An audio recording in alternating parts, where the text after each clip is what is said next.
What's good, YouTube? It's your boy Vex's the Lurking Legend, but y'all can just call me Vex. Happy to be back with my lovely co-hosts, bringing you episode 4 of the 3-episode test podcast. Real quick, before we get to intros, topics, and all that fun stuff, I gotta say, if you gave us the 3-episode test and like what you saw, it means so much to us. We really appreciate it. Thank you for showing your support. From the bottom of our hearts, seriously. Do us a huge favor, leave a like and put a heart in the chat or in the comments. It seriously helps us out so much. And we want to keep bringing you heat, growing and improving. In fact, we'll actually be having a second episode this month. Woo! So make sure you're subscribed so you can catch us live in another 2 weeks. But without much further ado, this episode, we're going to be talking about the summer of 2025 anime season, as well as our first takes on some of the fall anime series that are going right now. Before that, we have an icebreaker. And before that, please allow me to introduce these wonderful, beautiful men here with us tonight. Affectionately referred to as the captain of the Drop Squad Pirates, DJ Drop Switch, and our resident Tougen Anki Glazer. Find him on Patreon, linked in the description, as Anime with Jakoby. How you doing tonight, Jakoby? I'm great, bro. How are you doing? What an intro, man. Wonderful. I'm doing great. Next up, we have our out-of-pocket king. He's got manga brain, the special grade sorcerer of the anime and manga sphere himself, the one, the only SSJ8 Cody. What's going on, Cody? I'm here and I'm ready to be here. Hell yeah, glad to hear it. And last but certainly not least, someone that, if you're subscribed to the channel, needs pretty much no introduction.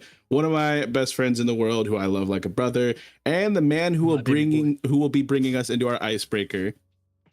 Take it away, Straw Hat Lucas. Hello, party people. So, boys, tonight I told you in chat literally just about 2 hours ago. Also, one, I do have to say to our audience, I'm sorry. I know I look like an escaped child right now with my mustache gone, but some accidents happened when I was tidying up earlier. But I did tell the boys, tonight's icebreaker is going to be Desert Island. So, boys, you have 3 choices here, okay? You are deserted on a desert island for 4 years. You can bring 1 manga series, 1 anime series, and 1 album. Who wants to go first? And I will say with the manga, if it's something that is currently running, you will have the full version available to you. as in like full with upcoming chapters, or Yes. like Chicken Little. cool, easy. Oh, that's not even fair. That's Yeah. so easy for me specifically. I know what you're. When I was thinking of this, I was like, I feel like I know what Vex is gonna choose. Who is this I'll let teen? other He people took go over first. Lucas's stream. I mean, if someone else wants to go first, go ahead, because like my answer is super obvious, but I can come up with another one. I mean, I'll go first. I feel like mine's gonna be kind of obvious too, but so we have a manga, an anime, and an album. That's the Yes. 3. Manga, One Piece. I mean, come on, guys, come on. Come on. I mean, and it's just like actually just What? for the size, like easy enough, you know, like I could read that Crazy. forever, you know. Yeah, Who yeah. would have thought? Wild take. Y'all didn't see that coming, I know. But yeah. If we're talking anime though, it's got to be another long one on the simple fact of, like, you know, you said we're on there for 4 years. Yeah. So this is a moment where I'm gonna take my guilty pleasure of Naruto. I'm gonna be a basic one and just say, like, I love rewatching that. That's like my favorite thing to rewatch in the world. It's long enough. I'm actually gonna watch the filler this time.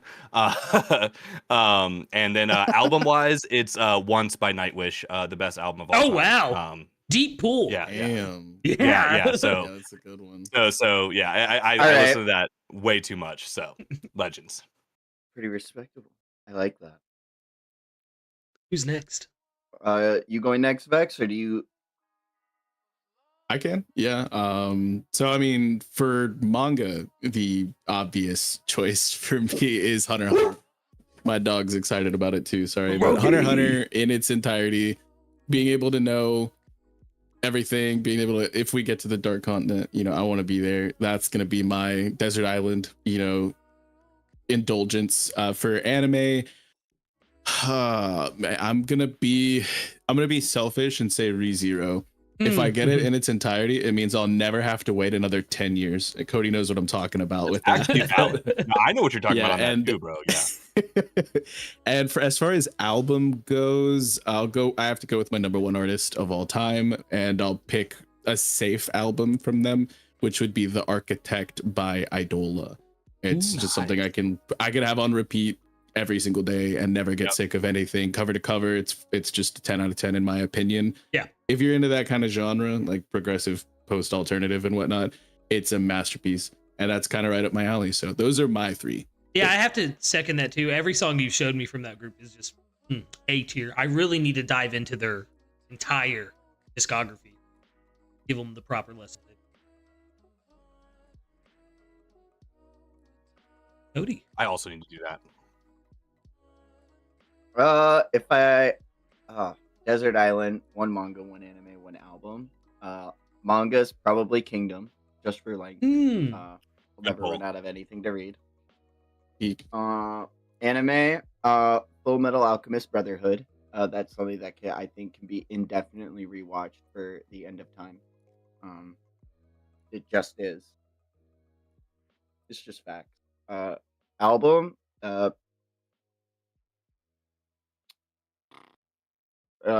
in NSFW by Ninja Sex Party. Nice. Listen That's a to really that good for, pull, actually. That's a years bass now. take, yeah. 3 minutes of ecstasy several times a month. No, Lucas, I just want to dance. Yes. Pool Patrol would have also been a really good pull. I think for me, I don't know. I feel like every song off that, like every other song off Cool Patrol, feels like Attitude City. Like it felt like they were trying to remake that's that true. same song. That's same true. Vibe. I think for myself, I would have to choose for manga, definitely One Piece as well. Especially if I have the entirety of it and I get to see the ending. Gotcha. For anime, different kind of pull though, same length, Detective Conan. Ooh, Like- actually great pull. Yeah, dude, because you could watch a couple up like 3-4 Luke is episodes a gonna day. be- Like, Luke is gonna be old and gray on that desert island. Conan's still gonna be 10. exactly. How has he not That's got his adult crazy. body back? And then for People complain about album- Ash Ketchum. They don't even know. No, yeah, they don't even know how long Conan's been trapped in the body of a child. For album, though, I've put a lot of thought into this. I was going to choose one from Gorillaz because they're my favorite band of all time and everything, but I think an album that I can find myself listening to, no matter what my mood is, and that I can listen to on repeat from start to finish, is definitely Pioneer to the Falls by Interpol. Ooh. I could listen to that. Yeah, Oh I my could. God. I could listen to that in any You'd be capacity. so sad. I will be. I'll be like, show me the It's the dirt most- pile. And I will-" It's the most somber desert island take I've ever heard. Oh my god. Oh, wait, that's the song. Pioneer to the Falls is a song. Our Love to Admire is the name of the album. My bad. I'm a big fan. I don't even like Interpol.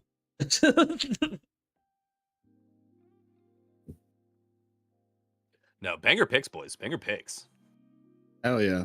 Mhm. But yeah, so that's our warm up, so you guys can get to know us a little bit better. And moving on into our main topic, if you can't kind of tell from the title, is we're gonna be giving our final thoughts on the summer of 2025 anime. And then we'll be talking a little bit about the fall and what we've seen so far. We'll get into more of our deeper thoughts because most fall series don't even have 3 episodes out yet. Yeah. So we'll be back on the 28th. Make sure you guys are subscribed so you can come catch us again. It's the first time we're doing 2 episodes in 1 month for you guys, and I'm extremely hype about it myself personally. But we'll also be talking about some anime news, and we've got a game planned for later, so make sure you guys stick around. But with all that being said, of this summer 2025 anime, which we didn't get to many finales, we talked about To Be Hero X a lot last time. Yeah, we did. What other titles do we want to dive into now that we've gotten through the full season of 2025 summer? I think Lord of Mysteries needs more conversation around it. Definitely just like Brother. on the Donma train. I still have not made it to those very last 2 episodes. I just could not get them Oh in before my this. god. I'm literally right there, and like I hit a point where I just didn't have the time, and I was like, I can't start this and not finish it with like what's setting up. But Lord of Mysteries had a rough start, and I'm not sure it passes the 3-episode test in its original form. It did for me, but I'm not sure if it would for like most people out there. The first 3 episodes cover like 75 chapters of the light novel that it's based off of, but after that it slows not way down, but a lot like more down, and it's like a lot more cohesive, and you start to actually see the world. But it's got some of the best animation I've ever seen in anime. Like, Yeah. we're talking like Final Fantasy, like pick your favorite best looking Final Fantasy, and it's like end of game cutscene that you get to watch. Like, it's on that level, but better the whole time, but still I anime. agree. That makes sense. Yeah, I Yeah. am only on episode 3. I just finished episode 3 2 days ago because I a lot of IRL stuff going on. I've told you guys about it. So I didn't have time that I Right. wanted to dedicate to anime like I wanted to before this episode. But as someone who's only seen the first 3 episodes, I'm glad to hear that it does kind of pace out, because I'm 3 episodes deep. I still barely know who the main character is. I still barely know anything about the series or like what it's setting up. The tarot card aspect has me like, you know what I mean? But I'm locked in though. Yeah. Like you said, the animation is gorgeous, and as someone who really So good. appreciates animation, it has hit for me on that level alone enough to kind of carry the series. And then the plot is like intriguing enough that even though I am kind of lost and don't know what the hell's going on, I still want to know. I want to know what the hell's going on. I want to learn what's going on in this world and how this is happening this way and things Without like a that. doubt. Yeah.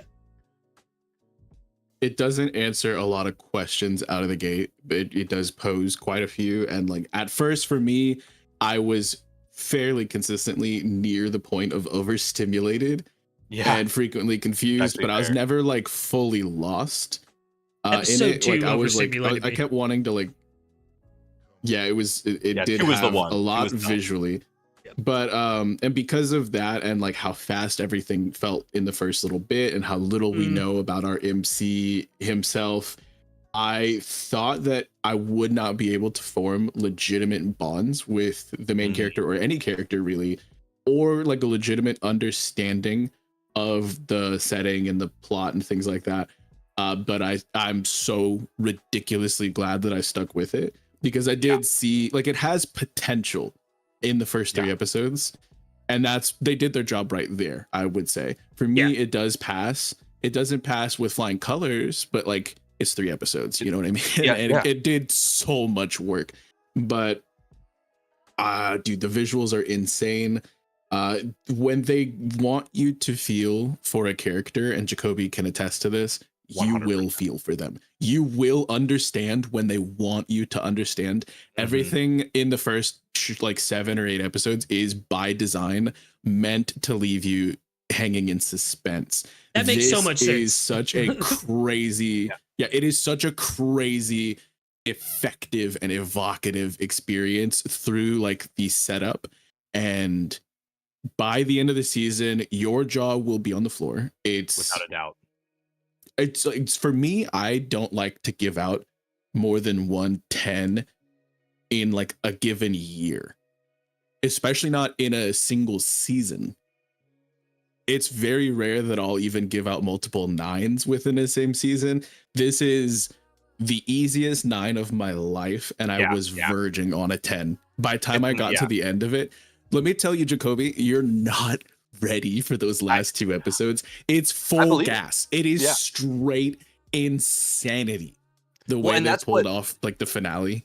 That's how this anime has done it, though, is like you're just genuinely not ready. Like kind of the way Lucas was talking about, like you are just kind of floating along with the story while not really knowing even who you're rooting for or what our ultimate goal is. I can't tell if the MC is a good guy or a bad guy still, and I'm 3 episodes deep. Yeah, like, I'm like, what?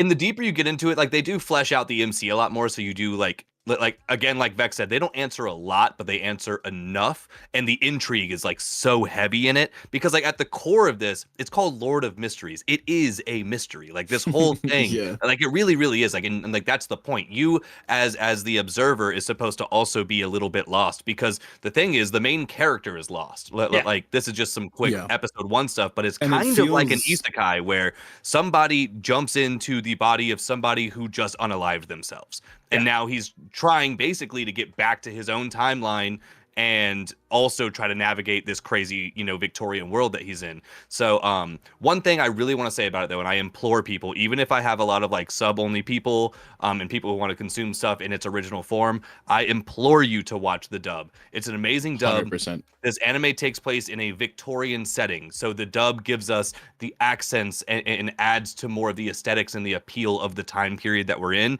And also, for me personally, I haven't watched a lot of Chinese content, so it was kind of tough for me to keep up with the subtitles and like the sounds of everything when I just was so unfamiliar with it. So super recommend the dub. And can't recommend. I mean, like Beck said, I am on episode 11 out of 13, I think, or maybe 10 out of 12. Correct.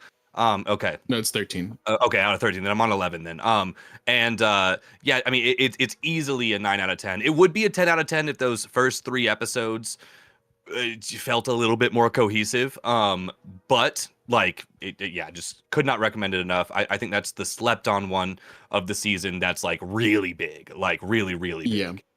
I don't see too many people talking about the anime version specifically, but I know that the source material has gotten a lot of hype since the anime announcement and everything. But like, it's really good storytelling. You're not supposed to feel like you know what is going on until you do, and even then there's so much more depth to it that we can't even quite fathom. But it fully throws you in the deep end. It does not hold your hand right away. And it feels at first like the MC is just kind of in a video game, and it's like he's not really paying attention to stakes, and he's just figuring out the rules trial by error and things like that. But once the stakes get introduced and you understand the tightrope that is being walked here, it hits. It's like it's been a minute since something has made me feel the scale that this series makes me feel when it pops off. Like I'm gonna say it. This has One Piece potential in scale. I'm not necessarily saying it'll be like, like the next One Piece, but like with how big of a world they're building, and like basically homie's trying to build a skill tree from, level 9 to level 1. And with what they're building, like, and they've already announced it's going to be 6 seasons and 2 movies over 10 years. This really does have at least, this really, I really do think this actually does have the potential to do something like what One Piece is doing right now. And there is nothing else actively airing that I can really point to that isn't about to wrap up or whatever, But it's like the way I imagine it in scenes that we got, and I won't be too explicitly detailed for those who haven't watched it, but seriously watch it in dub. Like Jakoby said, it's so good. But it's like, imagine One Piece, but it's like in East Blue. Imagine Luffy just staring down the barrel of like a cosmic horror threat, like like an end game boss. And it's like it is insane. But like imagine if like Luffy busts out the barrel and Emu's like right there, like yo. I mean, that's what Lord of Mysteries kind of is. He pops out of the barrel and Emu's there like. Emu's like no, not today, son. It's actually it's ridiculous how well executed some of these scenes are. And it took me like 7 episodes, and I was like, do I care about this guy at all? And then in the very next episode, they broke my heart about a side character.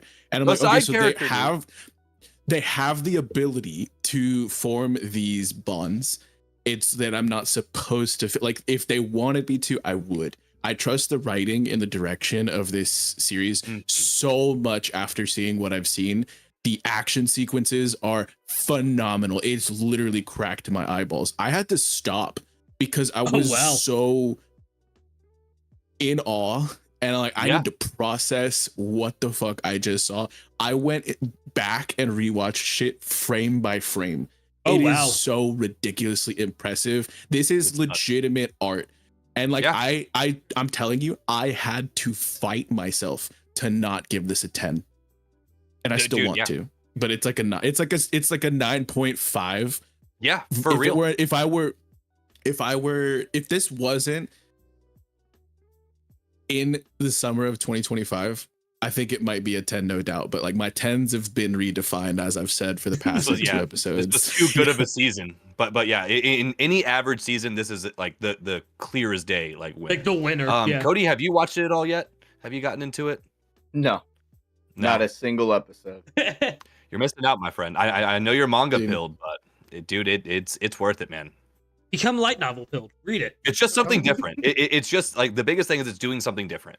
Like just like with what we talked about with 2B Hero X, this is something that's coming in and it looks different. It tells stories differently. It's a different type of power system. Like it's fresh. It's new. Yeah, I really think that these shows like 2B Hero X and Lord of Mysteries are going to redefine what animation is as a whole, especially when it comes to the Eastern world. Because like what we saw in 2B Hero X with X's power and the changing of art styles throughout those first like 4 or 5 episodes before they settled into like the traditional anime standard, until we realized why they kept switching out of that. And then with Lord of Mysteries, that was a real that was a real meta approach. Exactly. That kind of commentary and like understanding like, hey, the wheel can be reinvented. Yes. And it can even be done over the course of just one season, not generationally or something like that. But like with Lord of Mysteries, they came right out of the gate completely blowing everything I've ever seen out of the water. They're animating. This is the best looking, and it's not just anime. This looks better than Marvel. This looks better than like it is easily insane. Yeah. It's the greatest looking visual medium I've probably seen in my life. What's crazy to me is they're animating in some scenes because I had to look this up because, like I said, episode 2 legitimately like sensory overloaded me. I was like, whoa, I need to pause it for a moment and like chill. They're animating scenes in like 120 frames per second, which is in some cases 4 times the standard for animation. Like the standard is 24, I think. Yeah, 24 frames per second is the standard. 30 on a low average. Yeah, is when you're doing like fluidity and like trying to get those like high action moves, they will try to switch up to like 30 frames per second. It's rare to see scenes in 60 frames per second. So to double that is just mind blowing to me, right? And they pull it off. They pull it off so fluidly. This series, I couldn't imagine like doing all that work. This series makes a horse-drawn carriage and like a dusty old wooden shack look like so visually stunning.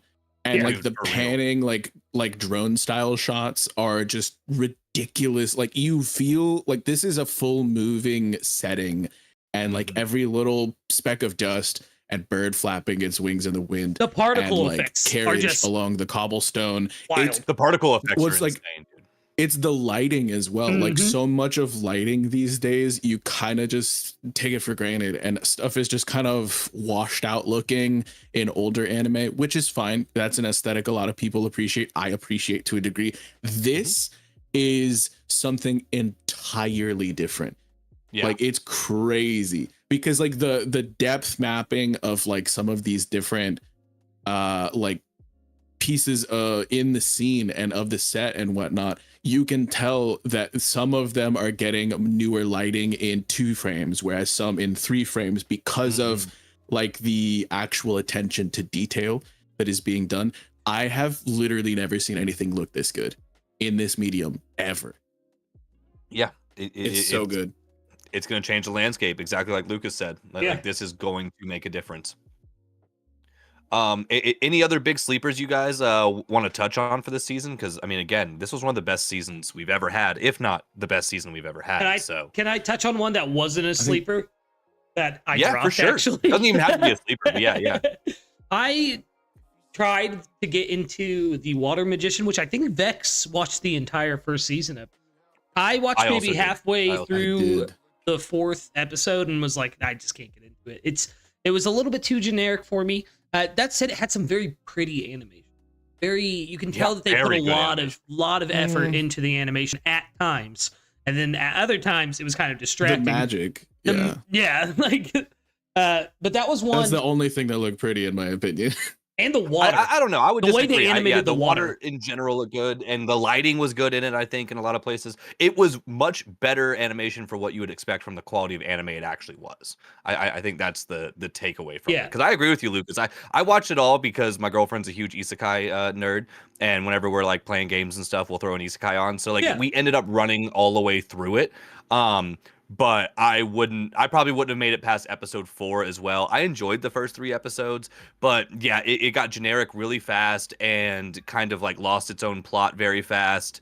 And I don't know. The things that intrigued me in episode 1 and 2 kind of just completely went away by like episode 4. And I was like, okay, whatever, you know. Yeah, the series, in my opinion, just ironically, it's called The Water Magician. It watered itself down more and more as the plot kept going. It's insane because like there are some really breathtaking combat sequences and like magical and skill like flexing, but then there's just like PowerPoint stuff where they just animated the lips and that's it for like a half an episode in other chunks. And like I'm not normally one to nitpick, but it's like it does feel like kind of whiplash, you know, quality wise. But as far as like a power fantasy goes, this just felt particularly dull. In my opinion. Like the MC's busted, we get it. He literally gets handed physical plot armor by episode 2, the guy in the third episode or whatever. And it's like it's crazy because when they introduce Leonore and like the concept of the Akuma and stuff like that, and I'm like, okay, cool, this is gonna get like decent payoff, right? 5 episodes later, I'm like, right? Like, right? Like, well, and it just feels like so much of it is lacking. Yeah, like, see, it's not. It wasn't an easy watch. One of the issues I have with isekai in general, is that they'll play out this like, oh, they're reborn in this fantasy world, and then it's all video game based fantasy. Right? It's like, oh, you gotta go kill the wyverns to get the loot out of their belly, and you join a guild and stuff like that. It's like all of a sudden. Like what? I don't like that. Give me a fantasy world that is hard fantasy, like Fragrant, a perfect example. That is a hard. We need a fantasy high fantasy, high fantasy, more not high hard. Fantasy. My bad. Yeah. Yes, and high fantasy is one of my favorite genres, so that's why I was intrigued. Whoa. Yikes. Press X to doubt. But no, it's like, so the dude literally has everything handed to him on a silver platter. He barely has to try. He's rarely struggling at all, and the only thing that he's lacking, like, he has crazy physical and magical abilities. He has infinite money, basically. He has everything he could ever want except for information.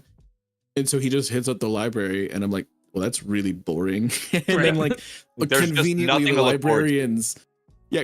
the librarians don't know, like, oh, we don't have any information on what you're looking for. And then right around the corner, he just meets a person who has all the information cracked, who also has plot armor, who's very conveniently studying exactly the thing that he is studying. And they both figure it out together as soon as it becomes important to the B plot so that they can very conveniently tie in together. And I'm like, sure. Whatever, dude. We touched on this conversation, I think, yesterday in my stream or one of my recent ones. And like, this is like where the problem of like anime being as popular as it is actually starts to show through ever so slightly. Again, I'm not saying that I'm mad that anime is as popular as it is. I think this is the best case scenario regardless. But it means that studios are more willing to like animate a much more subpar plot over putting more money into like the better, like higher quality mangas. So we're getting, even though there's a lot of great isekai out there, like I'm not dogging on isekai, there's like at least twice as much really bad or at least generic isekai.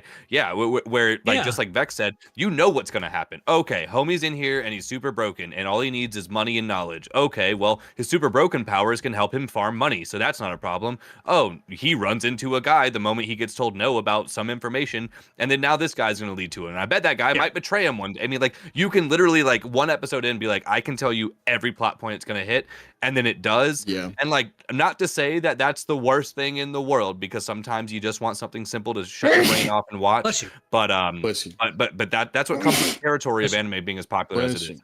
Bless you. Yeah, see, and that's I think that one of it's just a huge aspect of recent anime popularity is, and I hate to say it, love it or hate it, it's true, aura farming. And this MC oh my God. has zero aura. Zero fucking aura. Yeah. And he still Zero tries aura. to farm. And I'm like, no, That's brother. actually, like, he's one of to farm my- in the desert, bro. Yeah, but like aura farming, like it's like such a delicate balance, because if you do too much, you turn into Sung Jin Woo, and I can't fucking stand the Crunchyroll's like golden top dog. I mean, Well, that's- sorry. the thing it's- is that people love it to a degree. Some people do, some people don't, and there's definitely a balance, like you said, Cody. There's a place for it. Yeah. There's like a dude trying to fly with no wings. It just like looks off. He's just flapping. Like, imagine if It's not Piccolo good. stood there without the cape, like for real. Yeah, and he didn't cross his arms. I'm pretty sure Piccolo invented drip that day when he was just like. This is Also, another he's not thing. green. This is being another green. thing, and Mel put me onto The Masked Man. He does like a lot of really good commentary stuff on YouTube. Oh yeah. And and this is kind of like where we got in this conversation, but like another issue that these isekais fall into is like the generic like Kirito style MC. They all look the same. Like Kirito was good for what he was and did well, but then when you get Water Magician and insert a million isekai / VR video game kind of things that all have the same looking like 14-year-old average just kid in Japan, I guess. And Kirito was the Typhoid Mary for generic anime protagonist. Remind me, that's the And those protagonist characters really- of Sword Art, right? The first What two was that? seasons. Yes. Yeah. Yes. But yeah, so they all kind of look like that. I think, again, to run back to Solo, I think Solo did that the best, where they took your generic looking kid and actually turned him into someone who is objectively hot in aura farms and all that. Whereas these other characters don't have any visual transformation at all, yet they still want them to aura farm or be the cool guy eventually and, find their confidence. And it doesn't come off like real at all. And then I'm just like, all right, I've watched 75 of this same character. To say what I was gonna say earlier is that it feels like after Sword Art Online, that's what every isekai wanted to be. Oh, it's got to have some kind of video game system in it. It has to have some kind of like virtual reality kind of like vibe to it. And I think that did a lot of damage to the genre. Yeah.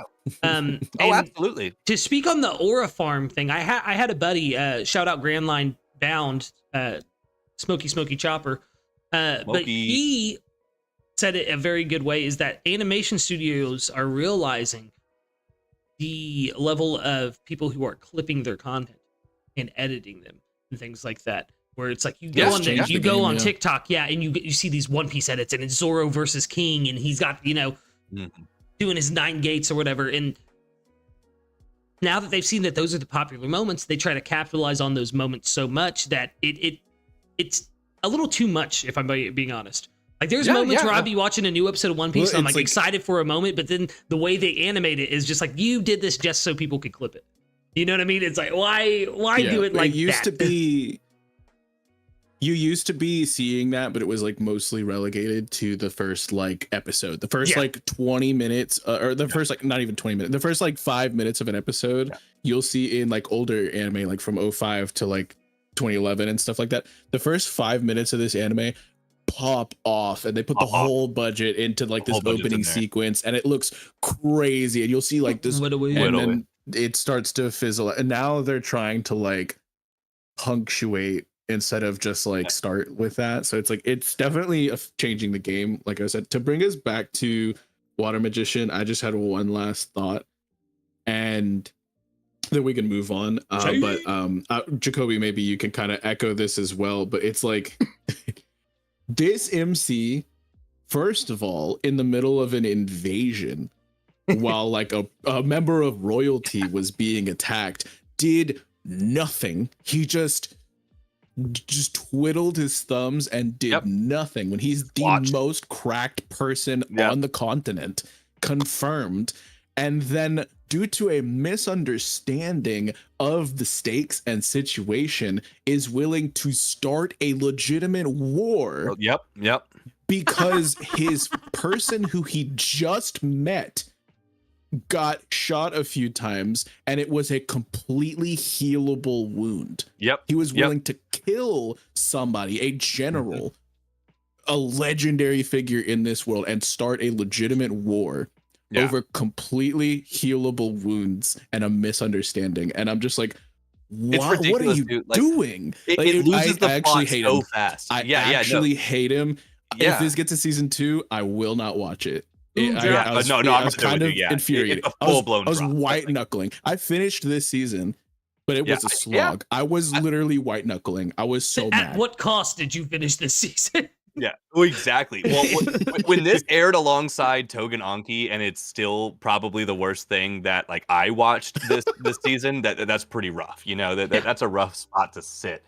When Tougen Anki's still dunking on Water Magician, like absolutely dunking on it. And speaking of, just to talk about some more stuff for this summer thing, the fact that Tougen Anki, I just found out today, it's going to be 24 episodes. It's going to be 24. They're running 24 straight. They're not doing the 12 and 12 or whatever. I have since dropped it. I do want this to be known. I haven't really watched. But the introduction, dude, I was not. But glazing the introduction, you're capping. He was glazing. He was glazing. I was never glazing it. Oh, what? No, we also chat. We've got clips. I have it documented. No, we have clips. Exactly. No, listen, you guys got to hear me out. This is the quote. This is the worst anime I have continued watching. No. If I remember correctly, someone can go clip this and then redub over what he says. He said, "I love this anime so much. I can't wait for more seasons." That's what I heard. Yeah. Dude, I mean, only when we're gooning, dude. That's all it's good for. Yeah, I heard the plot is thick. Dude, the plot is ridiculously thick, dude. Thicker than a freaking blizzard, bro. Like, you could turn the plot upside down and it ain't coming out the cup, dude. Like, it's crazy. Your Honor, he said she was thicker than a bowl of oatmeal. Oh, straight up, dude. But, yeah. What are we gazing? It was the just, it's the most generic thing I've ever seen in my life. It's hilarious. It is a fun watch for the sake of, like, you're not looking forward to anything whatsoever in it. And it's like, third monitor, I'm playing games, I've got something else on this screen, and then it's over there, and then sometimes I look over, I'm like, you're messing around on the keyboard a little bit, trying to find a beat. Yeah. Like, you're like, no, literally, like it is exactly like that. But third monitor anime is crazy. Third monitor for real. No. It's it is fourth monitor. He's anime. pairing to his television and screencasting. Straight up, yeah. It's actually like behind me. You know, I can't even see it. But no, Tougen Anki was not good. One I want to bring up that I don't think was spoken about enough, that I am still consistently watching. I think I'm one episode from finishing. I'm on like episode 11 out of 12. Clevatess. Clevatess was a slept-on anime this season because I think that one will suffer from just airing next to Legends. You know, like, what a horrible season for Clevatess to have its first season just because of everything else. But it tells an incredibly mature story about like humanity and how like nature versus nurture and things like that. It shows a demigod basically getting humanized because he gets attacked by these humans and he's like, all right, well then F you guys. So then he pulls up and just wrecks their entire freaking country. Like, literally just levels it. And while walking out of the wreckage, he's given a baby, which ends up being the heir to this country. But it's the caretaker, not like the mother or anything, but the caretaker of the baby. And she's like, I just want this baby to have a good chance. And Homie has decided, he's like, I'm just going to take out all humans, because humans, y'all consistently suck. I'm not a big fan. So I'm just going to end you all so I can go live in peace on my mountain. And the whole plot is that if he raises this child and still doesn't gain any faith in humanity, then by all means go ahead and run the play. But if this child changes your mind, then, you know, let's see what happens. And it's really violent. It handles really like heavy moments like essay and just like the class system within societies and stuff like that. It touches on all these things, and I think it does it in a super mature way. And it just got overshadowed by all the legends that were dropping. So Clevatess comes, it had a simuldub, so it's all in English. If you guys like that, I watched it in English. I liked it. I highly recommend that one for a sleeper of the summer season. I like the dub except for the milkmaid lady. Like that shit took me so out of it for the first bit of her intro. Yeah, which was rough. It was so bad. Yeah, but exactly. it gets better. It does get better. I like the world building in the series. I think they accomplish a lot without focusing scenes directly on it. They kind of do a good bit of show don't tell, and I think that's really rare for you to see in like 12 episode seasons. And like the pilot was heavier. It was like a 40-minute pilot instead of like a normal anime length. So it's which like it needed. Yeah, I wasn't sold at 22 minutes. So I like that they established there's like these 4 different kingdoms and there's different humanoid races. Some of them got horns and some of them got big old ears and some of them are just humans. What else is big? And it establishes shut the chill. fuck up. it establishes that there's like these different materials that can act as conduits to magic, and your weapon, depending on how deep the hue of red, shows how refined it is. And the perfect kind of weapons are called like these, what are they called? Dude, I forgot. Regalis? Regalia. Yeah. So, ready. And people who are wielding regalia are freaking cracked. And like, so you're just seeing immediately, we don't get to know how cracked a regalia is until halfway into the season. But then if you go back and rewatch the first scene where there's like 13 people each wielding using them. Yeah, it's like, wow, And this is insane to go back and look at. And so it's, I think it's really interesting. It does a lot well enough, and it does a few things really well. Exactly. And I don't think it does much bad. So I liked it. I finished the season, and they have been confirmed for a season 2. And there's a lot of good setup in that last little chunk that you're about to get into, Jakoby. So definitely can't wait to shoot the shit with you about that some of your streams and stuff. But I think they did a really weird take on the final climactic events of season 1, but it did set up a lot for future seasons. I have to say, Jakoby saying 22 minutes just didn't do it for me. Has to be on a t-shirt. Like when we start making merch, got it. I knew that's actually perfect 3-up test like type merch right there. That would be perfect. 22 minutes just doesn't do it. There's also just if you want to know about some out of context interesting bits, then Clevatess actually has a lot of that for you. And in fact, in the first episode, bare your breast woman is like one of the craziest things I've ever heard. And so I was like, as Kush said, I was like 20 minutes into this. Not a Gooner anime. It's not Tougen Anki. I was like, Jakoby, what the hell, dude? What did you then just there's say? Like horn. Somebody says they'll trade horns for a piece of man meat or something like that, and I'm like, hey, like, look, there's some voices. There's again, I didn't say it was a 10 out of 10. I'm just saying that it was pretty good. It was pretty good, man. Yeah, it's no Tougen Anki. Yeah, it's no Tougen Anki. Fire. The intro is actually fire. It's like top 5 of my list for the season. It's really good. I love the opening. And then my notes have outro is baby making music low key. Dude, yes, it is. Yes, it is. It's sexy as hell. Every time I close my eyes. But it's like some of it just feels a little bit out of nowhere. Like when they introduce, like, I guess the main antagonist of the first major arc is the Drell guy. It's like, how are you so cracked? It does make sense though if you lock in. Yeah. They do a good job. They do a good job explaining it. The stakes are high. It doesn't hold back, and I mean, it was a fun one. It was a good like fantasy like story. I don't know. Like it's doing that world well, and it's not an isekai, so it's not as generic. The plot was good enough. The fights did carry in some episodes. For sure. The fights were pretty good. I gave it like a solid 7. I think it's a perfectly fine You guys heard watch. it here first. Dex is watching it for the plot. for the plot. We all love plot Bro, here. it ain't, We even, all love plot. it ain't even that kind of anime. Yeah, it's not even that plotty, dude. Yeah. Vex can't even Pretty see. average plot.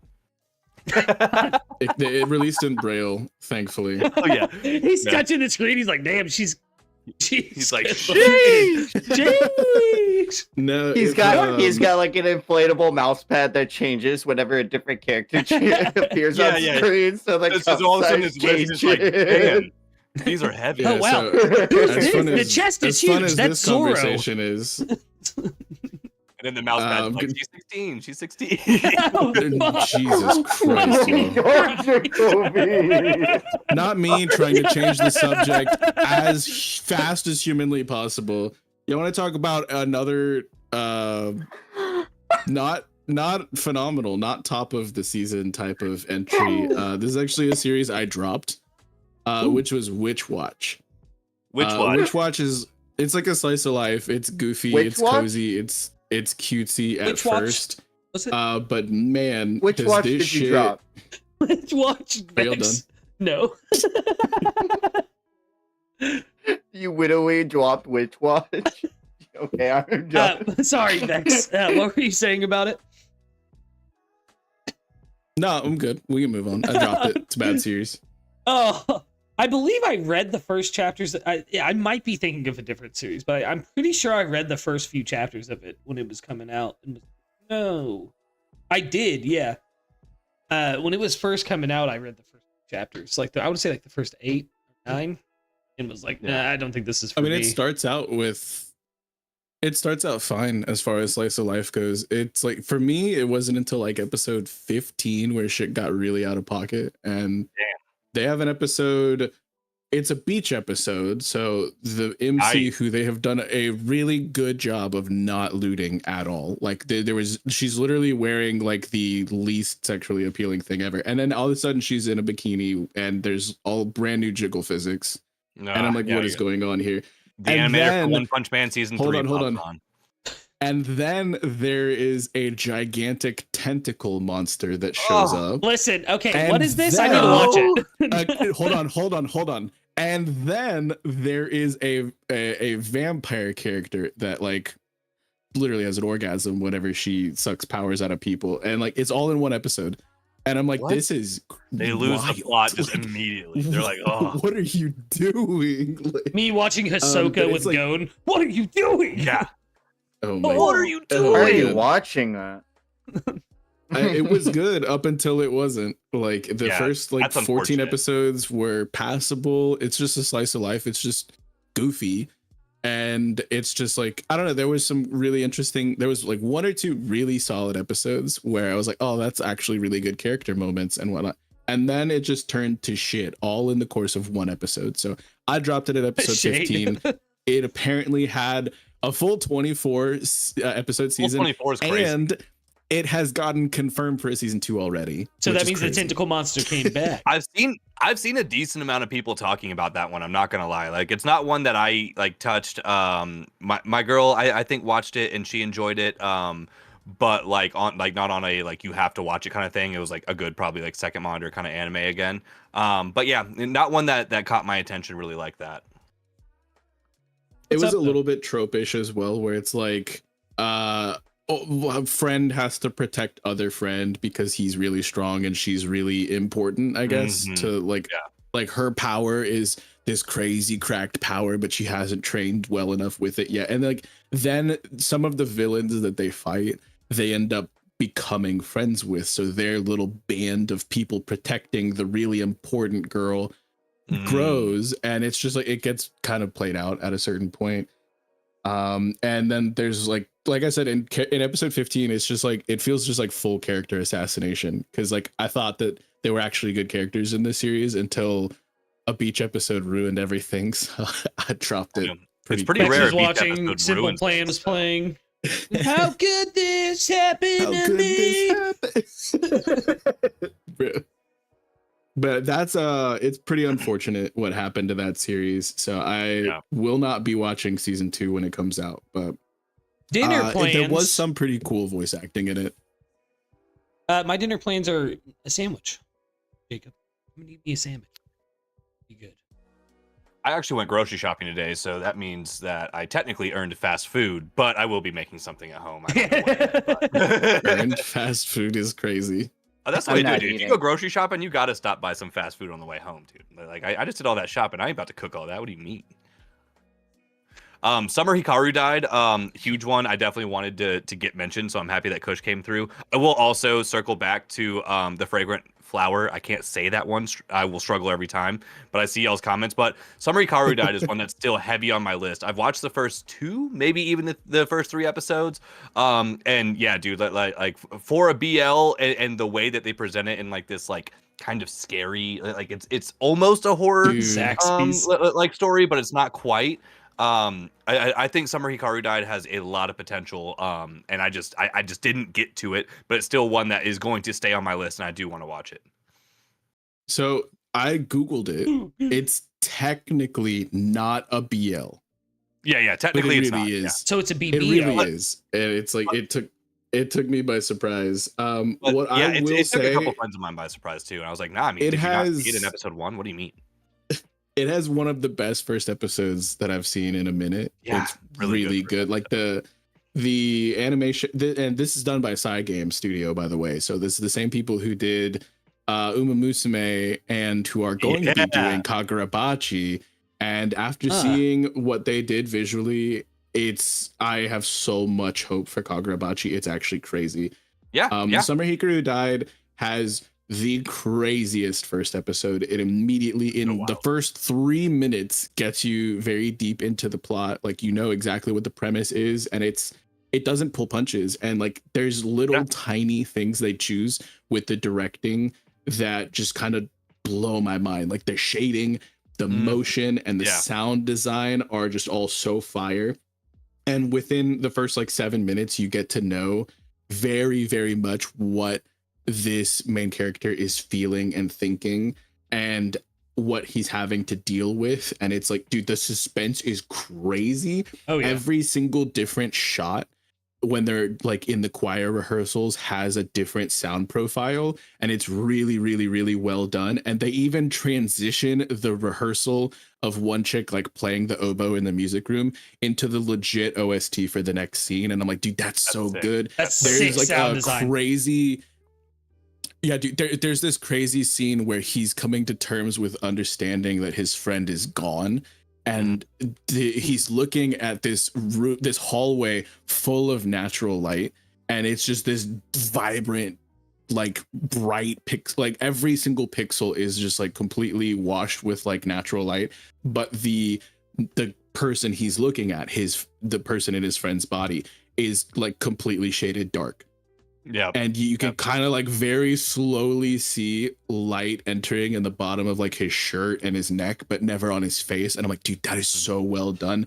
There's like these scenes with like the cicada that's being kind of like eaten alive, but also it's like convulsing from these ants. And it like evokes this crazy, like visceral body horror thing, but it also really mirrors the plot extremely well. There's like so many different visual. If you have trypophobia, don't watch this.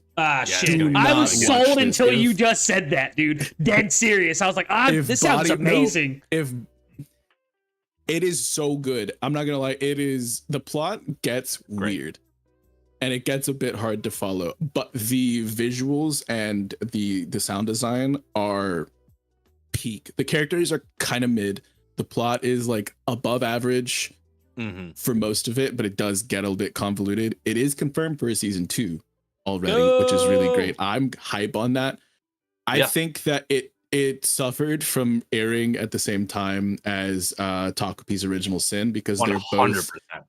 they're both very dark. Although one is meant to like evoke suspense and like a different kind of dread, whereas the other is just meant to like be dark and make you feel sad. And in my opinion, I don't think that I enjoyed Takopi's Original Sin as much as I enjoyed The Summer Hikaru Died.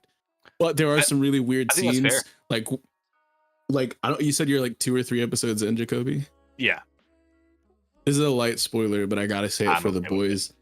There's a full-on scene where homie breaks out his chussy, and one main character enters the other one, and I'm like, this did not seem necessary, but What? it happens. Wow. it's The story crazy, progressed, dude. I What do you mean by Wait, Chussie? what? Elaborate Yeah, on that first. Okay, I'm sorry, YouTube. Break this down You're for gonna me, flag yeah. this part. Yeah, You know, break go ahead this and down. mute me for this part. Is Chussie a chair pussy? Like, yeah, No, please it's explain. chest. It's his chest. So He has a he fucks him in Okay, the chest cavity?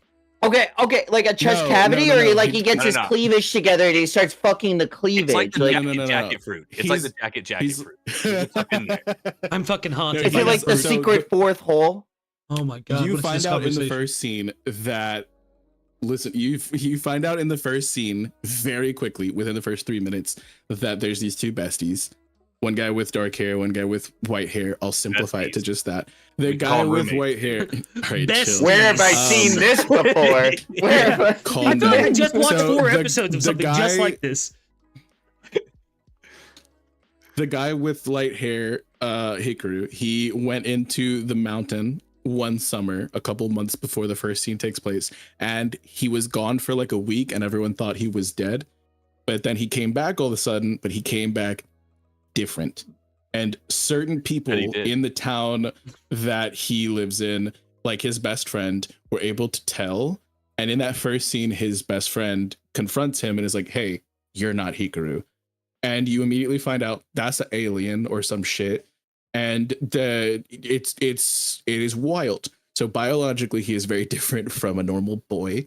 And yeah, he has a chest pussy apparently, and A it's a really chussy, weird scene. as you will. Just dude. Jesus, fuck it. I gotta watch this now. I've gotta When you watch were- this just because of that one like- description.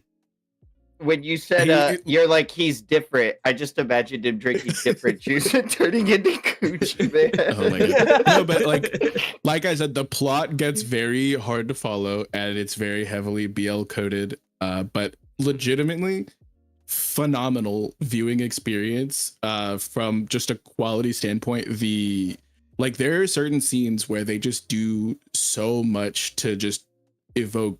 I don't know the last time I felt this type of like suspense and dread. Like, it actually makes me never ever want to go to Japan ever in my life, because I like it's like this like folklore. I know Lucas loves cryptids and shit like I that. And it's do. like it's got this like Oh, it's very Dude, heavy it's- on that kind it legitimately terrified me to ever step foot in the countryside in Japan. Yeah. I will never. Yeah.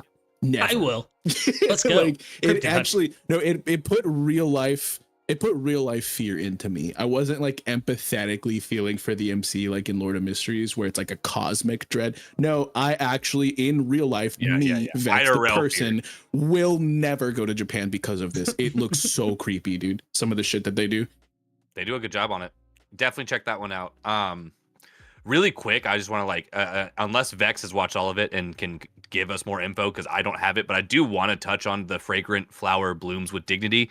It's probably being set up to be one of the You say that better again? like romance. No, I can't say that again. That'll be the only time. Dude, I'm gonna get us banned. It's just gonna be bad, dude. Oh my God. I can't do it. I heard what I'm it gonna say was some in my stupid head. shit.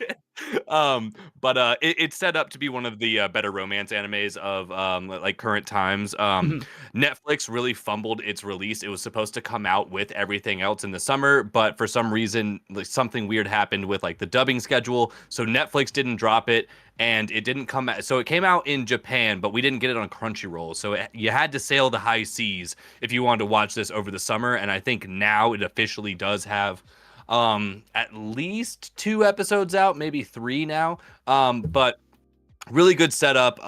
That's another one that I would just like probably recommend for people, even though I haven't watched it. I've heard enough people say like it is genuinely one of like the best ones out right now, as far as romance is concerned. If that's what you like, I that's your might check thing. it out. I've been looking for a good romance. I haven't checked it out at all. I'm not gonna lie.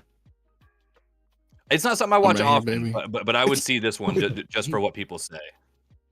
A little No, smooth. it's on my list. It wasn't chill. That's not even accurate. Oh, there's like almost it's, 8. There's almost 8 episodes out. We could watch pretty much the whole season on Netflix right now. So Nice. nice. yeah, Yeah, I'll definitely want to check that one out. It flew under my radar for a bit, and then I was just so into the dude. I watched like 14 fucking series in this last season. So Y'all are I frauds for this. I was inundated. I was fully inundated, and I will check it out though. Yeah, Y'all, the chat is kind of wild.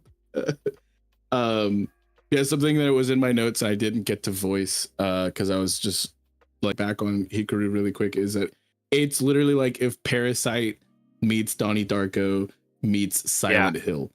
I cannot express crazy, to you how true that statement is. It's like all of those things.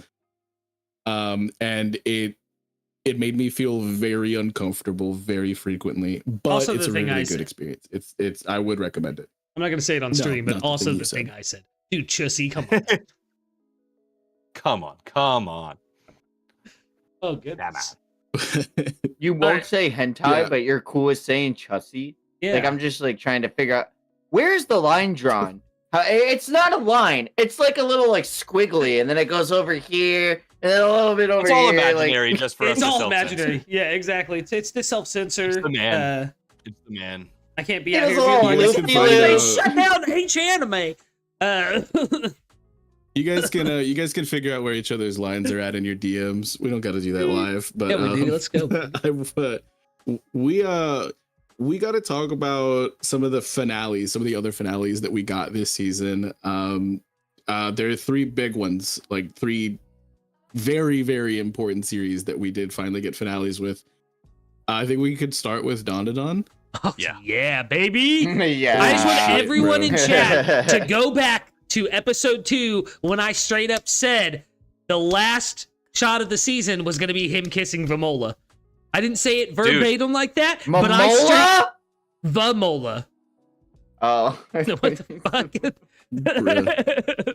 I thought you mispronounced Momo. I was like, yo, like, this no. is peak. No, This is literally peak. This guy's Apparently- never didn't- read Dandadan. I didn't say it Apparently, directly, but people like are really mad about it. they're mad about the change to Momo's reaction. In the comic, she does have a similar reaction, but nothing explodes behind her killing Ira. Oh yeah. Because Ira was in that I building. think- So I didn't know that wasn't in the manga, but I'm gonna say it right now. That was just so awesome. I mean, if we are actively ending the season on such a note like that, like which a big, I mean, I don't know if it's actually should be called a complaint, but something that people bring up, and I think this is just going to be a problem with all new gen anime because new gen anime has fast pacing anyway, or Yeah. like the new gen manga does. So of course every episode is going to be a cliffhanger because I mean shit moves fast. Like what are we doing here? But so I think people are like frustrated with like how this ended, and we just really want some more. But dude, I loved that sequence. Like the final episode. The level of art direction and like camera direction that went down like for that episode was just immaculate, dude. Like there was a scene of Momo running to the bathroom to throw up from like all the motion sickness or whatever, and that scene was so good, dude. And then I personally, as an anime only person, like seeing her blow up the house, I Jesus, loved it. I think that's perfect. Just to put more weight on the fact of like, oh, now we have a love square, not even Yeah. a triangle. And because So- Gigi's there as well. No, I A heard Pentagon, because Ira. Like, people. So there's toxic shippers who are mad because they're like all about Momo and Okarun, and so like obviously there's that, but then there's Yeah. also like gooners who are mad because apparently she's not as naked in the anime Yeah, as she I is in saw the that manga. too, And I'm which like, is crazy that people are complaining you can't about please She's- anybody, but that's a fucking child. It feels like, or is depicted as a child. that. I'm like, assuming but, she like, is based on how she looks. dude. It's like this fan base is not impressing me. I'll just say that. No, like, this no, is no, the- crazy. My Dandadan Hero fan base fans, is step actually a little aside. disappointed. Yeah, dude, for real. It's Yeah, like- My Hero's ending. All right, Dandadan's next up. We can be weird over here now. Yeah, Like- it's like, yeah. actually very concerning because I've already expressed multiple times every single episode that we've talked about Dandadan how much of a put off that is for me as a series, and it's why I dropped the manga. And although the anime adaptation has been a better experience for me, Hold on, though. y'all gotta do better. Like, I'm come just on, gonna be dude. real. like y'all, like same shot from that episode, as in the manga. Come on, focus. Damn. Anyway, Yeah, she's not fucking It naked. just shows- She's just It just wearing shows like the more suit. shoulders or something. No, it right? doesn't. Like, She's wearing the exact yeah, I same don't even suit in the manga as she is so in people the... just assumed the negative space was skin, and they were Yeah, like, well, she's supposed to be naked. No, she's just wearing a fucking spacesuit. Like, I think, Yeah, like I think said, Dandadan I'm is not suffering- talking about the. Yeah. I'm not talking about the material Yeah, of specifically course. with this argument. I'm just saying that the fans are Yeah. wild. I And if think you're not one of them, Dandadan good for you. is But there actively are course, yeah. plenty of them.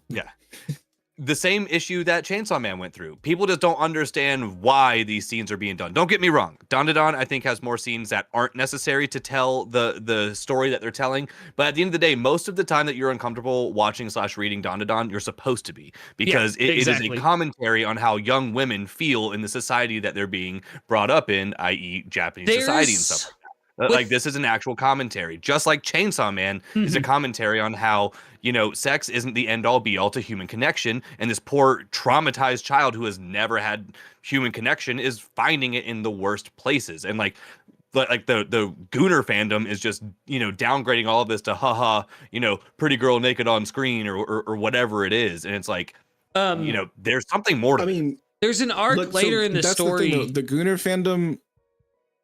Real quick, Yeah. and then I'll let you cook. Sorry, the Gooner fandom is like you cannot put the full blame on them because the mangaka are straight up drawing shit that can at least be perceived as like Very fair. If it's only 20% of the way there, and the fandom is taking it the rest of the 80%, it's like it's not. They're not like, doing this the without fuel. mangaka. Yeah, and I'll bring this up for another entry that we'll talk about from the summer season, and it's like the mangaka are not doing themselves any favors. It's like we all know sex sells and shit like that, but come on, these are like 16-year-old fucking children. Like, do better. Like, it's so frustrating to me. Well, honestly. that's what I was gonna say. Yeah, is not gonna spoil anything, obviously, because I know you guys are anime only. But there is a later arc that has to deal with some risque photos of somebody. You know what I mean? Because that is a problem in our society, and like the manipulation factor that comes with those kind of photos and stuff like that. Yeah. And I'm so worried that these fans that are in the series right now, like are into this series, are gonna take that and make it like, oh, I wish I had those pictures and like that kind of stuff. You know what I mean? Like take it into that negative space, like they're doing with Bemola. Like I sent into the 3-ep test chat the exact panel of her kissing Okaroon, just like at the end of the season from chapter 71, and you guys can see it's the exact same spacesuit. There's not skin. Yeah, It's just the Evangelion suit that Rey wears. It's literally just Rey. Yeah. I have to ask though, did you guys see starting season 1 of Dandadan it going into a kaiju fight at all? Well, no, but I will say within 2 episodes of Dandadan, I was pretty convinced that anything could happen. They did a great job of ripping that band-aid off immediately, where this is like, I mean, because in 2 episodes, we dealt with aliens and like haunted spirits or yokai. And so I was like, sure. And like he talks about immediately in his book of like, there's cryptids, there's all this. So I'm not surprised by it. And honestly, I mean, I love it. I love that this show has literally no bars around what kinds of like fights and situations we can land in. Yeah, by the time we got to the Loch Ness monster shit, I was like, okay, so yeah, there's probably gonna be Godzilla. Like, that was an immediate thought that registered in my mind, like back in season 1 shit. It's Godzilla. What'd you guys think of Kenta though? After getting a couple episodes with him, he's one of mine and Cody's both of our like one of our favorite characters from Gang to Gang, and I gotta know. He's probably top 1 for me. Yeah, I like dead fuck ass with Kenta. I He's hilarious. know, yeah. but he hit, dude. And my thing with him is, and it really came through watching the anime. I again haven't read the manga, so I'd be curious to see how you guys felt when you first like really got introduced to him. But I love that Kenta is an anime character within an anime. Like he is just a cliche anime character. You know, in that last episode, coming out with like this, and he's like, "Whoa!" Like he's genuinely hilarious. He had a really good showing in the final episode, but I feel like it came at a cost, and it's a little bit concerning now. And I know based off the premise that they're just gonna get a bigger group. And it's gonna maybe be a more concerning thing for me down the line, but like he had a really good showing, but it came at the cost of like Evil Eye / Gigi and like Okarun did nothing but stand all episode long in the final episode. Like the rest of it looked great. It was like film quality animation, but then there were just main characters standing around doing absolutely nothing. And like Ira had 2 lines this whole episode, and one of them was just her barfing. And so it's just, Kinta had a really good showing, but it doesn't feel like it feels necessary because at first he's hard to like, but he is hilarious and I do like him now. But it just felt like a bit of a mismanaging of the cast, and it's only like 4 people right now. And if it gets to be twice as big, I'm just really concerned. Yeah, you know what I mean? It sounds like an anime only problem. Like because with how the pacing of the manga goes, I feel like Tatsu does a much better job at managing who is on panel when and how each of these different diverging story paths all come together when we do end up getting a much bigger ensemble and cast, where I worry for the future of the anime because of how animation teams, studios, and like all these other things are broken up into making just an episode of an anime. How are we gonna be balancing, like you said, the time where, oh no, we only got to hear a person barfing versus like, well, they were already like doing stuff last chapter. Like it's a mismanaging of time between like anime pacing versus manga pacing. Yeah, and hopefully they get better with that next year. But that's what I'm hoping. Whatever. Like it's a minor gripe for now because I'm glad we got what we got from Kinta in this last episode. So right now it's just a minor gripe, but just knowing the general trajectory without knowing any specific spoilers, and that this is only going to become potentially a much bigger issue, it's definitely a concern of mine as somebody who probably won't get into the manga. I'm gonna be real. I have to give it to you there, Cody, because I'm feeling the same way. I think this is an anime only problem, and it sucks, like Vex said, because like there are people who just want to enjoy it as an anime. They don't want to get to the manga. Well, and I hope that they do, like especially when we get some more of the characters that mean a lot to the fans, that they do learn how to juggle it better.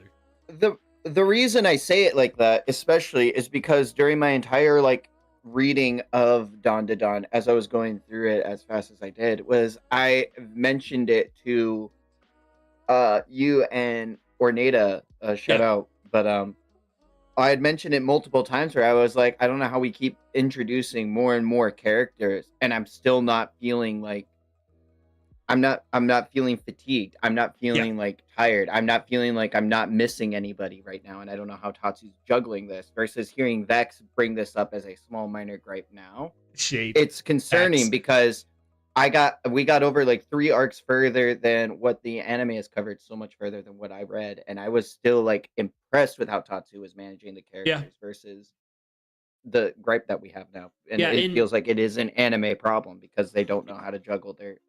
I think so as well too, because there's moments that it will come later in the series where we won't see certain characters from the cast in the manga for like 10-15 chapters, but once they're back, you don't feel like you've missed them at all because of how good the story has been, and then getting into their story and what they're doing so that the stories can merge is just as good. If it's an arc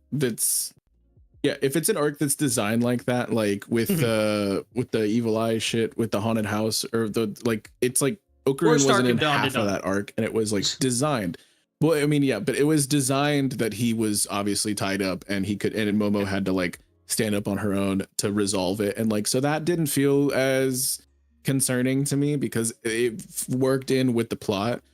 And so if there's an arc that's designed to like Ira was kind of barely in the GG stuff where he had to like learn how to like be him and like be cool with Evil Eye and stuff. So it's like if they're off doing their own thing, living their own life and being their same character, just not in panels or in scenes, that's fine. Mm-hmm.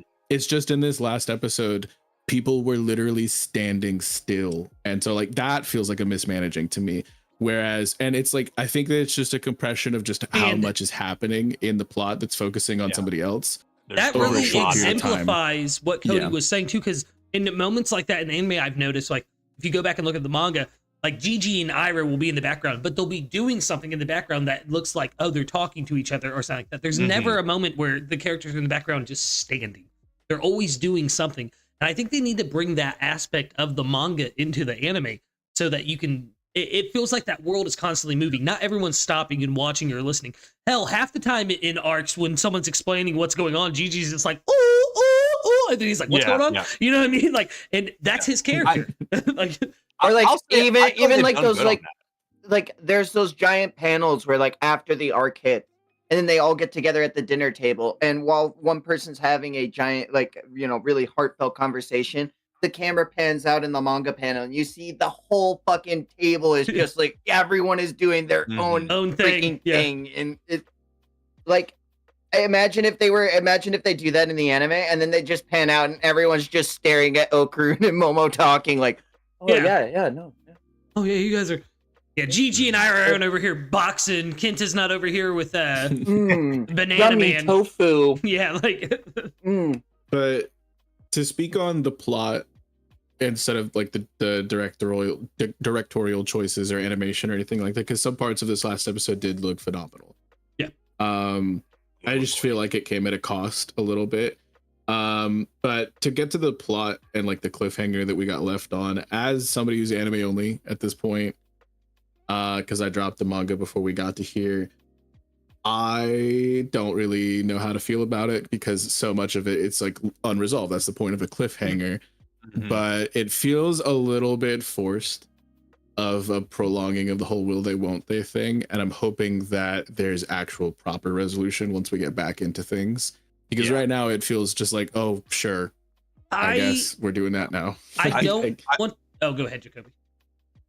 Yeah, just real quick, I just want to echo, like, as an anime only where Vex is, like, I don't think I have as strong of opinions as he does, but I do feel the same way. Like, I don't feel any resolution with Kinta because Homegirl popped up so fast, and like I'm kind of still on like, all right, like Kinta was literally in the middle of asking them like what they're doing and if he can join the team, and like we didn't even get that resolution because yet another person to join the team popped up. And then also now, like, do I not only get the resolution of like what's up with Kinta, is he actually going to join the team, blah blah blah, of course he is, but like, you know, are we going to get that confirmation? And then now we have a new character, and she's another love interest, seemingly. I'm sure it's going to be some Starfire kind of shit where she just has to kiss him to get the language of the planet that she's on. Like, I'm sure that'll be a quick explanation away. At least I hope. I'm because not so sure. because I mean, yeah, and I'll tell you, like, I'll say this now, like, I will be a little disappointed if this is just another wrench in the plan against Momo and Okarun, because genuinely that is my favorite part of Dandadan. Like, my favorite scene of the entire season was Momo and Okarun in the backseat of that car, where she was like kind of like starting to like touch his fingers a little bit, and they just kind of had that moment where like I finally felt, I'm like, all right, this is a step forward in their relationship. I love like how like y'all are not ready. Like, y'all just are not ready. They're not ready, Cody.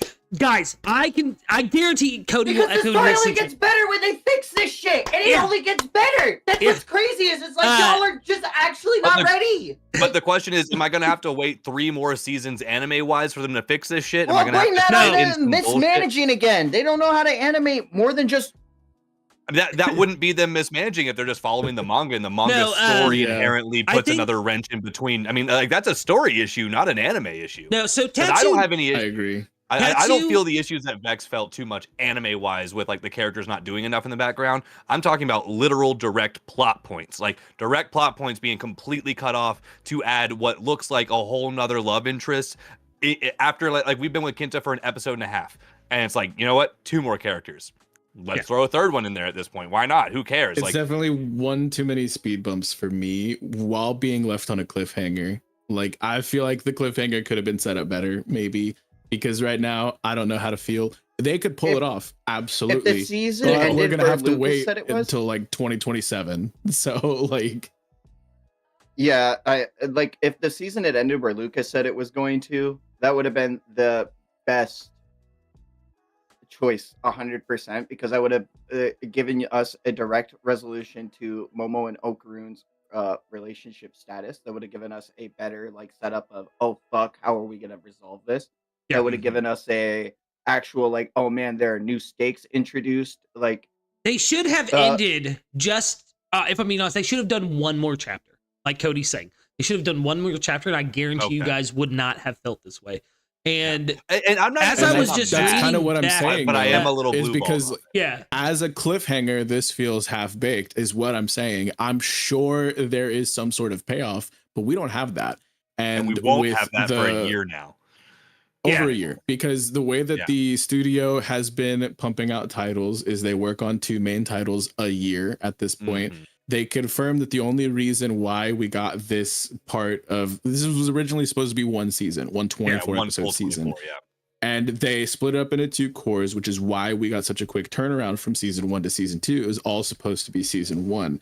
But now they already have slated like at least 3 or 4 other titles. And so with them only working off the same kind of pace that they have been, we cannot realistically expect season 3 of Dandadan until at the very earliest, like winter 2027. Yeah. You know what? You know what? I'm gonna say it. I can't believe I'm gonna say this. Y'all can go on record, clip it, give it to Toei. It needs to be on a weekly. Like it really does because of how paced the story. This animation studio is nailing it. They are. They're nailing it, but like for if it actually takes 2 years between this cliffhanger, it's gonna kill a lot of fans. Nobody's gonna care. Oh yeah, no, that's gonna kill a lot. It's like you said before. Hold on, listen though. Winter of 2027 is not 2 years away. 1 year away. We're practically in 2026 already. Yeah. It's not that big of a deal. If we are in the winter of 2025, then we have to wait to get to the winter of 2026. We're in fall, and then we have to wait to 2025. get.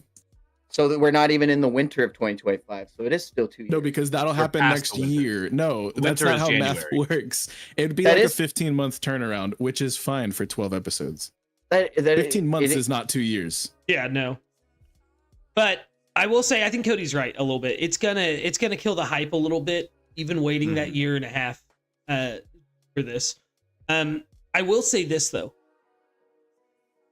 If Dandadan doesn't win Anime of the Year again this year, which I don't think it will, just because of the showing it had. Especially the Evil Eye arc is not. It's not a very good arc in the story overall. It got the lowest ranking when I did my arc ranking video. I will say this: the next arc of Dandadan is like Dressrosa levels of ramp up. It's like I believe it, and I Ninja War level of ramp up. Like this is like huge. Dragon Ball to Dragon Ball GT. This like really like this freaking changes. The entire next run of episodes is going to be some of the best anime put to screen. If they pull it off correctly, Jakoby, your problems with how you feel about Okarun and Momo at the moment are going to be completely resolved. Bex, if they do it right, your problem with the way that they're juggling the characters and things like that, it's going to be completely resolved. And that's what I hope to see, especially if they're taking this longer bit of time to produce the anime. I do want to say this. I'm not coming out of this actually mad and disappointed. Of course not. Yeah, no. I think this was a great season. I will definitely be looking forward to the next one. And like my only reason for not reading Dandadan is because of how much of a great time I've had on Dandadan Thursdays with my IRL friends, my girlfriend, and my community. Like looking forward to the new Dandadan episode and then seeing it and being like, oh my god, that was crazy. Because like we touched on earlier, anything can happen in Dandadan, and I really look forward to it. Yeah, I think this animation studio is doing a great job on it as far as like the level of like color palette and insane over the top visuals. I think they handle this incredibly zany kind of story really well. So like I say all of this as like, yes, I'm critical on it. It's not perfect. I'm genuinely looking forward to it. The wait alone though, us like knowing I might have to wait about a year, if not more, is probably what will actually push me to start like reading it and kind of but I think reading it will 100% ruin the anime for me. And if you do decide to read it, I will read it right there alongside you. We'll do it together, brother, because it's one of my favorite reads. I just reread it recently, and it hit still again, like every beat, every little bit of it. And the current arc, I actually got very upset about some stuff. And within one chapter, Tatsu, I was like, all right, I trust his vision. I'm going to let him take this. Like he's actually, yeah. Yeah. Take the wheels. My my stance on it is that so many people that I've been hearing about have been saying that it is pretty much flawless and that it's like a perfect adaptation. And I'm like, that is just, It's not true. I think that's very generous. I think I have critiques.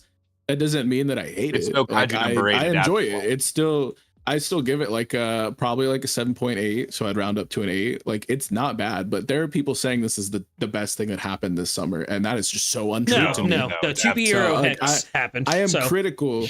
Yeah. Yeah. I'm and Lord very of Mysteries critical and of Kaiju it. number 8 and Gachiakuta. Yeah, but it only seems like I'm so critical of it because so many people are holding it to such a high standard. Yeah, that's And I so just fair, don't dude. think it. I don't think it hits that quite that muster. You know what I mean? Yeah. It's good though. It's not a bad season. I think this in a lot of ways it improved upon things that I had issues with in the first season. So it's really good. It didn't hit the peak that I got from season 1 Okay. in episode 7 Let's go. at all. It didn't really even come close to me, but I just still know that the series has that capacity, and It's I'm still looking setting forward up. to. Yeah, I want to see now that the public has seen a legitimate kaiju or what they thought was one. What are they gonna think? Because like Yeah. before all this shit happened, like kind of outside of the view of the public, there was always like this like force field or like time had stopped or some shit. It's just like now it's real. Subspace is what that's called. It's not just When they- real to our yeah. It's Yeah. So it's not just real to our little 16-year-old main cast and this crazy granny. It's real to the whole world now, Yeah. or at least all of Japan. Yeah. So Yes, that's going to be top. interesting to see moving forward. I think it has a lot of promise still, but it's not without critique. You know what I mean? Like Of if course. I'm being real. Even the main, like the manga has its moments where it's like, Tatsu, why'd you do it like this? Why'd you draw it like this? Why exactly is this? That, I don't have many critiques when it comes to the manga, but I will say it was those first few arcs where all of my critiques were. So seeing people come in with the critiques of the anime, I'm hoping in my heart of hearts, I hope that is the case for the anime as well, where those things smooth out and they learn Tatsu's creative process a little more and how to adapt his material properly to animation. One thing I have to praise as well, as someone who's been a fan of the manga for a couple of years now, I think that they've nailed these characters' personalities in the anime perfectly. Every time I see Momo, that's Momo. Every time I see Okarun, that's Okarun. Every time I see Kenta now, that is Kenta. Like 100%. Same with Ira and Gigi. Gigi, I will be honest, such an annoying character to me in the manga when he was first introduced. And they did that perfectly in the anime as well, where he was very annoying at first, but then he started to level out and you learned why he was acting the way he was. It was because he was trying to be boastful. He was trying to appear still okay, even though he clearly wasn't because of everything he was experienced with his parents and the evil eye and everything. Dandadan's really, its greatest strength are those characters. So I hope that the anime can pull it together and really learn how to use that ensemble cast in the way that Tatsu has. Good shit. No, good one. We have Good shit. we have 2 more big things to talk about in Kaiju number 8 and Gachiakuta. But before we get into talking about them, I did have 2 other series I wanted to talk about quickly, if I could, which is I actually watched all of the second part of Sakamoto Days, which we had said before in the last episode. We're like, hey, it's pretty unfortunate that it's airing around all this peak. Yeah. I take back what I said. This shit's peak. Yeah, It's let's really go! good. Let's It's good. Dude, it's so good. Yes! Yeah, I've been- actually. Oh my god, It's this is what crazy. Kanye felt like! Oh my god.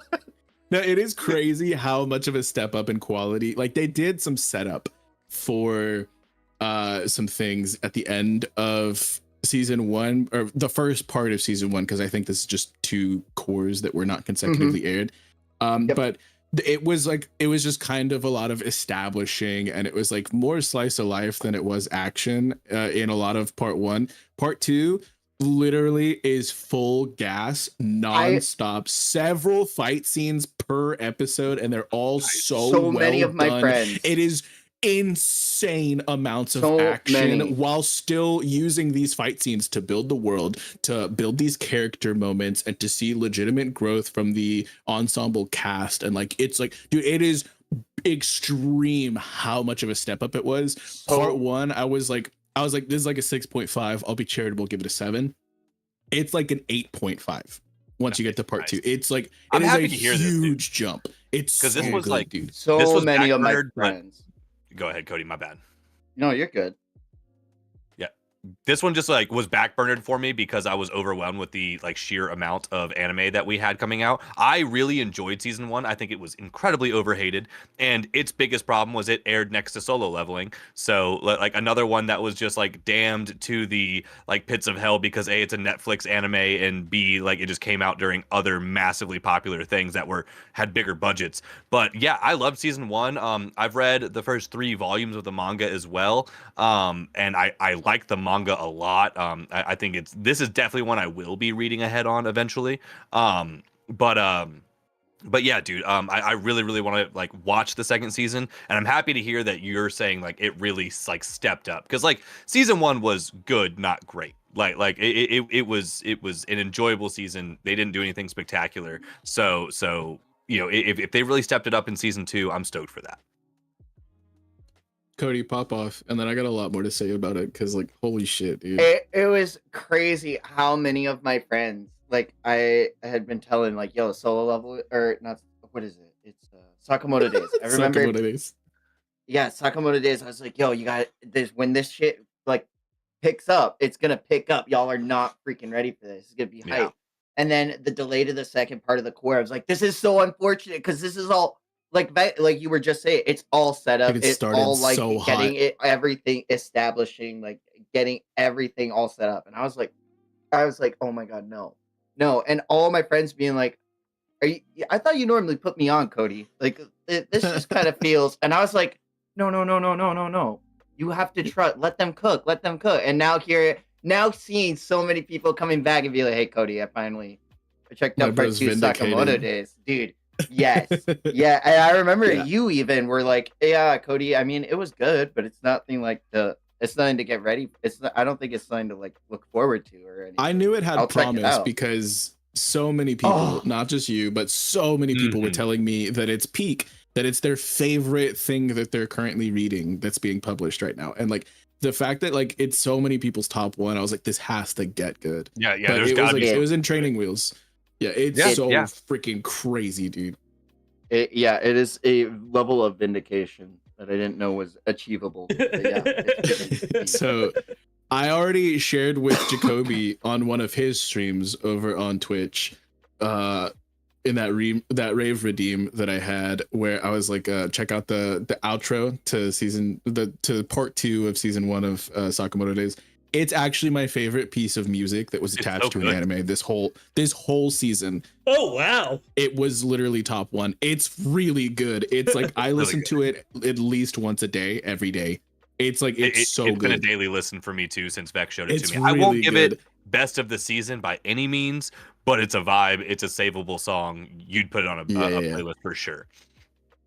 I adore it. It's really, really good. But season 2 started out so ridiculously hot, immediately paying off on so much setup, immediately seeing very big leaps of growth from the 2 main supporting members of the cast. This mangaka might actually be a serial killer. Like, keep an eye on them, because the way that they depict crazy is very, very detailed. Like, seeing how some of these characters are handled, and it's like, holy shit, dude. Like what even is, like, I don't know, it's partially concerning, but it's really, really, really well done.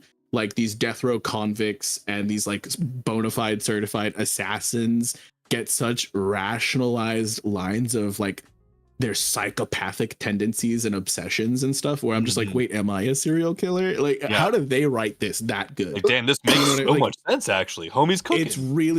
It's really crazy. And their backstories are actually really, really solid in a very short, like, you get it like mid-fight, but it's not like, it doesn't feel like, you know, like in the final war of Naruto, where he just knows someone in the middle of like a spiritual tug of war or something. You guys know what I'm talking about. But you shouldn't be doing this right now. No, it actually unfolds in a very, very artistically, in a way that I appreciate. It really does such a good justice to these terrible people that are good characters. You know what I mean?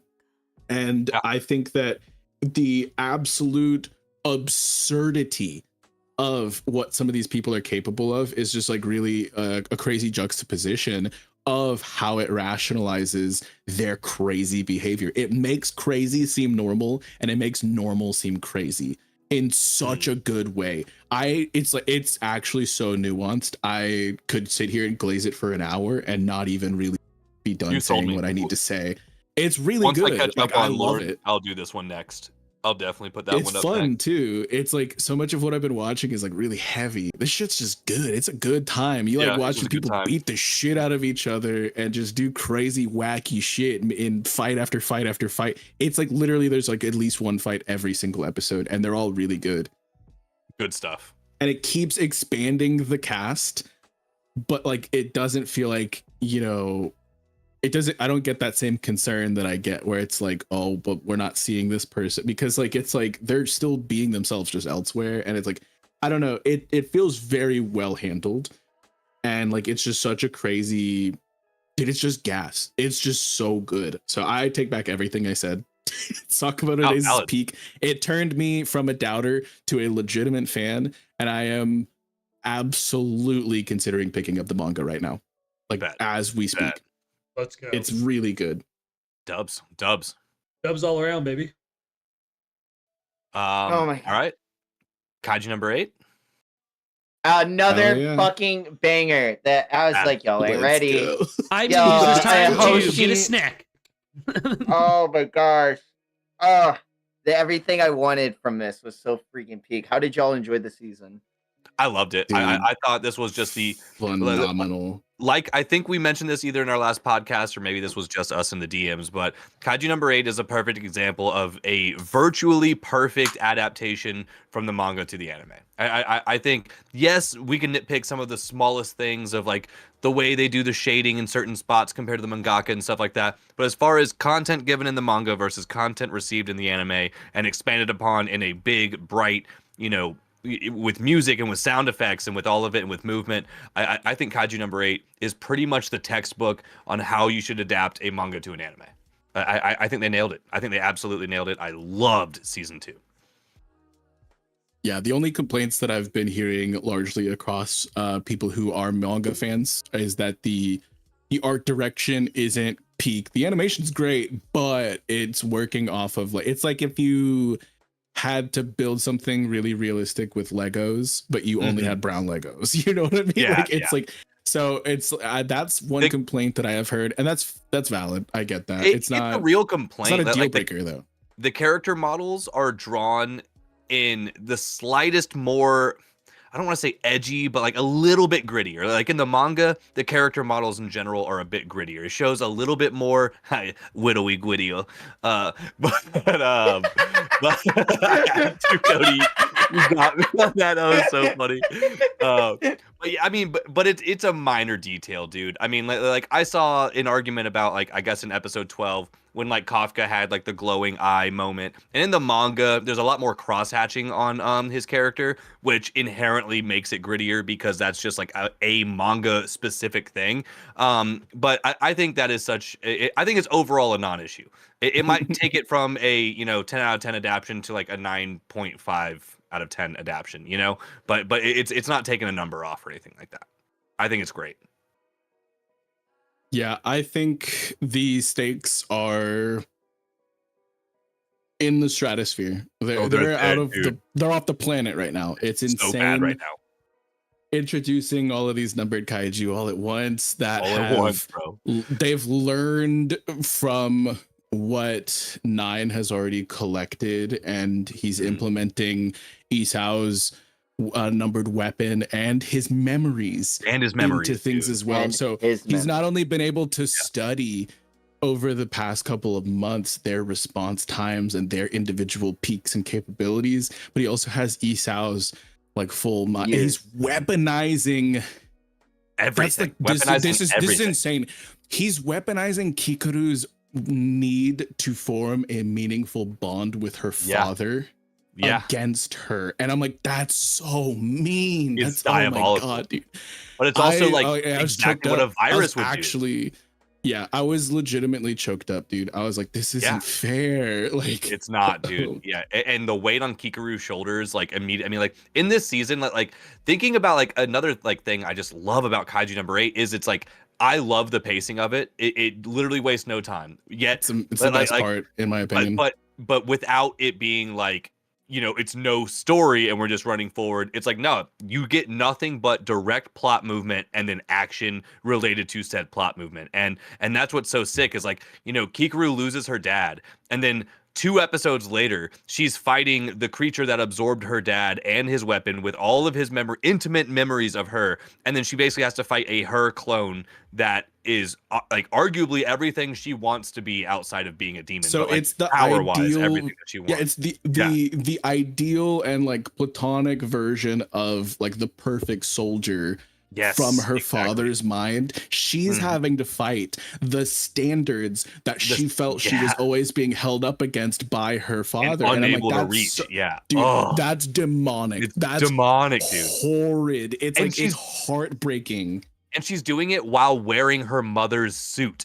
Like the suit her mom died in. Like not only is she having to live up to her father's standards directly in front of her, but she has to do it while also being like the love of her father's life and her own mother. Like the layers to actual trauma that this girl's going through actively on screen, and yet she is literally the best option that isn't Kafka. Yeah. Crazy. It's bigger than that though, is because she's also wanting to get this done so that like it's in the same way that Reno is like, let me flex so Kafka doesn't, because if he keeps flexing, he will lose himself.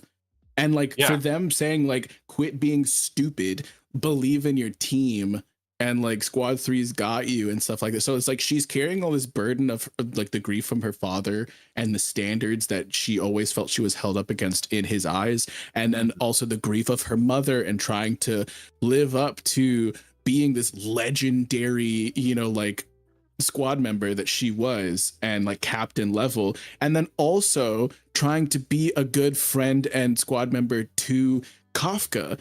And I'm like, dude, she's literally my favorite right now. Like, it #1 character, and like she has some of the best character development as like as a female anime like deuteragonist, I guess is what she would technically be. Like, they're nailing her character, and also she's a younger character who is playing her part perfectly, and they're not adding any extra weird stuff. Like this is another one of those animes that like you don't have to warn your homie about before they start it. Like, hey, you gotta be cool with a couple things real quick. Like there's none of that. There's zero looting. There's basically no fan service whatsoever in this anime. Every female character is drawn realistically, and I mean that like characterization wise and everything as well. And I just think it's such a mature manga for it being a battle shonen, relatively generic. You know, this guy is going to turn into the monsters that he seeks to destroy. I think it's just a breath of fresh air in a super saturated market. And for me, it was comedy forward. So I was expecting like, you know, like someone to just ogle bazongas, or like, you know, just like I was just out of the gate. I was like, oh, this is just going to be like goofy. I'm legitimately, I'm stressed. I'm actually like, I think I lost hair after I watched the finale. I was like, what are we going to do? Like, this is impossible. It's literally, dude, and what are we gonna do, bro? We're gonna struggle. Insane. That's what we're gonna do, bro. We're gonna. I mean, yeah. What a hopeless situation they left us with. This is one of those that like. This is where I had a heavy feeling that season 2 was gonna end. This is one that I could like kind of call with the pace that they're going. And really, I mean, like they're saying, you know, in the chat and all that, like the manga's already over. I think season 2 ended around chapters like 85 to 95. 70? Oh, did it end at 70? Really? Is it that far 70, back? Okay. It's like 70 out of 130. So we're like maybe 3/5 of the way through. So we might get 2 more seasons. They might do 2 more seasons. I could also see them very easily doing season 3 in a movie. Like if they do like a 2 core thing, like 24 more episodes. Yeah. We've 24 more episodes. We've had 24 episodes so far, because the movie was just a recap. We've had 24 episodes. With 24 more episodes, we should, there's no way, but I don't think they can do because like they've adapted about 70 chapters so far, and there's about 130 something, if I recall correctly. Yeah. It's There's like 128. There's no way they pull out 60 to 70 chapters in 12 episodes alone. I hope they when don't. it took Like, them, you know. yeah, exactly. So I didn't realize I'm we ended so thinking early. I thought we were farther ahead. I thought we were around 90, so I feel you on that. From what I heard, it's like 68, and I was like, that's almost nice. So that's why I remembered it. Nice. Almost. But so I actually hope we get 2 more seasons instead of I would love that. or like a 2 core thing. Like, but like I don't want them to condense it, because the pacing has been my favorite thing about it so far. You know what I mean? Yeah, and it's 1-to-1 to the manga. They're really, I mean, if anything, they're adding stuff in the anime, and the anime canon that they're adding is fucking great. Like the extra moments with Kafka spending time with his squad that we didn't get in the manga was actually really good, really refreshing, and didn't take so much time of an episode where we're like, why are you focusing on this when there's more shit? Like, if anything, like this is like, again, back to like just such a banger adaptation. Like the things they add are genuinely like good world building, plot building, like moments the mangaka didn't quite have the time to expand upon. Because they seem to be speedrunning this manga as well, whether it's, you know, Shueisha pushing them or whoever. You know, I really, really like that. So again, hats off to the anime for handling these situations so well. Yeah, I'm super worried, because like I said, Kikaru is probably my favorite right now. And it's not just because she had a crazy glow up, and because like my heart actually aches for the situation that she's in right now. And I fully believe that her and Kafka are going to be like the 2 to rise above whatever is put in front of them somehow, even if it 100%. Breaks them along the process. Like I fully believe that those 2 are just narratively framed to succeed. Yeah, there are other characters, some of whom I adore, that have a lot of death flags right now. Like I've seen a character deterioration of my goat Hoshina. I do not like what is happening with him right now. I'm really worried. Maybe I will. I'm so concerned, because like his suit is actively so combating cool. him. No, but like listen. His suit is actively combating him. He has to change who he is as a fighter and at his core in order to unlock his full potential, which feels like a downgrade character-wise. Although he gets upgraded power-wise. Don't forget though, this kaiju is also like does have respect for him. So yes, he's dealing with like combative personalities who, you know, one guy wants to fight headstrong and the other guy, you know, wants to fight smart like Hoshina. But there's a give and take to this, and without like spoiling anything, like you can see it setting up where like there's going to be a middle ground that has to be attained, because even this like numbers weapon thing, like it doesn't want to die, and if Hoshina loses, then he gets decommissioned and it's just GG's. Like they're not going to, you know, run him back for somebody else, because it's such like a early and different situation than they're used to. So the stakes are still there for the kaiju that is working with Hoshina, and I like that those like this is going to force character development in both characters, and that's going to be a really cool thing to see. No, I get it, but it's like where we currently are in the anime. If like I'm anime only, it's like it feels like a lose-lose. Yeah, I could see we get to a compromise that is maybe more ideal. Currently, it's like, oh, you can stick to your guns or swords in Hoshina's case, and you know, be yourself, but you'll be significantly nerfed combat-wise, or you can compromise yourself and get a significant combat boost. And I'm just like, that sucks either way. Like, you know what I mean? It's like, it just feels like a nerfing, like a plot nerfing to my boy, my favorite boy right now. And like, he is also somebody who he's dedicated his career and his life to putting himself in the fray, so that he is what stands in between Mina and big threats that she can't take on without being at a distance. And so it's like, initially he literally has death flags built in, caked into his character design because of his resolve. And this is just adding more death flags onto the pile. And I'm just so 100%. Worried for my boy. Yeah. And that's good writing right there, bro. I mean, in my Yeah. opinion, that's exactly it. That's the way you should feel. That's what these stories are supposed to elicit from us. And going back to our isekai conversation earlier, that do not give us these feelings. That's what's so great about Yeah. something like this, where I am genuinely nervous. I'm nervous for Hikaru. Like she's very main character energy, but like I'm not convinced. You know what I'm saying? Like this is a bad situation, bro. And like say definitely with Hoshina. And then like Reno as well. Like insane character development between him and the red-haired guy Iharu, I believe is his name. Yeah. Iharu. I love their relationship. I love the fact that like this story has made a point to not lose focus on the weaker characters, and actually give us some genuine growth in like the support side too, and is actually showing that like the support like troops in Kaiju number 8 are incredibly important for the main people to be able to land the hits that they need to hit. Like being able to freeze the Kaiju's feet, you know. Shinanomiya, the one who was like getting fully pieced up before Kafka showed up in the finale, like she's legit. She's low-key a fucking tank for not getting atomized by that hit. Like it's crazy, dude. Yeah, dude, she's fighting the female Titan and just like and she's just not she's not that crazy with it, you know? Like she's a character that we really don't have any time with. And yeah, one thing that I absolutely love, and this was like displayed in the manga on like one of those like in between the chapter pages where like you get author notes and stuff like that. And the creator for Kaiju number 8 straight up said, he's like, I always wanted to make a main character who like shows up in the nick of time, and like when he shows up everybody can like finally exhale, like your All Might kind of character, and your Goku kind of character, you know, like the kind of character where like we all know he's tough and he's gonna pull up and save the day, but like we're always like a little bit nervous as to like, you know, well, when is that gonna happen? Is he gonna make it in time? All that.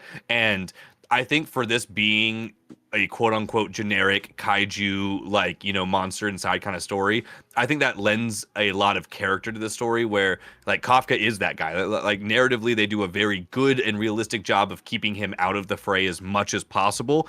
But when he does show up, not only is he compromising a ton of other things that could definitely needed to be protected, as far as like his identity or like him losing himself, but like he's willing to sacrifice all of that because the person right in front of him right now, right this second, needs to be saved, and he's the one who can do it. And I just think that's some awesome writing, and for something that could be considered a generic plot point, I think it's handled so damn well. And I have that breath of fresh air when Kafka does show up, when he's in that kaiju form. He's got that fist up, dude. Like the symbol of peace is here. Like nothing to fear. It's one of like, he is here.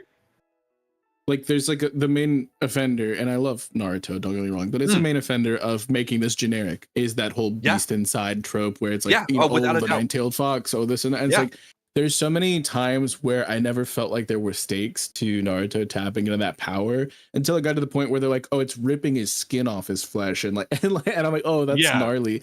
And then he stopped doing it to save the village and started doing it to go and make peace with his angry, angsty boyfriend or whatever. And I'm like, this doesn't feel, it never evoked the same kind of emotion from me that of what Kafka is going through right now. Yeah, I was never actually scared that Naruto would lose himself to the nine-tailed fox. I am actually scared that Kafka will lose himself. So yeah. It's a constant concern that I have. It has made me lose sleep more times than one now. Like it's like I'm invested, and like it's because he doesn't have plot armor unless he turns this on. With Naruto, he had all these other hacks, like you know, there's a million different ways. Yeah, that's true. His name was in the show, but like it's no, he was like the son, or he's the son of the previous Hokage, and he has, you know, the like the deepest pool of chakra because of his lineage, and he has like he's inherited, you know, like from the six paths. And like, no, I don't. Kafka's just a dude. Kafka is literally just a dude, and he doesn't get any with a cool name bleed through power up. Yeah, and objectively a lame dude too. Like you know, he's shown to be. I mean, he was cleaning up the poo poo of the kaiju, not even like doing like the better part of the cleanup kaiju job. No, he was up there in them guts. You know what I'm saying? But yeah, not Kaiju Glaze all day. I love it. You're missing out if you're not watching. I will say, I think it's honestly you're missing out if you're not reading it. It's a great read. One of the weirdest. It's putting a lot of good twists on a lot of other generic things, and it's the sum of all of its parts is so much greater, in my opinion. One of the praises I've heard about Kaiju is that it has an older protagonist compared to most shonens, which is, teenage boys, teenage girls kind of thing. Which is, it's interesting to me. And I do hope we see that more within the genre. I think it'd be very cool. That said, I'm not going to get my hopes up just because he's a grown-ass my adult. age. Oh, when I'm older. Yeah, he's the same age as me. Yeah. So they're calling him in the first episode. They're literally calling him old man and washed. Oh yeah. Shit. I'm like, hey, calm down. Hold on. Too real. No, he's fully unk. He's not like a 16-year-old high school boy. He is. Yeah. That was such a good immediate connector for me. Like immediately, and just the fact that, yeah, dude, I'm especially being old in this anime scene too. Like half the people I'm talking to on TikTok and stuff are like, 20, 21, and they're like, yeah. I'm like, dude, like my first anime was Sword Art Online, and I'm like, yeah, you're like, oh my god, I watched Speed Racer as a kid, like, yeah. So yeah. Kaiju's a breath of fresh air in a sea full of generic flesh air, dude. Yeah. No, but I want to say real quick what I was going to say with that was that I don't see it happening like a bunch of older protagonists for shonen because it's in the name, right? Shonen is young boy.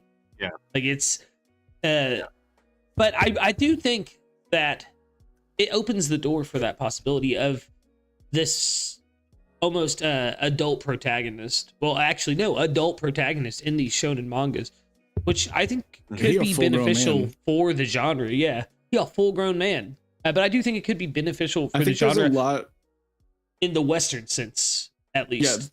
Yeah, 100%. That's one aspect, though, because like when you look at the way that it approaches pacing, for it to accomplish a full shonen story with good world building, great character design, and from what I've heard, one gas-ass final fight in less than 130 chapters. Yeah, that's crazy. Wild, yeah. Name another shonen that's done it. A good blueprint. Name another shonen that does it. And I would say this is better. I would legitimately say, from what I've seen from Kaiju so far, this is better. I do love me some Fire Force, though. Shade, I am 69. Back in my day, all we had was Astro Boy and Speed Racer. What is this all this new anime? What's this Saint Seiya? What is Yeah, no, really. You grew up with Flintstones. The pacing, the adaptation pacing is another thing. It's not just that the manga itself, the source material, has done such a great job in accomplishing so much in so little chapters. It's the adaptation is just, it's like Jakoby said earlier, in my opinion, I feel like this has to be the gold standard moving forward. It's gotta be. It's fully changing the game in more ways than one with the kind of shonen genre in what you were saying, Lucas, and also in other ways. So like I hope that this makes lasting impressions in the industry, because I'm tired of seeing boys who are 16 forever, and like it's like, I don't know. There's parts of it, especially when you get to Japan's creepy and they over-sexualize people. And if you're gonna over-sexualize someone, make them a fucking adult. Yeah, you know I mean? Like, grown. Yeah. And with it blowing up in the West, us getting much more of a say in what we're watching, and then also the simple fact of anime fans are growing up. Like here we are, like the age of the dudes on this anime podcast, and like all of that. Like we are people who did love the teenage shonen protagonist because we were a teenage. Yeah. Cody actually. He's not far behind. He's not far behind. You're on your way, Cody. You're on your way. Keep talking, old man.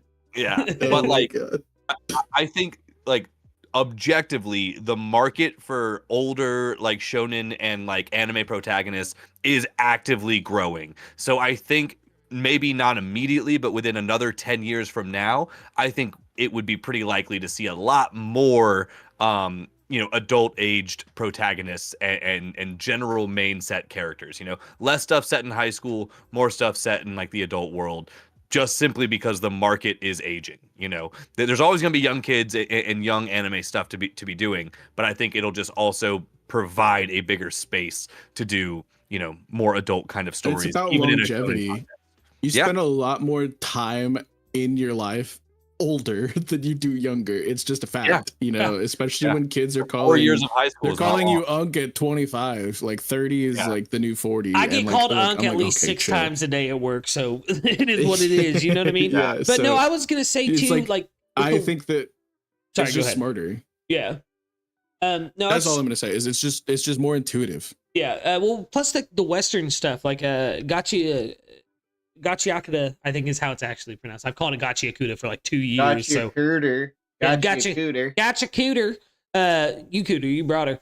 Either way, it's mangaka.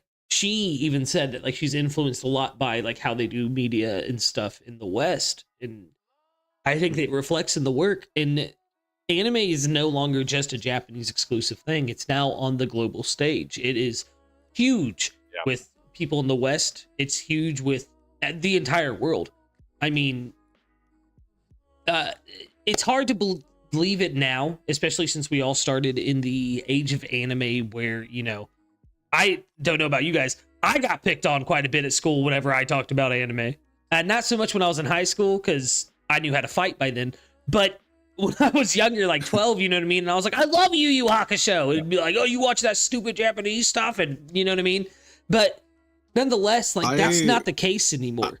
It's for everybody. It's not like that anymore. I hung out with an older crowd, so anime was kind of the cool thing when I was growing up. I didn't have to deal with a lot of that until I got into like when I was an adult and I was working in kitchens, which are famously closed-minded and are ruled by machismo and stuff like that. It's like, so it's like I was like, hey, I can't talk about this shit with anyone here. You know what I mean? Like, yeah.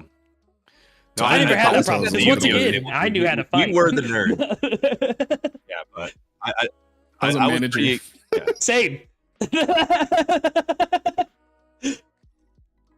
No, yeah, we were though. Yeah, I think that on a global scale, it's definitely being treated differently. We've had people cosplaying it in the Super Bowl. We've had people, you know, like just like Togashi made a Twitter account and it literally broke the internet overnight, you know, 2 years ago. So it's like it's insane. Like, dude has the most motion of all time, it feels like. Is in the top 10 fictional authors of all time and is about to break the top 5. Yeah, like so it's insane. It's wild. So like we were saying with Demon Slayer when the movie came out as well, it's fully changing the game across the board. And I think that things like Kaiju number 8 are what I want to see leave a more lasting impression, as opposed to some other series that loot a bunch of high schoolers and stuff like that. And I'm like, if it's a romance, that's one thing, but you ain't gotta make like all the tits and ass out and stuff like that. Yeah, you know? Yeah. It's just not necessary to have compelling, enjoyable to watch female characters, male characters, battle situations, all of that. Like none of the outfits have to be revealing. None of it. Like Hikaru is one of the most badass female characters I have seen in a hot minute, and not 1% of it is because of the way that you know she's portrayed, like, you know, in a sexual manner. Completely agree. She's actually just a good character. Oh my god, I like her for the personality. Like, that's what upset me about post time skip One Piece is because delete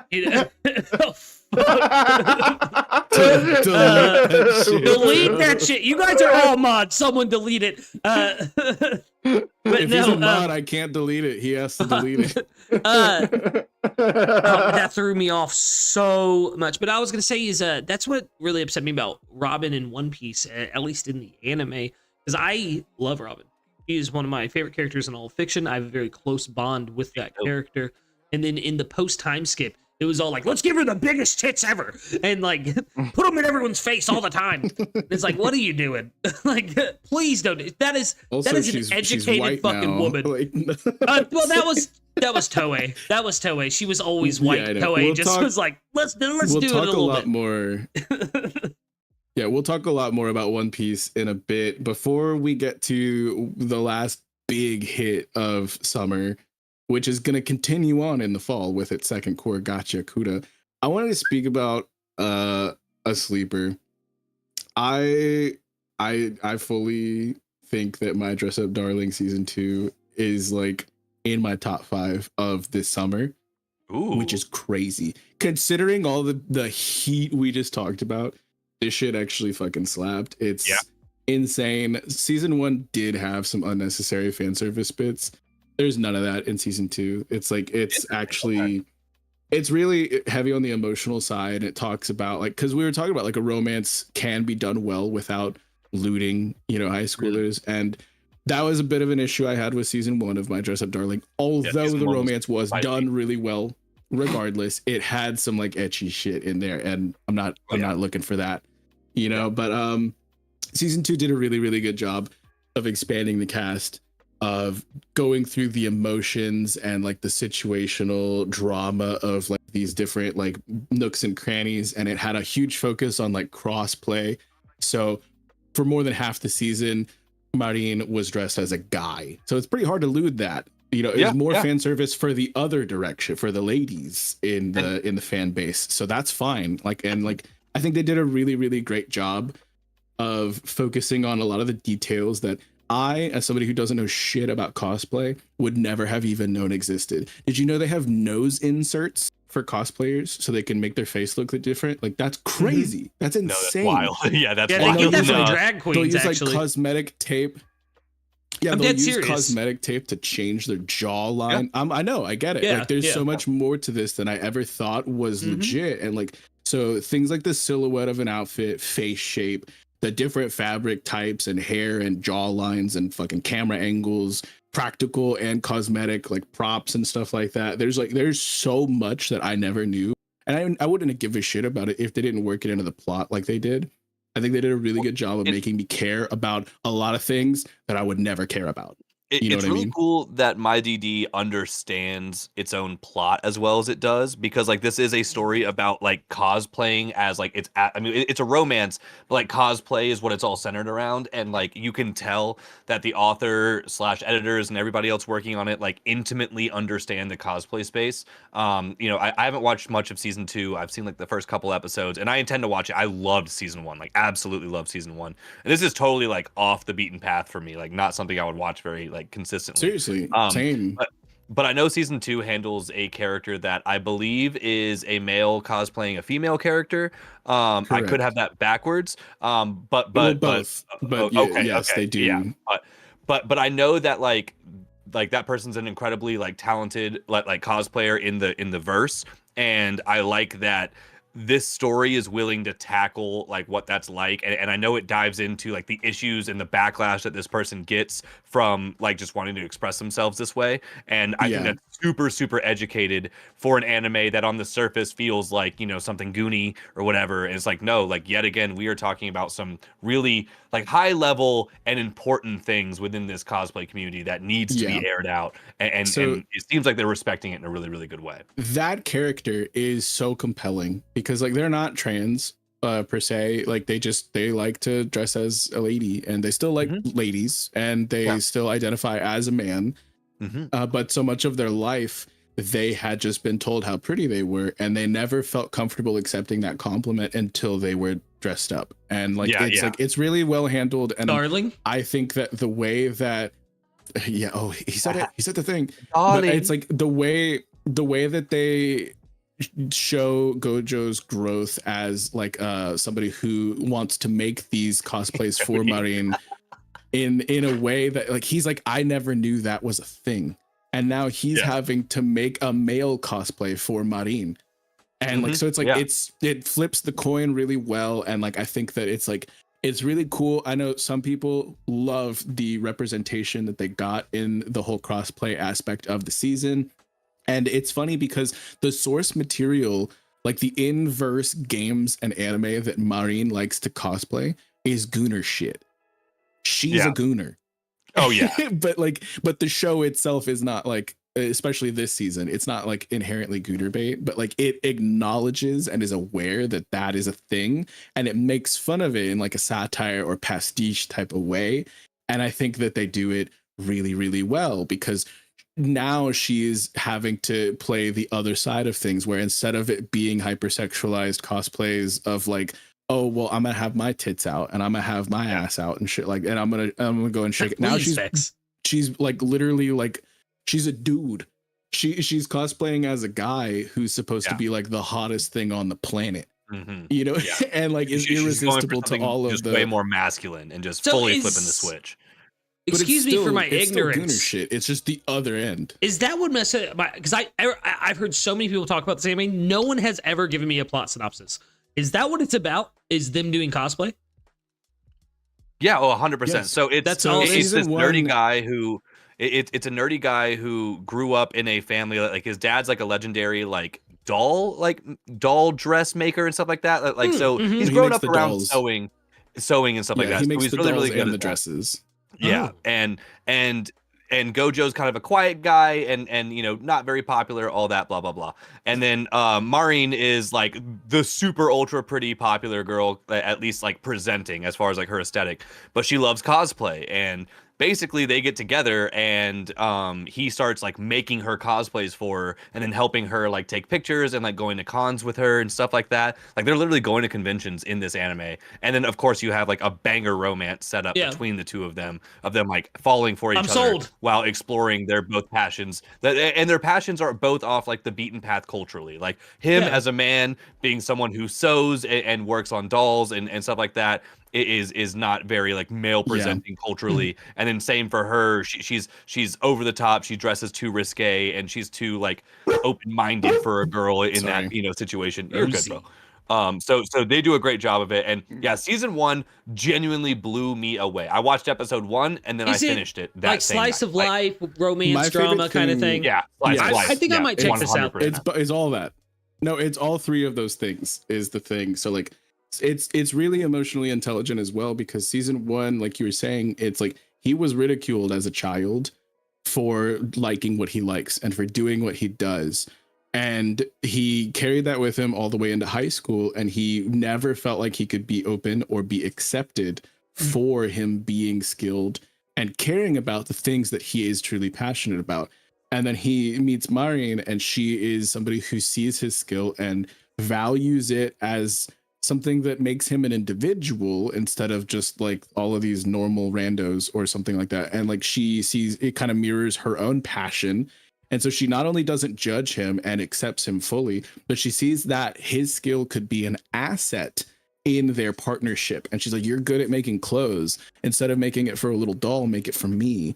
And so they benefit off of both of them accepting each other and their passion. And he has these revelations.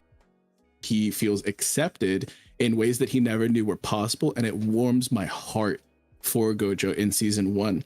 And then it gets a little more complicated, and season 2 kind of focuses a little bit more on the will they won't they, instead of just the meet cute and them getting to know each other and the ins and outs of their passion. You actually get to see a lot more of a bonding experience, and it's not just him opening up to her, but him opening up to a much bigger cast, and like him seeing that this community aspect of cosplay is something that he's really been searching for his entire life. Oh, that's wonderful. And it's really, really wholesome. Yeah, that sounds awesome. It's so well done. I love it. I honestly love it. And there's so much attention to detail as well with the character design, because not just Maureen, who's like this like very type A pretty girl, very high maintenance, and like is like constantly, she's a model. She's literally a model, but she does cosplay as a side thing.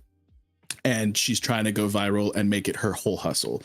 But that's how she funds a whole bunch of her higher budget cosplays and stuff, is through her model money. Yeah. But she, as well as a lot of these other characters, you'll see that their nails are different colors. She changes her phone case and the little charm she has on it. She's got different hairstyles and different outfits. Literally not one scene outside of the school uniform uses the same outfit for any of the main characters. I love lived that. in. It's really good. Like, they have favorite.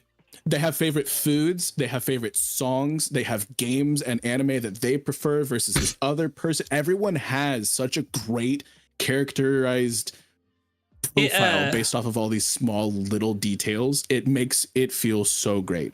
It's one of my favorite things in animation completely, when they take the time to detail different outfits and stuff. One of my favorite animated series that's Western is Totally Spies. I'm sure you guys remember it. They have They had a course. folder for that show. The fashion with is crazy. Over 1 million outfits for the characters. And like, I love that That's attention insane. to detail. I love that attention to detail. So hearing all this, I really think that My Dress Up Darling is going like towards the top of my list. I think it needs Season to be one watched has sooner than later. Season one has some unnecessary shit. There's like a full-on panty shot. There's some jiggle physics and some unnecessary shine on some cleavage at some. It's one of those you still have to warn your friends about. Yeah, season 2, none of that. Literally, I'm super none of happy to it. hear that It's season so 2 grew out of that a little bit. Yeah, and like there's some really cool relationships being established with some of the ensemble cast as well. Because like I said, we're not just with him being okay with confiding in Marin. It's like he's opening up to this whole. He goes to a karaoke night, and like there's just this line, and I don't want to spoil anything directly, but there's a moment where he speaks in his head, and he's like, "I never knew this could be possible." Yeah, and yeah. I was like, man, I want to hug fucking him. love that. You want to tap the boy up real quick. You're like, dude, you're yeah, I'm just that's my like, boy. He hasn't been. He's not like a child soldier. He's not like he's not a victim of like all this. He hasn't gone through. He doesn't have a traumatic like past. so much of exactly. But man, did I feel for him in that moment where he could just be relieved and happy, and it honestly almost brought a tear to my eye. It was really well done. This story just does such a good job of being like so IRL. Like none of it is like too far out of the realm of possibility, and that's the cool thing about it. Like so many levels of like relatability. Just depending, like pick a character, and like maybe you don't relate directly to Gojo or Marin, but you might relate to like the new character who was introduced, or like a bunch of the other cosplay people that they throw in there. Like this does such a good job of just giving you what it's like actually like to just be somebody who, for whatever reason, doesn't feel like they fit into the zeitgeist, and it shines a light on all of them in such a great way. It's great. Yeah, would I watch. love it. I'm sold, it's actually fully in my top 5, and this is one of the greatest seasons I think we've ever seen in anime, with like a very solid 10, a very solid 9, and a few things I would argue could hit 9, but like there's like at least 5 solid 8s. This is one of them. This is I give it an 8 out of 10. Like in season 2, it's really good. Then we have Gachiakuta. But that leaves only there's only one more thing I think that's a standout for summer of 2025. That's right. And it My perfectly Hero takes Academia. Vigilante. Wild. That was not summer. That was 2 Spring. seasons ago. But winter. My bad. Winter. But, that was winter 2025. But yeah, so what a year. Gachakuta's second core actually will perfectly bring us into fall as well, because it is still ongoing. Yep. I'm 3 episodes into that. Yeah, Gachiakuta. Did it pass your 3-episode test, Cody? Yeah, I'm gonna watch it as soon as we're done. Oh, that's what's up, brother. Nice. Now, I think this is another one that it's reaching to the standards that we set by Kaiju number 8 earlier. I'm not saying it's there by any means, but I think it's doing really, really well. I've read the first 2 volumes, so I'm not heavy on the manga by any means, but with the way they set the story up, I think the anime did a brilliant job of getting you into it. I love the mystery of it, the way Core 1 wrapped up. So for my manga boys here, because like both you, or like Cody, Lucas, you're obviously caught up. Cody, you're like manga caught up too, right? What? Gachiakuta? Oh no, yeah. I'm on Never episode 13. Cody's on episode 3. Lucas is manga current. I'm 140 whatever. Like, oh wait, so Cody, did you say you don't know what's about to happen? Never seen a single thing. Oh, okay, my bad. I have put it off out of spite. Is it because I talked to you for like years? Being like, read it. Yeah, but this is, in my opinion, this is the one I nominate for like the next one up. Like I really think this can do what My Hero did for its generation. I think it's the one. Because like Dandadan had the potential, but no matter how you cut it, it's controversial. Yeah. Like Gachiakuta is not. It's not controversial. It's very obviously written by a woman and with such a mature perspective. The way it covers punk aesthetic is just immaculate. graffiti, I think dude. the art style, even in the anime, shines through so well. Like the manga is amazing and it has unreal art. Don't get me wrong, but I don't think the anime takes away from that at all. I think it does a good job of exemplifying it.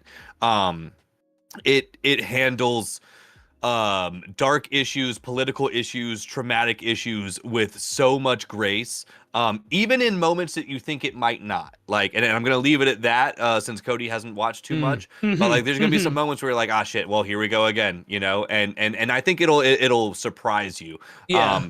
I Core One was an immaculate start. I am genuinely excited to dive more in this world. The mystery, the intrigue.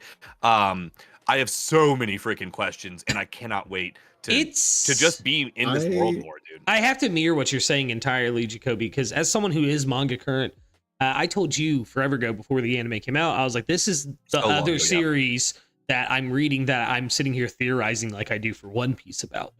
It's the mangaka does such a good way of not only expanding the world, but like kind of leaving you with that Oda box mystery of, well, what is this? And like, but you know, why is it done this way? And who is this person? What are their ties to this person and stuff like that? But realistically, she pays it off a lot faster than Oda. But just like Oda, she sets up like 100 questions every time. Way more questions. Yeah, exactly. And that's the thing. I see the splintering like paths because like in the very episode 1 you're like, okay, who killed Rudo's like guardian dad, whatever we call it, that guy. Recto, thank you.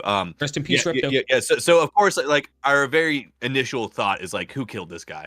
And then now that we've like been in the world a little bit and like more on the ground and like it's more lived in now and like we see like these different cultures and these different places, now I have like 7 different questions of things I really want explored. And I trust will get explored because it's all crucial to the story, or seems that way.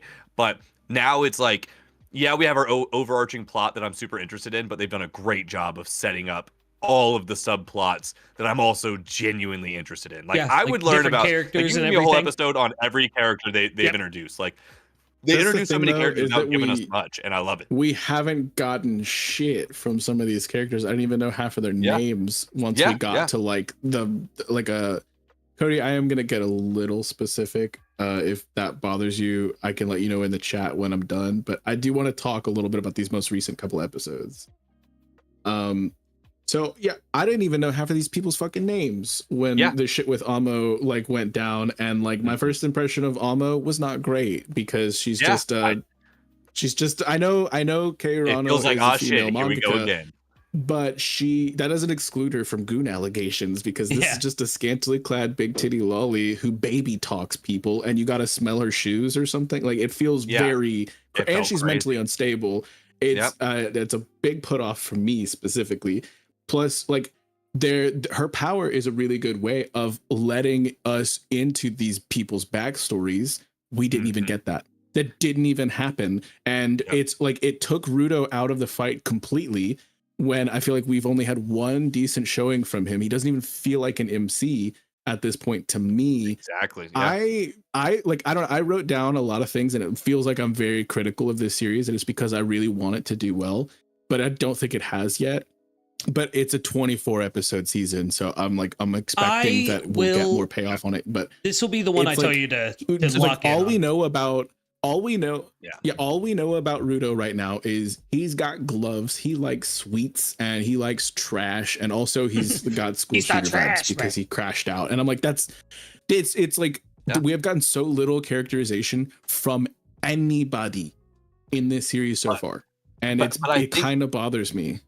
I get that it's bothering you, and again, I'm right here with you. So like, you and I, because you have watched episode 13, right, Vex? Like, you have physically watched. That's the last one that I watched. Yes, okay, I have not seen 14 I just want to confirm. Yet. Cool, no worries. Me neither. So we're at the exact same spot.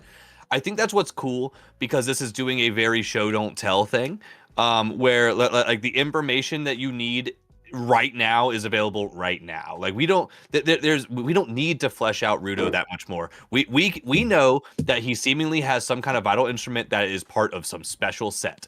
And then we meet Amo and we're like, "Oh, cool. She also has part of that special set." So like that is mad interesting, and like that like we are learning more about Rudo through the world he's traversing, which is really fun. And again, like they're building an ensemble cast in the right way. Like the mini like 30-second or less backstory we got on big dude with the water gun, like that was enough for me to be like, oh my god, that like you have a crazy tragic backstory. I can't wait to get more of this information. Like the tease was brilliant, and even with what they did with Amo, I think that was a great bait and switch where dude. This It was manga's so hard to doing watch. so good. It was actually hard to watch. No, I mean it fucked me up. Don't get me wrong. Like Yeah, it was reading not that, great for reading me. that Like, backstory, cried so hard. It's on stream. You can see it. go on stream. watch it. I It's was worse. what's fucking really sobbing. crazy It's worse. What's really crazy is the character that abused her literally said, "I'm not like other traffickers." I'm I not was like yeah, other yeah. traffickers. Yeah, dude. Yeah.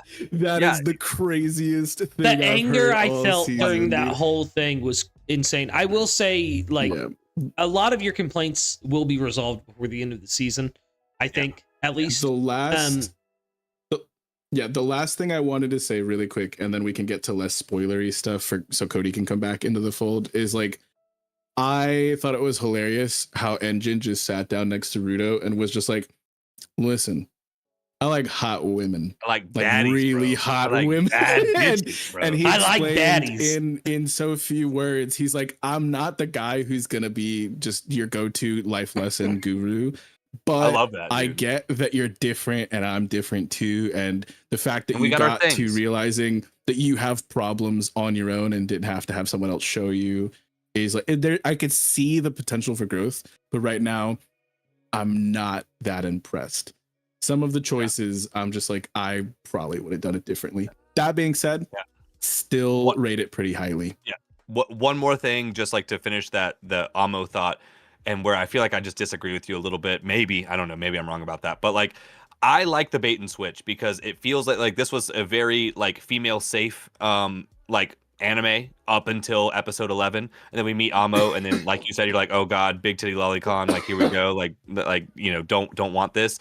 But the backstory explains everything and does it, and why she appears for that lack way. of a better term, why justifies yeah. it. Yeah, Yeah. like you understand why she acts the way she does and why she appears the way she does. Now, look, 'cause don't she get was me wrong. groomed. When Homeboy was using his weird ball of yarn and he tied her up and we got that whole BDSM moment, that was unnecessary. Hamsy. Like, no matter how you cut it, I think the mangaka's doing a great job, but that was a little bit weird. But outside of that one very specific scene, I loved the twist in Amo's character, because I was right there with you. I was like, damn, here we go. You know, this is our fan service character, and okay. And no, but by the end of it, it was like, oh my God, protect this child at all costs.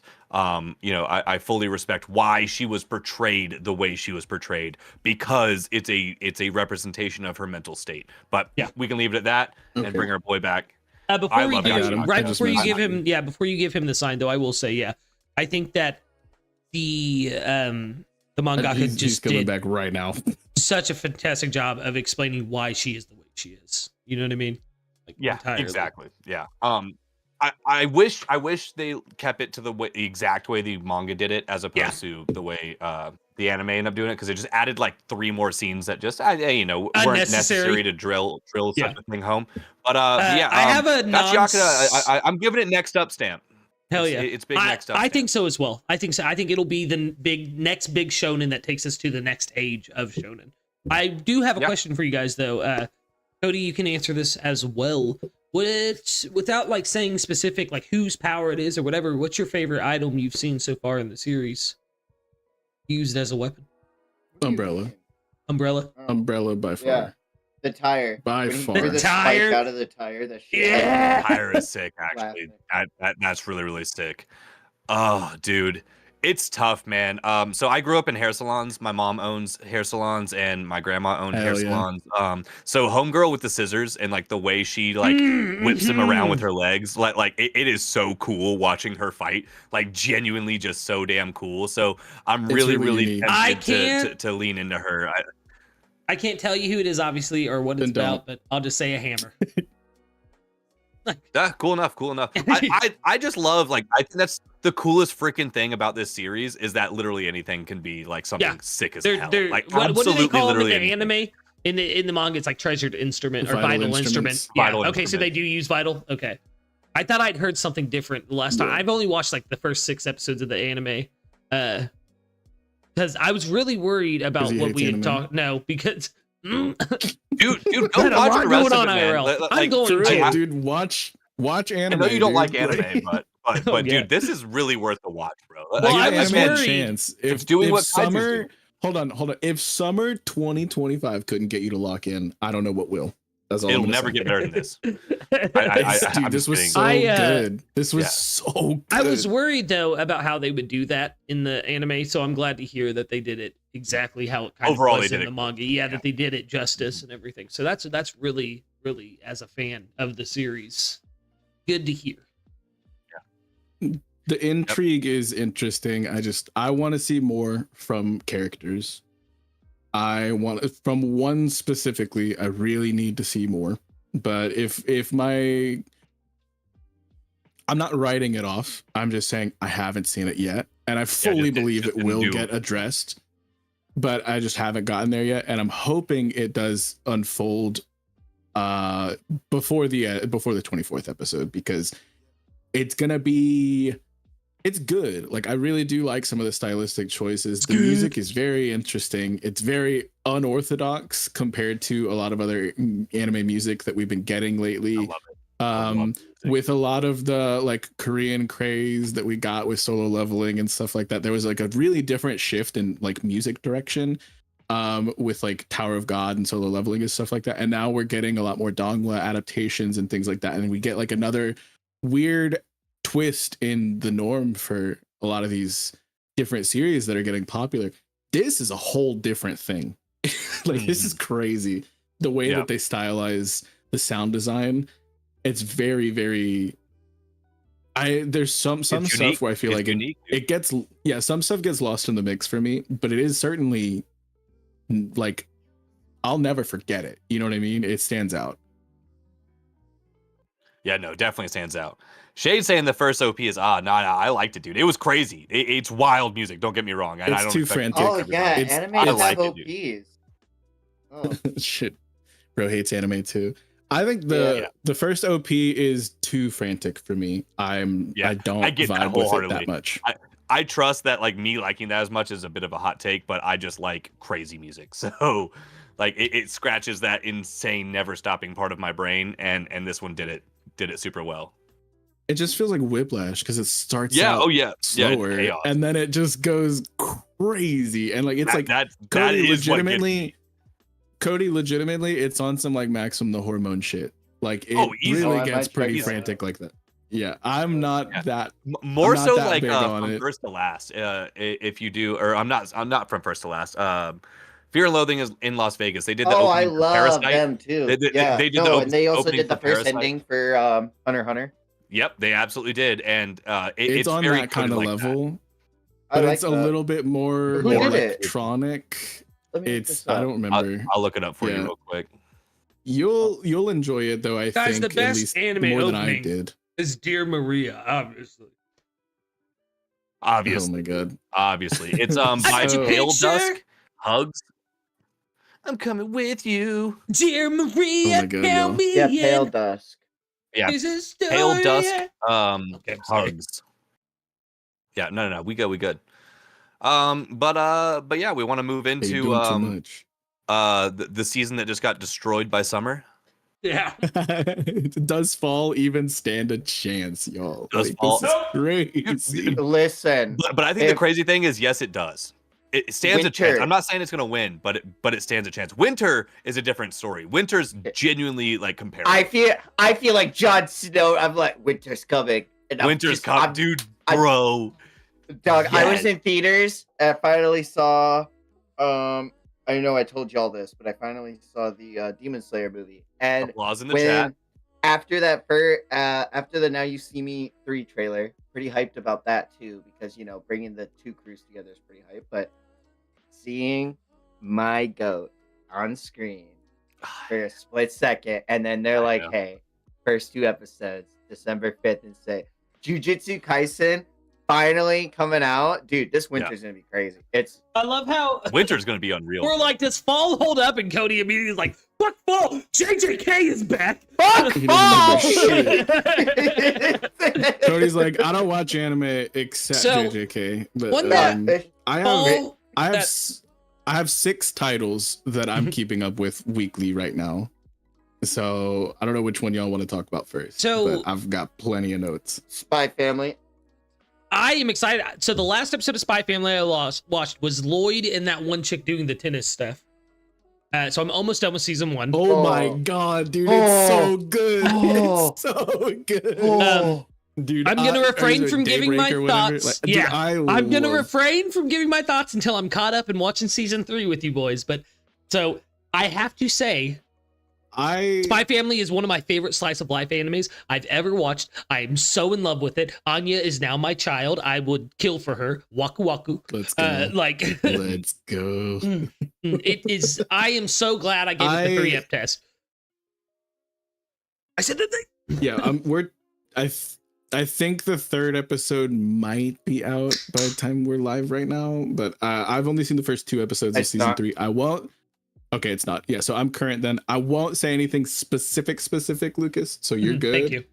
But I love me a Frankie focused episode because that's my goat. I love him. I adore him, and he got a little bit of shine, which I'm loving. I like Frankie. The new intro is really chill.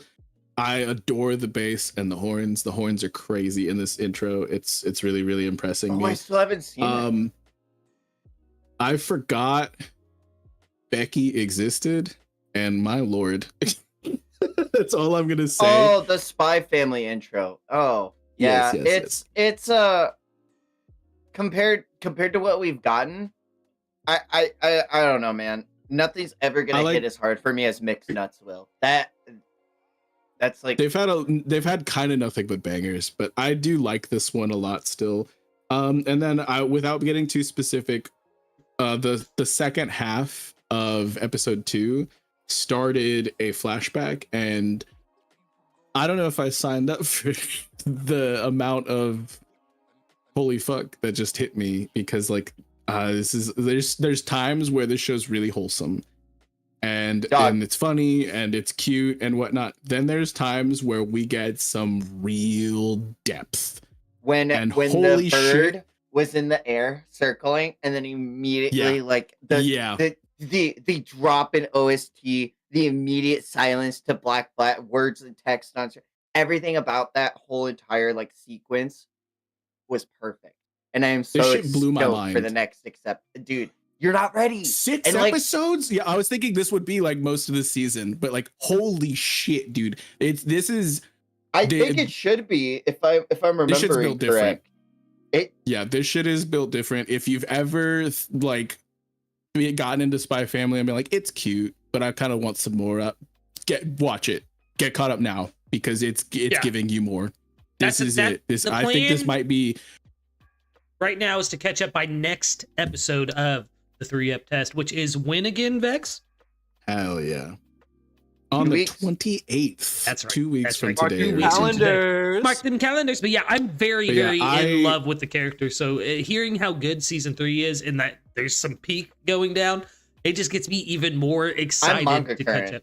I'm gonna read the manga when season 3 is done. I am. I'm gonna read the manga. I've already decided. This is me calling a shot right now. This is probably gonna be my favorite thing from all of fall. This season is probably gonna be it. Like, I'm calling my shot right now. I think MHA may not me personally, but I think that I don't even think it's gonna come close. I think it'll be in the general consciousness more memorable, because there are a lot of anime only. The general consciousness for sure. Didn't experience the ending of the manga when it happened, and I think it'll be better executed in the anime. I'm being honest, without spoiling anything. What do we want to talk about, MHA? I know, Cody. We can get into MHA right now. Do you really think it'll be better executed? Because we've seen how Bones has destroyed Horikoshi's art. And I know It's art I mean, aspect. you No, really they will think they're never gonna do ever it match justice? 'Cause I don't- Hirokoshi's. But I think they can fix some of the pacing issues, if I'm being honest, because you remember the slog, dude, in the high 350s when we were getting close to the end. Just every chapter felt like a nothing burger and stuff like that. I think that they're gonna really take. I from think they're that gonna and do the fix same it. thing, and they're gonna drag it out. I I- hope not. How are they going to really drag do. it out when they only have 12 episodes to go? They only have 12 episodes. Ooh, they are gonna fix that pacing if it's only gonna be 12 episodes. That's crazy. I'm That not is- 100% sure, but From what I'd heard, there's like 410 chapters or something like that, and they Around left that, off yeah. on like 390 something. So there's like less season 8 than is 20 expected chapters. to have 11 episodes, and Oh, we're already yeah. So 2 it's- down.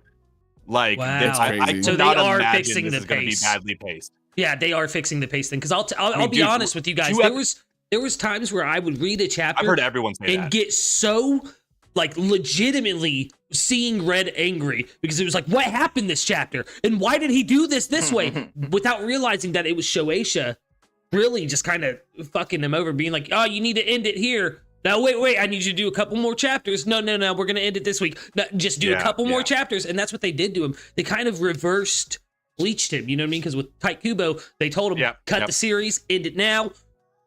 With Hirikoshi, they just kept saying, we need more. We need a couple more. We need a couple more. A little bit more. He was prepared to end it around 374-ish, I want to say. And they made him push for about 40 more chapters. Which really it hurt feels the like- pace of the final arc. Or something like 40 that. is To me, I dropped in the middle of the Paranormal Liberation War, like right at the end of it. So in the middle of season 6, I quit before I picked it back up and I rewatched through like 2 whole seasons of MHA to get current for this episode. So I can talk to you all this whole season long about the MHA finale, but I had previously resigned ever giving this another shot because I felt like he was just prolonging shit. Like it felt like so much unnecessary the liberation shit was part getting was- added in. Yeah, it was a very the long My drag. Villain Academia. I wanted that to be sick, and I was like, "Oh, this is." It not wasn't. good. Like, Wait! I especially don't It was care heat about any in of the these fucking manga. people. I'm not gonna lie, it was Except for heat Toga, in the like, manga. I don't care about any of them. No, but You like don't there's care just so about much that oh it's like man. Twice? it's just there's so My much that boy. was included. Like there were when I like All Twice. for One I think he's fun, but he's when- nothing crazy. Sorry, Vex. when All for One shows up and it's just like, haha, I'm gonna dunk on you all, and you all don't stand a single chance, and Midoriya's just in the cuck chair the whole time because he can't move and like he can't do Yeah. anything. I'm like, why didn't you just capture him there? Mhm. You literally hospitalized or straight offed half of the main villains, like and like there's no one here who can stand against you. Just end it. And he didn't because plot. And I'm like, this is so dumb. Like this literally should have, and it I felt think already off that Shigaraki was that's- as powerful as he was. That's what I was talking about right there. That point. That is where he wanted to end it. He wanted to lead straight into the final battle from there. Like the war leading up to the final battle. And instead, the Shueisha was like, keep going. We need more chapters. Well, and then that's we got what a whole really- nother like The 40 full arc after that. episodes. Yeah. Yeah, we had a full another 40. I liked the like the Deku arc where he like went rogue. Oh yeah, Vigilante yeah, I Deku love arc that. is Dark so Deku was good. fun. Dark Deku is cool as fuck. I'm not gonna So lie. good. That good. was some of my I favorite think because I was it did a weekly lot. for 7 years with it, and that was some of my favorite moments of MHA. So I am glad he extended on that, and it gave us a lot with the previous users of All for One. So maybe it was a point after that when they told him to extend it. But yeah, the Liberation War arc was a slog in the manga It as well. sucked. Yeah, it was Dude, a it slog. sucked. The It week was to week bad. on that Yeah. was like Vegapunk's message week to week. Like it was like, all right, come on, No, Vegapunk, spit fuck it out that. kind of Yeah. stuff. Like, yeah. Like, Bro, But it that was was like- brutal. It's so infuriating because like All for One's just like, ha ha ha, I'm not gonna steal all your quicks right now. I'm not gonna just kill you right now. I'm gonna let you go and recover and Stupid. train. Like, why and would you do then this? I'll fight you all Get later stronger so we because can battle. Shigaraki's not ready. Yeah. And I'm like, no, he's clearly ready. My He groomed just child demolished isn't an ready. Entire city. Yeah. So it's yeah. like it felt so infuriating then, but I do get that it was to It just wasn't time illustrate to end it there, Deku Yeah. the futility, and then we Yeah. get him isolating himself from all of his class, his friends, and his loved ones, including his mom and stuff, and seeing him having to face Lady Nagant and seeing that she was a hero. Yeah. And that like it's like this is like what happens to heroes who don't fall in line and who go against the grain when it comes to All for One. And like it was a really interesting arc. I liked that there were parts of it that I didn't vibe with because it was like it really hammered home the fact that like no matter how strong he gets with all of these quirks and no matter how many of the previous users are on his side and everything, he's never going to be someone who's strong enough to do it on his own. So he has that clear weakness, and like so him shoring up that weakness and being accepted back into UA, I get was necessary. I felt like it could have been written a little better. Yeah.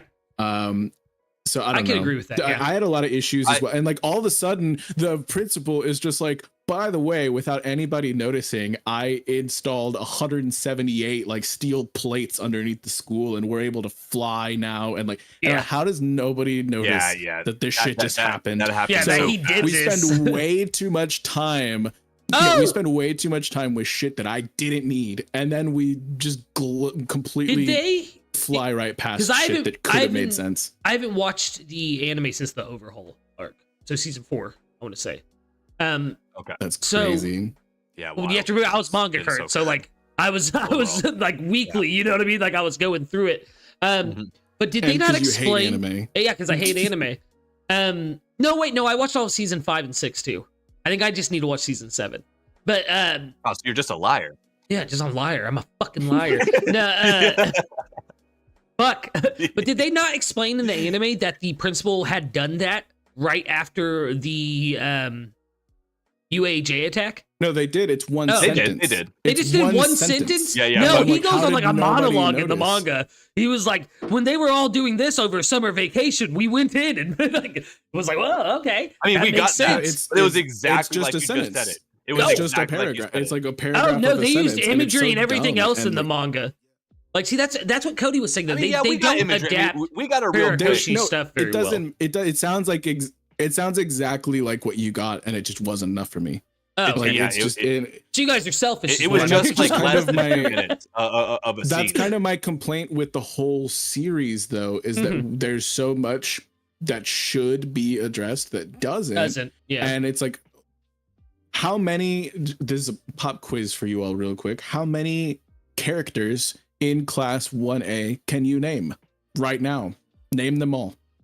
I can't name them all, but I could probably name 10. I can't. I literally cannot. It's because I don't give a shit about half of them, and they haven't had decent portrayal. Fucking Deku. We got That's not her name. Bakugo. Orocho. We got Orochimaru. We got Orochimaru. Just absolutely No, grooming these I've called her characters. Uravity all the time, and that's it. But then you have But Ida. You have Mineta, the best. You have no. Oh, fuck. Oh my god! I'm leaving, guys. This is painful. This is painful. But no, I tested myself after watching 2 whole seasons over. Like I watched one over again, and I watched season 7, which I had never seen before, and I got caught up into season 8. Watched the first 2 episodes, and like I tested myself. I'm like, how many of these people can I name? The answer is 16 out of 20.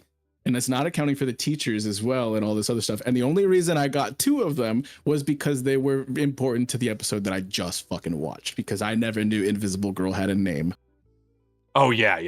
No, that's actually super real. So there's like at least 5 characters in Class 1A, and that's just one of the classes, by the way, at just one of the schools, by the way, not accounting for any of the pros or any of the staff. I'm like, they didn't get any shine. There's no meaningful moments for any of them until it feels like it's just too late.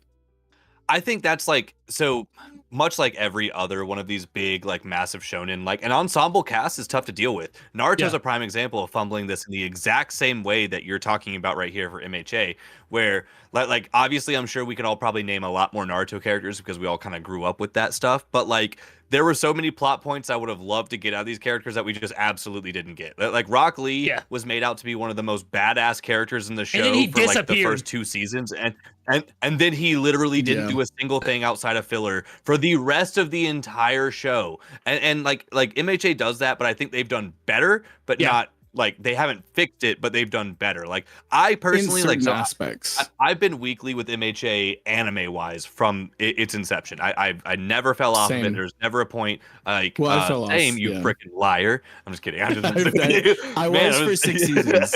I was Yeah, for yeah. 6 seasons, and then I No, came that's back super to fair. it. So That's super yeah. fair. And season 6 was absolutely the weakest. So if you were gonna drop at season 6, I kind of get that.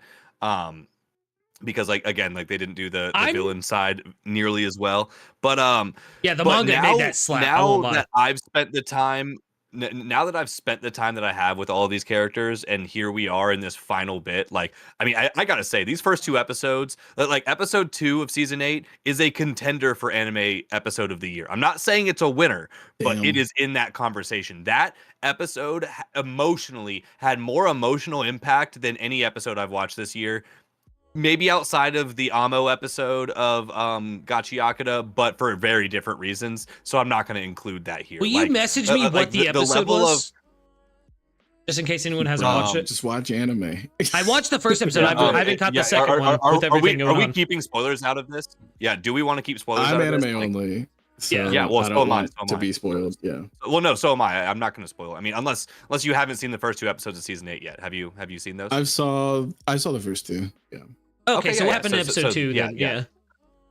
I haven't seen it yet. All Might got paraded. All Might had his dead body paraded across the entire city and live streamed to absolutely everybody. Stain dies, and like All For One uses his power on All Might, and then is literally lifting him above his head and actively just stretching him apart. And then Bakugo's coming alive from the dead, and like the episode ends with Bakugo like about to pull up, like basically Bakugo stands up and like jumps off the building to start flying towards like Deku and all of them, and that's where it ends. And for me, again, like being there for 7 full seasons and All Might being the symbol of peace, and like just like All Might is, in my opinion, the single best character in MHA without a doubt. I think he's the best written, most fleshed out character. But like that moment of like just pure desperation of seeing All Might being dragged by his ankle as like a lifeless husk by like the big bad, and then paraded across the city, and seeing like the civilians like reacting to it, and everybody just being like, holy shit, like we are actually losing like faith in this. Like that moment for me specifically was legendary, and Bakugo standing up to be the one to save it was sick. I do agree with Shade in the chat. I'm so sick of the death baiting. The death baiting's ass. Listen, I wish they just didn't put the Bakugo stretch of chapters where he needs to be. That when Bakugo, because correct me if I'm wrong, he dies in season 7, like episode 12 or 13, right? Like he died. Yeah. And then last we saw Bakugo's death. Yeah, quote unquote. Quote unquote. So the stretch of chapters between him dying and coming back was over a year in the manga. It was over a year of us, and them telling us basically that Bakugo was coming back, go on but never showing it. Nope. This was weekly chapters, put in brother. a bunch of shit. They put in a bunch of shit. Shoehorned in the entire, like all the shit with the heteromorphs, like Shady was saying. It's like we spent 6.5, 7 seasons not giving a shit about this plight, and then we now have to fully devote to this. Like I don't care about Spinner, and like I get that, I don't like, give a fuck about Spinner, dude. And the thing is they just so conveniently happened to place 2 of the 3 heteromorphs from 1A on those front lines. And exactly. So if they wanted to give us that like racist plot, like which I respect, I think that's a great topic to touch on when you have heteromorphs like that. But why not give us flat? Why not give us that with Tsukiyomi or whatever, the bird guy? Like, why not give us that story with him, a character that we're already established with, know and understand the backstory of, outside of a random villain that is a nothing burger villain anyway. And then a hero that talks to bugs. A random person out of the crowd, and they're like, we're going to build a plot around you. And it's like, why not? If it was cut content, because I haven't read it, if it was cut content, that's one thing. But they straight up just made up flashback scenes that we never got, to try to justify the heteromorph. Yeah, that was like I said, that was like 7 chapters. I never saw that. That was like 7 chapters, 7 weeks of that out of nowhere. And so not only did they cram that in, but there was also just like a full 3 episodes worth of Shigaraki making arms or hands pop out of nowhere, and I'm like, of course he just gets this stupid fucking power up that's not a quirk, and I'm like, this is so stupid. Like, oh my god, Shigaraki is no longer like a character. And then in we the get show. He doesn't fit within the bounds of the show at all. And then we get them trying to redeem Dabi, which I'm like, that's literally never gonna happen. I don't give a shit about this character anymore. It's not compelling. I like Endeavor now, but yeah, like, so Endeavor's good job. whole arc is amazing. But Dabi fucking sucks, You successfully pulled off a redemption, but guess what? I liked him a season and a half ago. I didn't need this. I didn't need more. Todoroki could have just taken him out. I didn't need more. Like, and like, oh my god. I 100% agree. I will say so with the race, that they just crammed in between. The heteromorph plot line, is that what it's heteromorph, right? I'm saying that correct? Yeah. Yeah. Okay. Yeah. Yes. With that plot line, there is like the moment between Spinner and I cannot remember who is it that talks to him? It's the guy that talks to Bugs, right? The one that's real quiet. That's who talks to him. Where's a Tentacle? I can't remember that. Yes, that is his hero name. So yeah, but Tentacle, again, I don't. Tentacle. I don't they're both there, but only Tentacle gets lines. Okay. And I only remember it because it's fucking Ian Sinclair. When that moment happened in the manga, it did hit a little bit. Definitely fell flat completely in the anime though, because it had a couple weeks of build You up. didn't right? watch it. Because yes, I did. I said I did. I just remember. What are you talking about? That's 7th season. I said I watched 6 and 7. I don't know.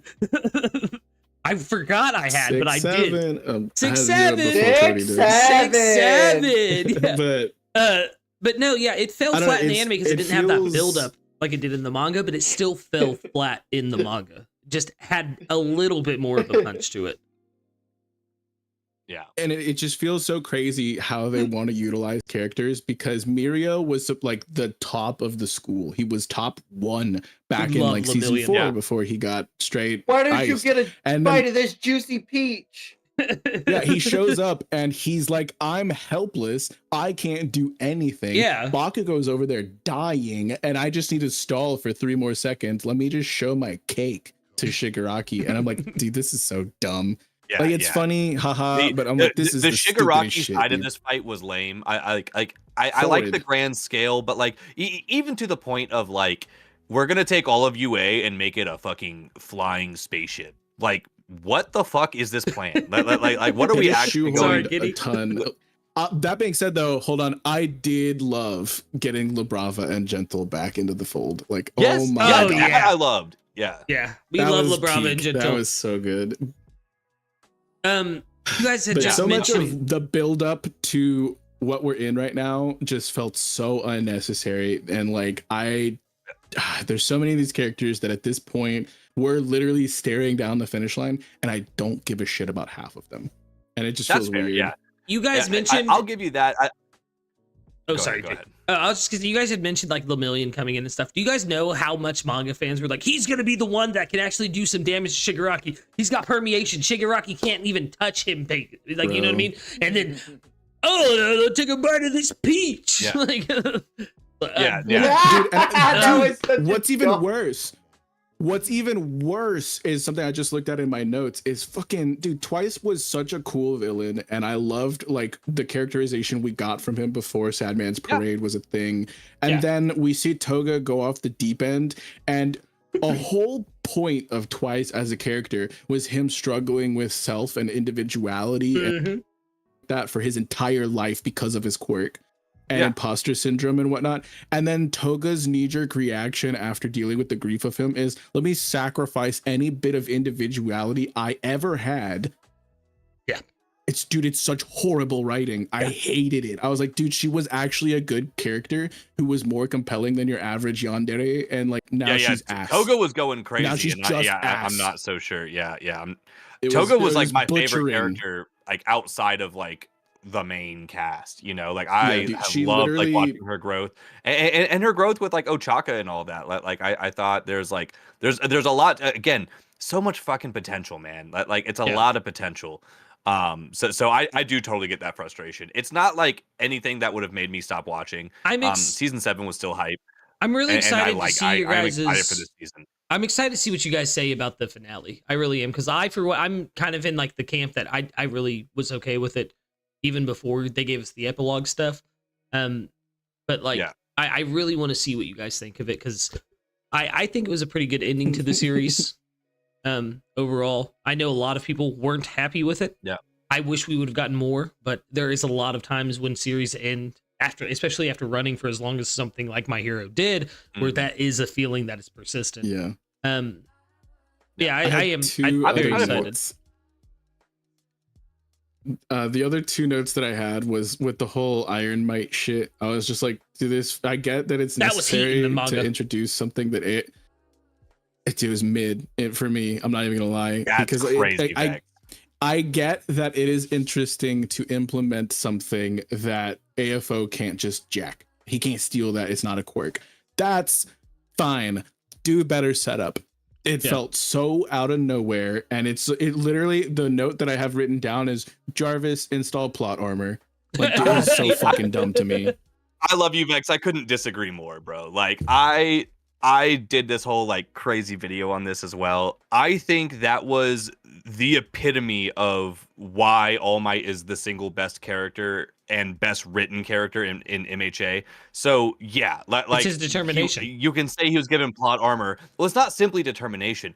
We had a character go from the #1 hero in the world, dude, like the guy, like the strongest guy, the symbol of peace. This character literally embodies peace and allows the day-to-day civilian to feel safe and comfortable. And we are now in a moment where we have seen all of those feelings be taken away from everybody. We lost our symbol of peace. Deku, at least at the point, was nowhere near ready to be that symbol of peace, and certainly not in such a public stratosphere. We then saw Stars and Stripes, who had all the potential that All Might had, and she just got dunked on, which I could talk about how I was disappointed. Yeah, don't even get me started on that. But either way, sure. but either way, yeah. Let's move past that really quick. And then to see All Might get boiled down back to just nothing more than a regular freaking human, a useless, quote unquote weak, just a nothing burger of a character. An inversion and of instead Deku. of like, exactly, a perfect inversion. And instead of like, literally just falling back and leaving it to the next generation, like 90% of shonen tropes do. They're like, you always have that moment where it's like, and we even had it in MHA where it's like, Deku, it's your turn. Yeah. I'm next. passing the torch. But he doesn't simply pass the torch. He then reverts back to a student, and he uses that to learn from the people that he was teaching to be #1 heroes. And not only does he learn from them, but he is able to integrate their innovations with things that he never would have thought about, because he always had this, we could even call it a handicap of being so powerful. They didn't need to think of creative ways to punch people. He was just strong enough to punch the ever-loving shit out of you, and you'd lose. So instead, we get a moment where he has to use his ingenuity, he has to use the teachings of his students to be able to, and to stand up to a god. Like, we literally had God versus God, and then the tables turned, and it's God versus human, and the human uses the things that he was learning from the new generation to be able to stand up to a god yet again. I think that is the best writing we've gotten out of Horikoshi. That had me just all the way bricked up. I loved it. And that is why Ben Affleck is the best depiction of Batman we've ever had in Batman. Oh my god! I appreciate some of what they were going for. I get what you're saying in the utilizing of it's imitations of their quirks. It's not like their actual quirks, because then AFO would be able to steal them. And I get that some of what they're going for, it just fell very flat because it had almost zero actual setup. It's just, we have a full character whose whole thing is making gizmos and gadgets, and she's busy elsewhere saying, I can't build your gadgets. And then out of nowhere, just a Superman armor suit just dropped. It was so unsupported by the narrative, except for thematically. I don't think it needed to be like, do you need a scene showing Homegirl working on that, like, for that to be believable? Like, for me, I didn't. Like All Might has the backing of the entire hero organization. They were able to literally just make UA fly. So I'm not surprised that. Well, that's also something I took an issue with. Which is ridiculous. I take issue with too, but. Yeah, they just magically made it into Garden from FF8, and I'm like, that's not you just off-screen some of the biggest possible developments in the series. But it's one thing to okay, fine. I don't know. I think it's a realistic off-screen. I don't think that was a jump at all for them to be able to give him. Is definitely realistic off-screen. I think so as well. I think it's a super realistic off screen. Yeah, I don't need to be like that. Feels more like handholdy and would have been more of a detriment to the point that Lucas was talking about with the manga issues of it being like prolonged and prolonged. That would just be some more wasted scene. If you gave me a whole fucking episode showing me how they built the giant flying castle and like All Might's suit and didn't give me plot development, I would have been disappointed in that because I get that's it. The thing. You have cement guy who can make cement. You have homegirl who can you have creative who that's can not make stuff exactly what I'm saying. That's a version of what I'm saying because like it could have been like we see the entire like a vigilante Deku arc where All Might is trying to break his back trying to be sidekick to this person he passed the torch to, and that was heartbreaking. That was really good and everything, but nothing in that depicted to me that he was going to go down this route, and him trying to be Deku's anchor for sanity and saying, I know what it feels like to walk down this road alone and I won't let you do it. And then he goes and just self-sacrifices and goes full batshit. And it feels like a complete opposite direction from me. If we had gotten characterization where All Might had shown his resolve to try to stand aside Deku in this role, as opposed to just bringing in bento boxes, then maybe I would have appreciated a little bit more. But it doesn't feel supported in the narrative in the slightest to me, outside of the fact, oh yeah, I'm a teacher now, and now instead of me teaching, I'm gonna learn or something. It's I don't want to downplay it. It's still hype. It's not at all what I wanted from the character. I see what you're saying.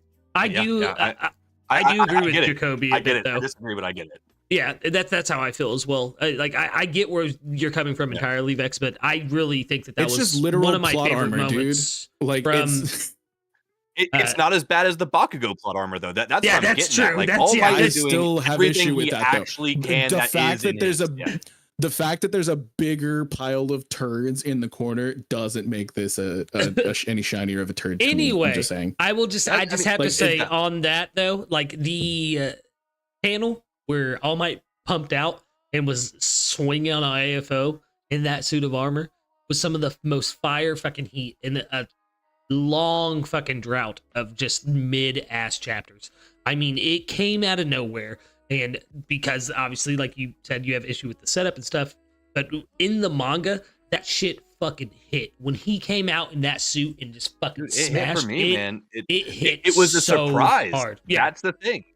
I didn't want to see something like that coming, and not seeing it coming, like having already written off All Might as a character entirely, aside from just a rah-rah cheerleader on the back end, and then him being like, oh, wait a minute, he's viable, even if it's just to hold this guy off for the time being that we need, because we have two literal gods on the field, like imminent destruction if they touch anything kind of thing. So I don't know, for me the surprise hit because I didn't see it coming. I had no idea, and I was like, holy fuck, we get All Might, Batman, in the manga, Iron Man. This is crazy. Like in the manga, same. We had no idea that was coming at all, and it hit really, really hard.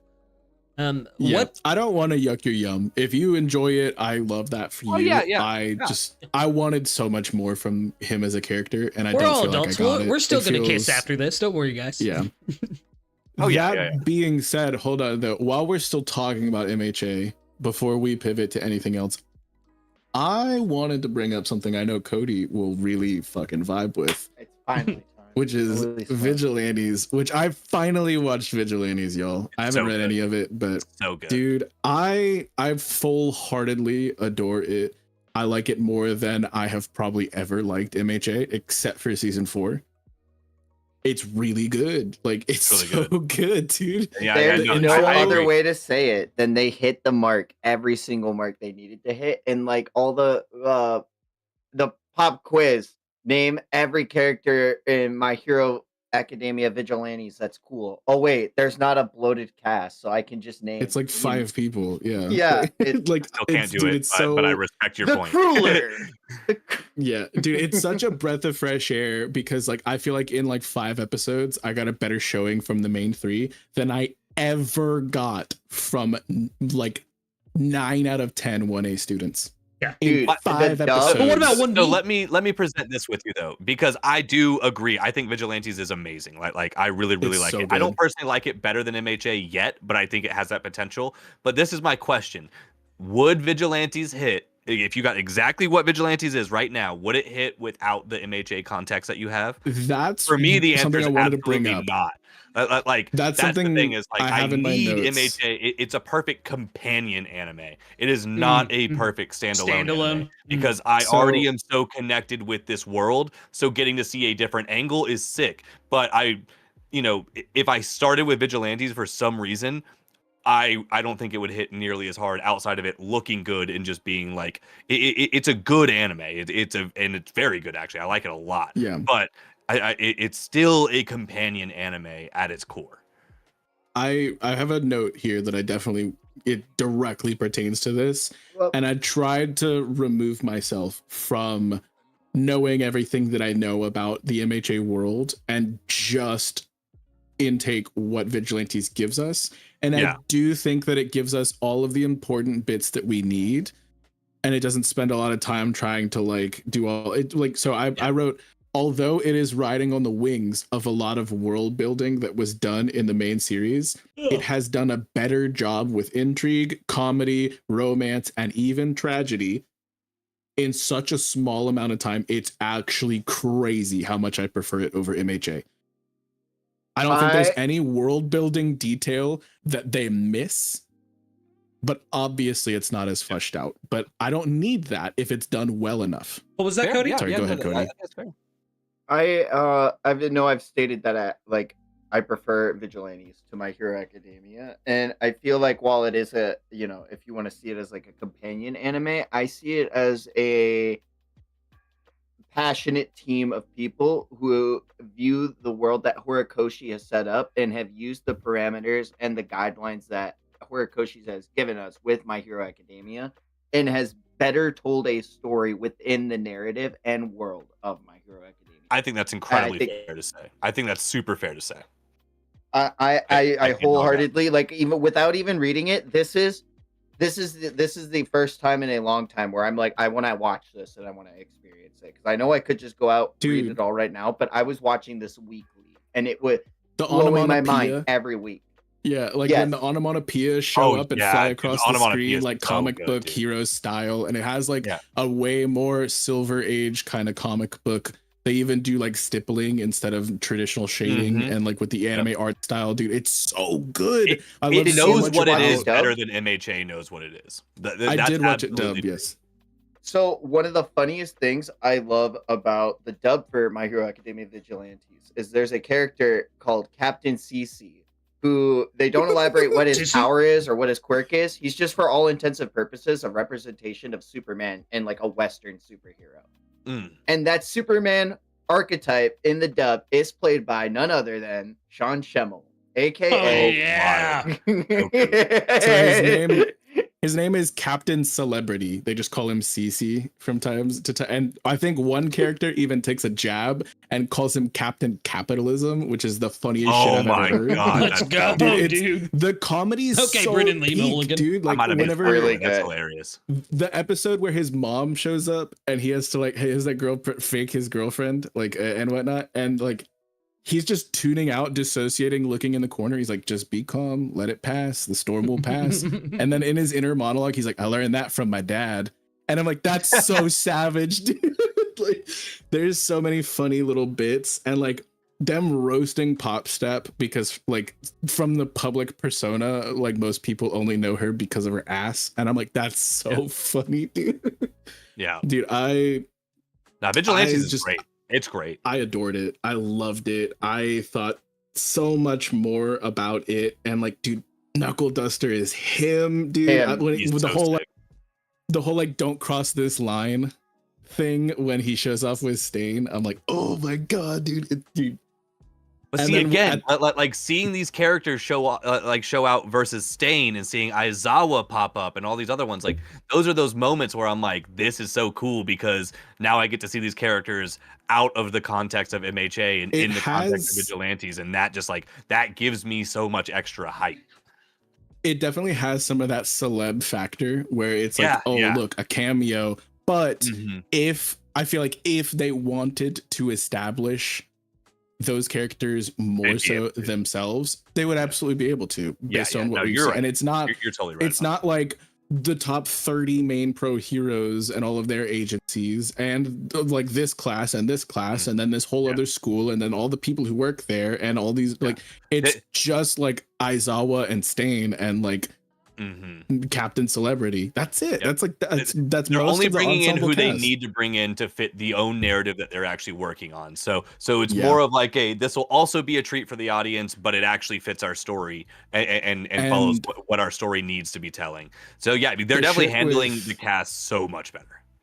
Yeah, the shit with Hachisuke on the phone with AFO, and I'm like, dude, that was more menacing because of what I know from MHA, for sure. Yeah. But I didn't even need those phone calls to think she was a menace. You know what I mean? Yeah. No, I feel you on that. It just kind of added a little bit of extra sauce. So like, I don't think they like straight jacked an entree off of MHA's plate. I think they might have just borrowed some seasoning, which I'm okay with, you know? Yeah. So what else we got? Bro, Knuckle at the end saying I am here. That's another bit of really, really borrowed seasoning, but holy fucking shit, that hit, dude. I almost cried. Yeah, I did. It was really good. It was really, really good, dude. I was on call with my buddy Trodical. We were watching it weekly together on Discord. And I was like, "Are you crying?" He's like, "Yeah." You better be too, man. I'm gonna punch you. yeah. Also, another note I had was one last thing is Homegirl got bees in her snatch. That's great. That is a child. Bees in the snitch. That was Bees. Bro. Yeah, I didn't bees That's all in I'm the gonna say. Like, I'm just. You're just wondering where the honey's made, okay? That's all. I'm saying. That was like the craziest scene. But yeah, what else we got? I really enjoyed it, and I didn't want to just show up and say nothing but negative things about MHA, so I figured I'd watch Vigilantes too. It's worth it. Oh man. What else we got in the fall season? We could talk about my single most look forward to anime for this season, and the one that I know I'm going to like the most. Let's go. Yeah, an absolute 10 out of 10 of an anime. The perfect anime, the best. It is. Tori in the house? It absolutely is. The only 10 out of 10 I've ever given out. Campfire cooking in another world with my absurd skill is back with season 2. Baby. I saw the trailer for that. I've got to watch season 1. I've got to. It's so good. Brother, it is so good. It's so good, dude. Season Vex, did you watch it for the first time with us on stream? I didn't watch it with you on stream. Okay. I tuned out.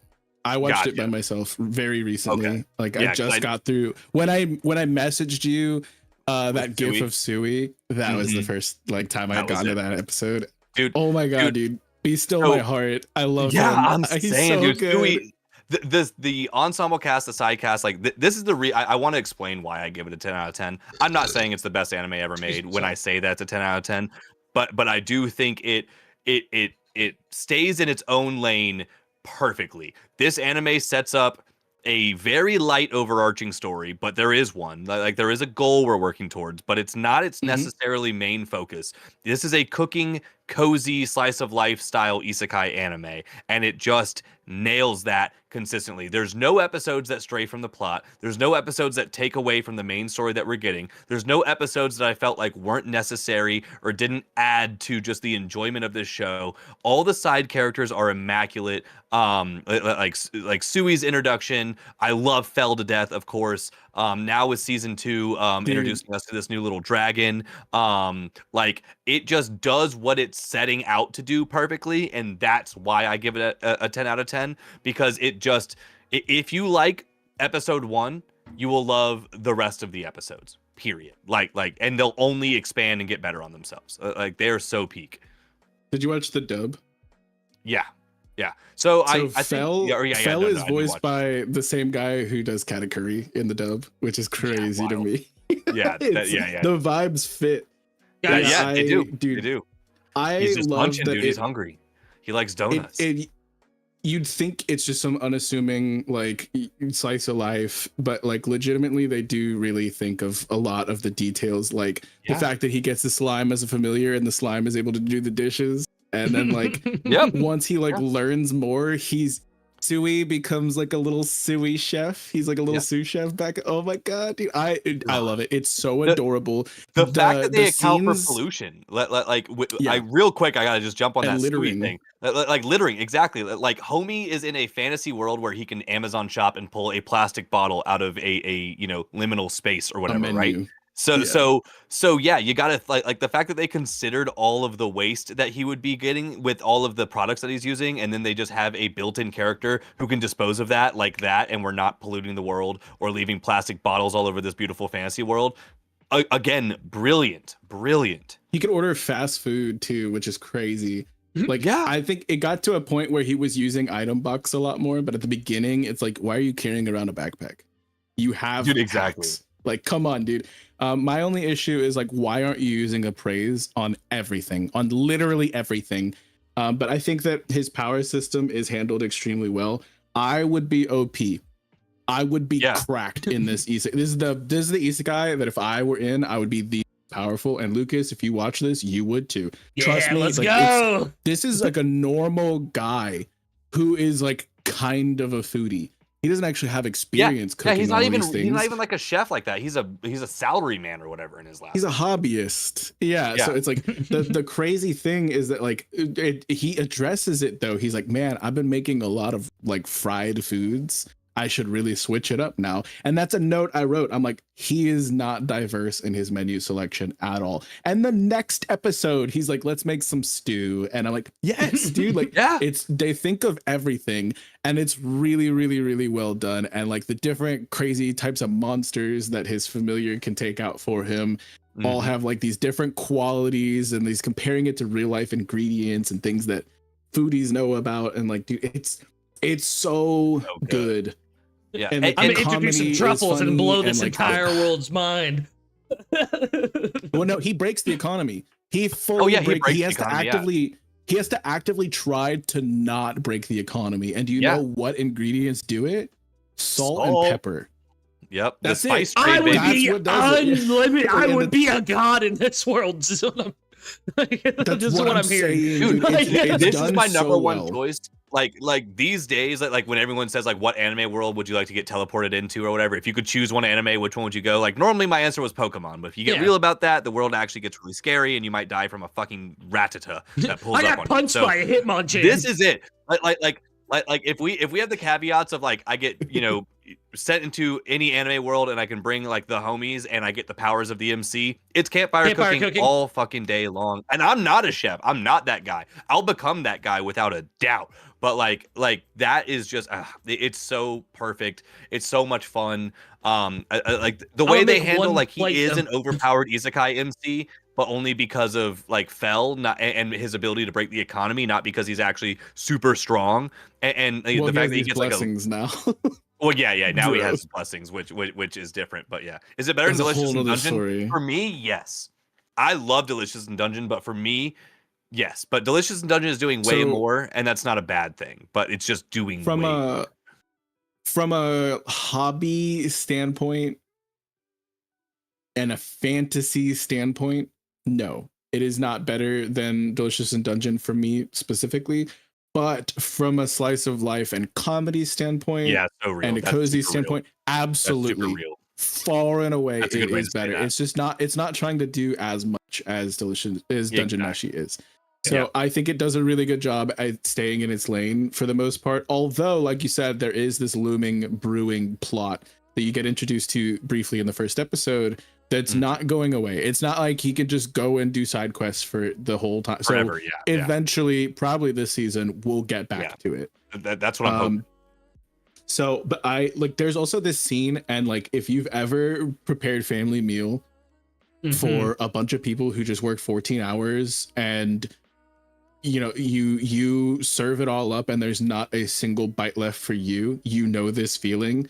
But when Homie said, "I didn't even get a bite," sigh, and then just drinks a beer, I felt that on a spiritual level. I almost cried. It's not even a sad scene. I almost cried. I was like, they get it. They get it. They 100%. There's so many different moments where I'm like, and there's even like each of these individual characters have their own tastes. We know that Fell loves garlic. and meat, obviously, but he likes garlic. When before he hated all vegetables. And we know that Sui doesn't like bitter things because of the conversation they had about green peppers. So whenever he's serving up coffee milk to all these people, he gives Sui fruit milk instead because he doesn't like bitter. And I'm like, dude, I love this. This is so good. So like, good. It's so good, dude. Best cozy anime I've ever watched. Best one I've ever watched. I love it. I'm so thankful you put me on. Like, it's really solid, dude. Yeah, like that one and To Be Hero X are like probably my two most glazed anime. like I really just I gush over them for totally different reasons. But yeah, it's and honestly, it's a banger second monitor anime. I'm not gonna sit here and say that you need to like be locked in with 100% focus. It epitomizes casual with just enough intrigue to let you be excited for the next episode for light plot reasons, and more importantly, just to hang out with the really fun cast that they built. Like, it is just such a fun cast, and I'm stoked for the next meal. I just can't wait to see what else he's gonna cook. Like, I'm stoked. When Sui helped him with the gyoza, and they were doing the little the pleats, and he goes, Sui's looks different. I was like, oh, yep. So, and it even showed the plate of like his perfectly constructed gyoza and Sui's like kind of slightly shitty ones with like the meat busting out of it and stuff. Like dude, like the attention to detail on the little things. It's so good. Yeah, dude. I love it. And like, it still has fantasy elements, but it's like I don't know. It's surprisingly everything I wanted from a cozy anime this season. So seriously, thank you for putting me on. I cannot wait to continue into season 2 side by side with your brother. Like, it's really good. Yeah, dude. We'll be watching it tomorrow on stream. I'll start off my Bleach stream with that. Let's go. Yeah, and like the gyoza scene, which is the first like recipe, like execute, like preparation segment that we get in season 2, is way better than anything we got in season 1. Because a lot of season 1, he's just like, I'm gonna fry this or I'm gonna make a steak. And we got a few bits of him making some stew, but but this is some dim sum. This is, and like they had spring rolls earlier, but he didn't like he like, it wasn't like as in depth as this, and Sui helped him with the gyoza, and I'm like, it's like, it just keeps getting better. It's really improving upon the formula, and I'm here for it, man. I love it. Dubs, dude, dubs. Check it out, boys. I love hearing you guys get hype about anime. I'm not gonna lie. I wish I watched it. I think you'd like it, but I don't know. You know, I'm not sure. Yeah. I don't know if I like anime. Boys, what else we got in this season that we're geeked on, dude? This is still, I mean, this is a banger season. I'm not gonna lie. I'm with Cody a bit. I'm waiting on the winter of 2026 season that's about to start. Like, waiting on winter, yeah. It's dude. No, you need to catch up on. No. I am watching something from this fall. Crazily enough. Let's go. Shout out to Cody's mom. Cody's mom put him on. Let's go, Cody's mom. You guys know this is the new Digimon? Yes. Digimon looks insane. Digimon Beatbreak looks so amazing, crazy. dude. It looks insane. I want to watch that. It is key. We are so back. It's pretty gas. Yo, dude. As a childhood Digimon fan, I haven't watched a Digimon series since I tried to get back into the Try movies, and man, everything is just like balls to the wall, fucking crazy good. Digimon Heatbreak is something I'm going to be really stoked for this season. What else are y'all watching? On that. I have 3 more things that I want to talk about. I kind of want to save the big one, which I think Jakoby might also be talking about for a little bit later. If you know what I mean. Yep. I'm pretty sure I do. I have opinions. One that I really want to talk about real quick is To Your Eternity. I don't have much to say because I've only seen the first episode. 2 are currently out of season 3. I've only seen the 1, and it's kind of, they open up the plot so that anything can fucking happen right now. I cannot even describe to you all how much could go down, how little I fucking know to expect from this season because of the way that it's like it's like coming off of a time skip in an anime, right? You know, so we've all seen like a 3-year time skip in Naruto, or a 2-year time skip in One Piece, or like a 7-year time skip in Fairy Tail, and they're all handled very differently. this is way bigger than that. It's bigger than you can fathom, and I don't know what to expect coming off of it. Yeah. But I've never seen anything like this done in anime before. Ooh. And based off of the first 2 seasons, I'm extremely optimistic. And I think it might beat out Spy Family, but based off of the start of Spy Family that I've gotten so far, that's my called shot for my most favorite of this season. But To Your Eternity absolutely has infinite potential right now. Yeah. And if you I'm happy haven't to hear watched that. it yet, please do yourself a service. You probably will cry your eyes out. It's really good. And I don't know I've where heard to that go about from that, here. like, that's always what I hear about To Your Eternity. Like, it's brutally sad. You should watch it. You know, I'm like, all right. I mean, which it's on my list. It has been. My brother absolutely loves that anime too, and he's been trying to put me on. So I have enough reason to watch it. I again is just another thing on my massive backlog of things I should watch. would But I'm happy to prioritize hear that it season 3 is because hitting. Season 3, I feel like if big shit happens, might make some waves, and I don't want anyone to get spoiled. Oh, cool, Like, cool. I legitimately think that just because it's currently airing, I would highly advise that it move up your priority list a bit. Don't let me tell you how to run your platform, but in your spare time, I would so much recommend this anime. It's in my top 10. It's number 10, so it's barely in my top 10, but it's in my top 10, and it might climb higher. I don't know. This season, anything could fucking happen, but it is so good. And I have adored every single major arc that has taken place. And within the first 3 episodes, our MC doesn't even say a single word because he doesn't know how to talk. You have to watch this person. It's literally started from the bottom, and now we are at such a crazy length of beyond that in the plot where anything could happen. It could go intergalactic for all I fucking know right now. It's crazy, dude. Intergalactic. That sounds like a lot of fun. I want so badly to get more specific, but I will ruin the first episode if I tell you much more. The first episode is so good, y'all. The whole first arc let me cook on is that. phenomenal. It is a spiritual experience. I cannot even. Hell yeah. I truly hope that more people give it a chance because it's not getting as talked about as a lot of these other titles so far. But I think it deserves it. I think it deserves so much more love than it's gotten.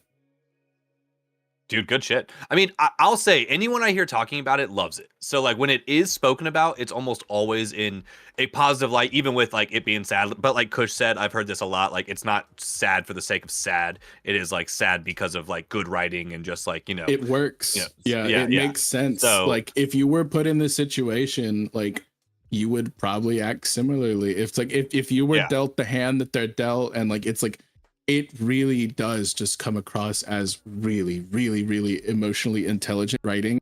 And unfortunately, there's a lot of tragic, shit that unfolds when you're dealing with that. I told you guys this already. I'm kind of a demon when it comes to this stuff. So if it'll make me sad, but move me, I'm down. Yeah. I actually love that. I love that. Sounds like it's got some stakes and all that. So before about a year and a half ago, I had never cried to an anime or a manga before in my life. And then a series that is also in my top 10 had kind of broken the levees. And ever since then, I've cried to most of my top 10 at this point. Yeah, you just be crying. Dude, that was the same thing for me too. I just didn't cry until I cried for the first hard time. And I was like, oh, I'm going to cry every single freaking time now. But a lot of the times it's a tear or two, or my eyes are watering and there's a lump in my throat. But it's it's not streaming tears. No, with To Your Eternity, I was actively bawling my eyes out and had to blow snot out of my nose. It was ugly. It was you just not, ugly cried to it. That has never happened to me before. Yeah, you were like, this doesn't normally happen. I don't know what's going on. I'm just really nervous. Dude, it was so good. And that was just season 1. And then season 2 took it to 100 times that scale. And though I still got extremely moved emotionally, it didn't bring me to tears the same way, but it's because like I knew what I was getting into at this, well, partially. But now that we're at season 3, I don't know that anymore. They took away. Yeah. I can't. I don't want to spoil anything. Just please watch this. If you're listening to this podcast right now, and you have agreed with a single one of my takes ever on this podcast, please check out this series. It's really good. Say less, bro. It's on my list. I might even watch it before my dress up darling. I'm just kidding. Whoa. Do it. I know. No, like 100%. This should, like, I could not advocate for any other series jumping to the top of your list as hard as this one, except for the 9 that are above it in my top 10. Yeah, very. And some of those you've already seen. So like it's like it's very, very close to me and near and dear. And literally the sky is not even the full extent of the limit where we're currently at. It's crazy. Yeah, we can keep going. Hell yeah, dude. And you said there's like what, 2 episodes out for season 3 now at time of recording? Nice. And they're full seasons. It's not like a 12 episode thing. So like you gotta so we got like 50 episodes series for me to catch up on. Yeah, it's a girthy series. So dude. We all like Earth over Link. It's so good, dude. And like, yeah, I've never ugly cried like that to a series before. So can we just talk about what Jakoby just said? Really good. Whoa. He likes girth. Yeah. Me too, bro. It's respectable. What do you mean? But aside from that, and one big topic, I only have one other series that I'm currently watching weekly of the fall season. Go ahead and hit that. I definitely have a couple I might just speed run, but definitely have some things to talk about. So go ahead and hit that one, Vex. Yeah, I'm probably going to speed run this one unless Cody has anything he wants to add on. But I picked up the Ranma 1/2 2024 Let's remake. go, dude. And season 2 has just begun airing, and I saw the first 2 episodes. And I could speak largely on season 1 and very briefly on season 2, but I'll keep it pretty concise. This plot is fucking crazy, y'all. Like, this is the premise that they introduce in the first episode is absurd in and of itself. But once you start to get more of the ensemble cast introduced and you understand that this isn't like a triangle, it's like a hexagon. This is crazy. It's so wacky. It's so absurd. And I love the bit that apparently every single corner of this entire version of Japan just has buckets of water or like a river surrounding it, because like this person is getting drenched in water all the fucking Someone's time. Never like fallen 5 into times a lake and become a woman.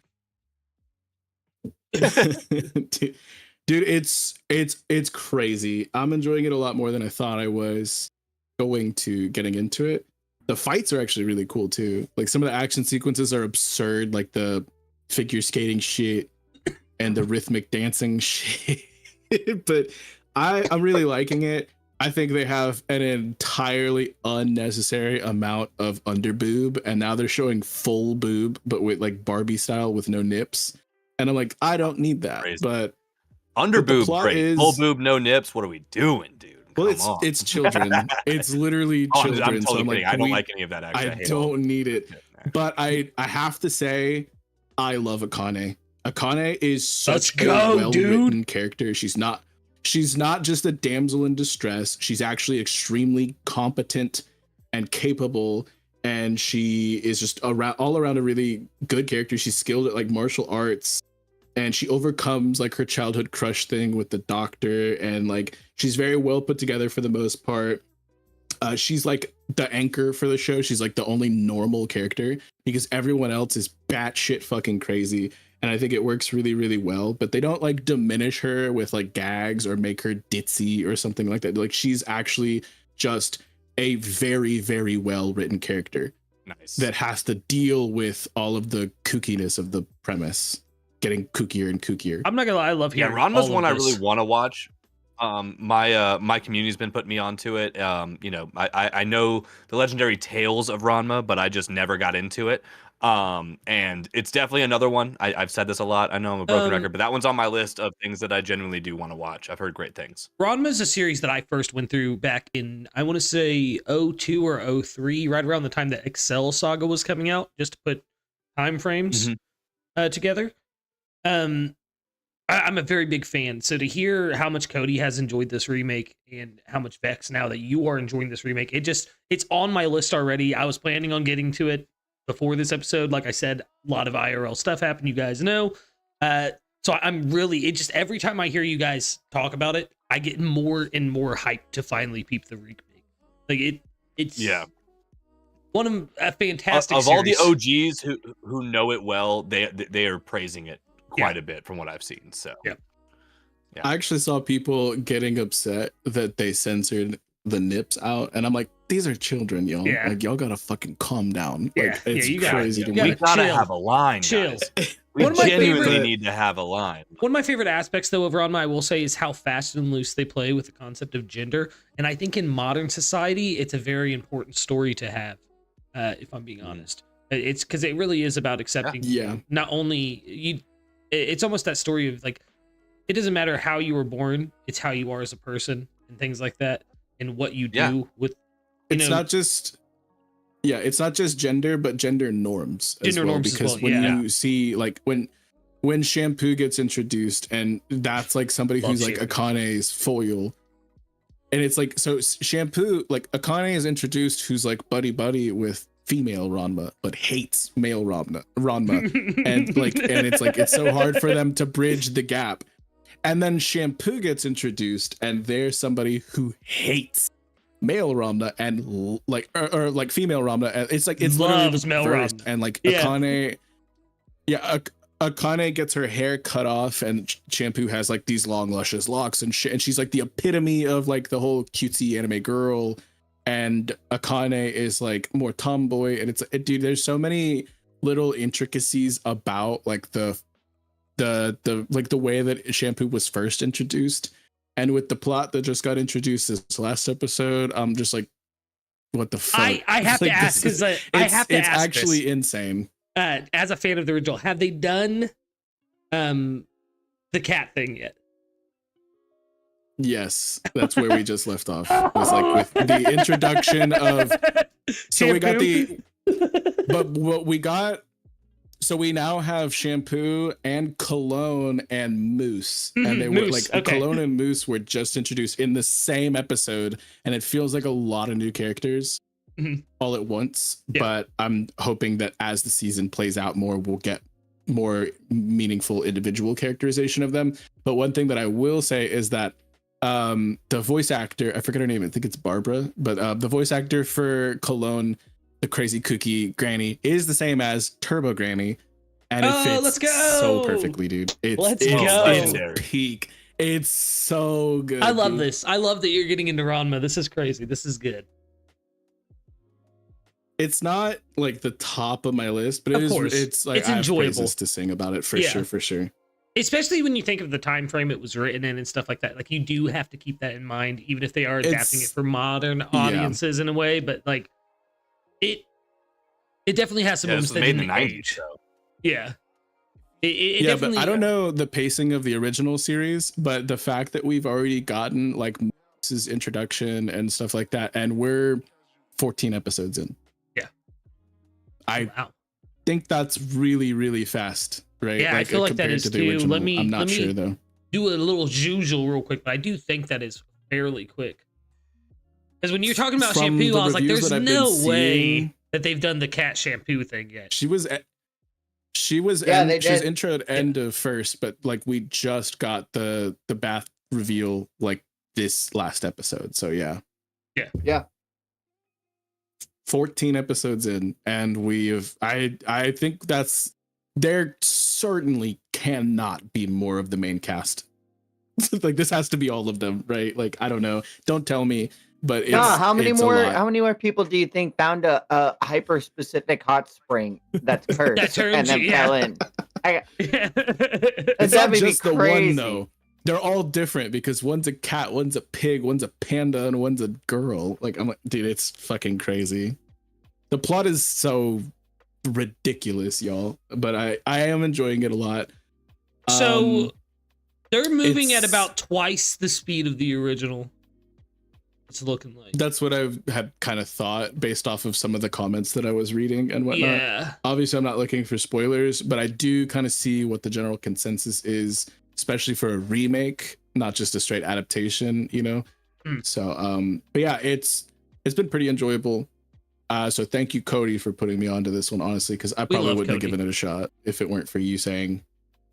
I love Ranma. Yeah, it was quite a pleasant surprise. Shout out to Shayla on TikTok for putting me on one of my mutuals, because she was very, very excited as someone, she grew up with the original Ranma, and she said the remake hit everything she wanted. So yeah, that's awesome. Yeah, I need to watch it. I really do just need to buckle down and watch it. I mean, the original, it wasn't like earth shattering for me, but I remember there was a big lull in like between like a couple seasons of anime that I was watching at the time, and it was there. You know what I mean? And that was the show that got me through. That was me going back and watching all of Ranma. Nice. I think that was about the same time I also watched a series Cody loves called Neon Genesis Evangelion. But well, I've heard of that who's one. to say? Yeah. I've only got 2 other anime that I have notes to talk about, and one of them is our homework, and the other one's kind of a big fish. So Jakoby, you said you had some more you wanted to power through. Yeah, real quick. I think the biggest one I want to highlight is the new Sanda anime. It's a Santa-based anime. Yes, I saw your video on this. I want to watch it. Go ahead, sorry. Dude, it's on my list. Yeah. I genuinely want to watch this too, and like watching like my mutuals like talking more about it on TikTok and stuff. It actually sounds good. It's animated by the same studio that's doing Dandadan right now. Let's go. So I love visually how Dandadan looks, so I feel like this would be awesome. Apparently, quick synopsis: this dude is a descendant of Santa Claus, and yeah, like the actual Santa Claus. And whenever he, I guess, wears something red, he turns from a normal high school kid into full-blown like adult like Santa. But he's like badass and buff as fuck.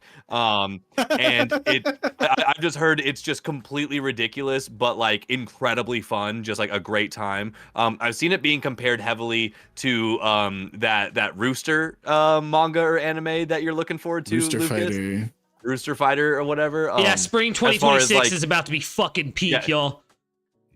Right, yeah, just like absolutely insane kind of like content like that. But just as far as what I've heard, I think there's only 2 episodes out at the time of this recording. I haven't watched any of them yet, but I think everyone needs to keep it on their radar for a fun watch this season. Yeah. Not to say it's going to be like, sounds like a Magical Girl or ripoff or Ore. Yeah, low-key, dude. Kush cooking over here.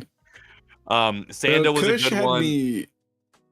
Go ahead. Sorry, Sanda's on my list. Kush had me watch one episode of this shit called Oda Cinnamon Nobunaga. Have you ever heard of that? No, that's a new one for me. I'm not gonna continue watching it, but the one episode was ridiculous. Yeah, I'm not gonna watch another one. Yeah. He said, Oda I'm never gonna look at Nobunaga it again. Dies. Yeah. Spoiler alert.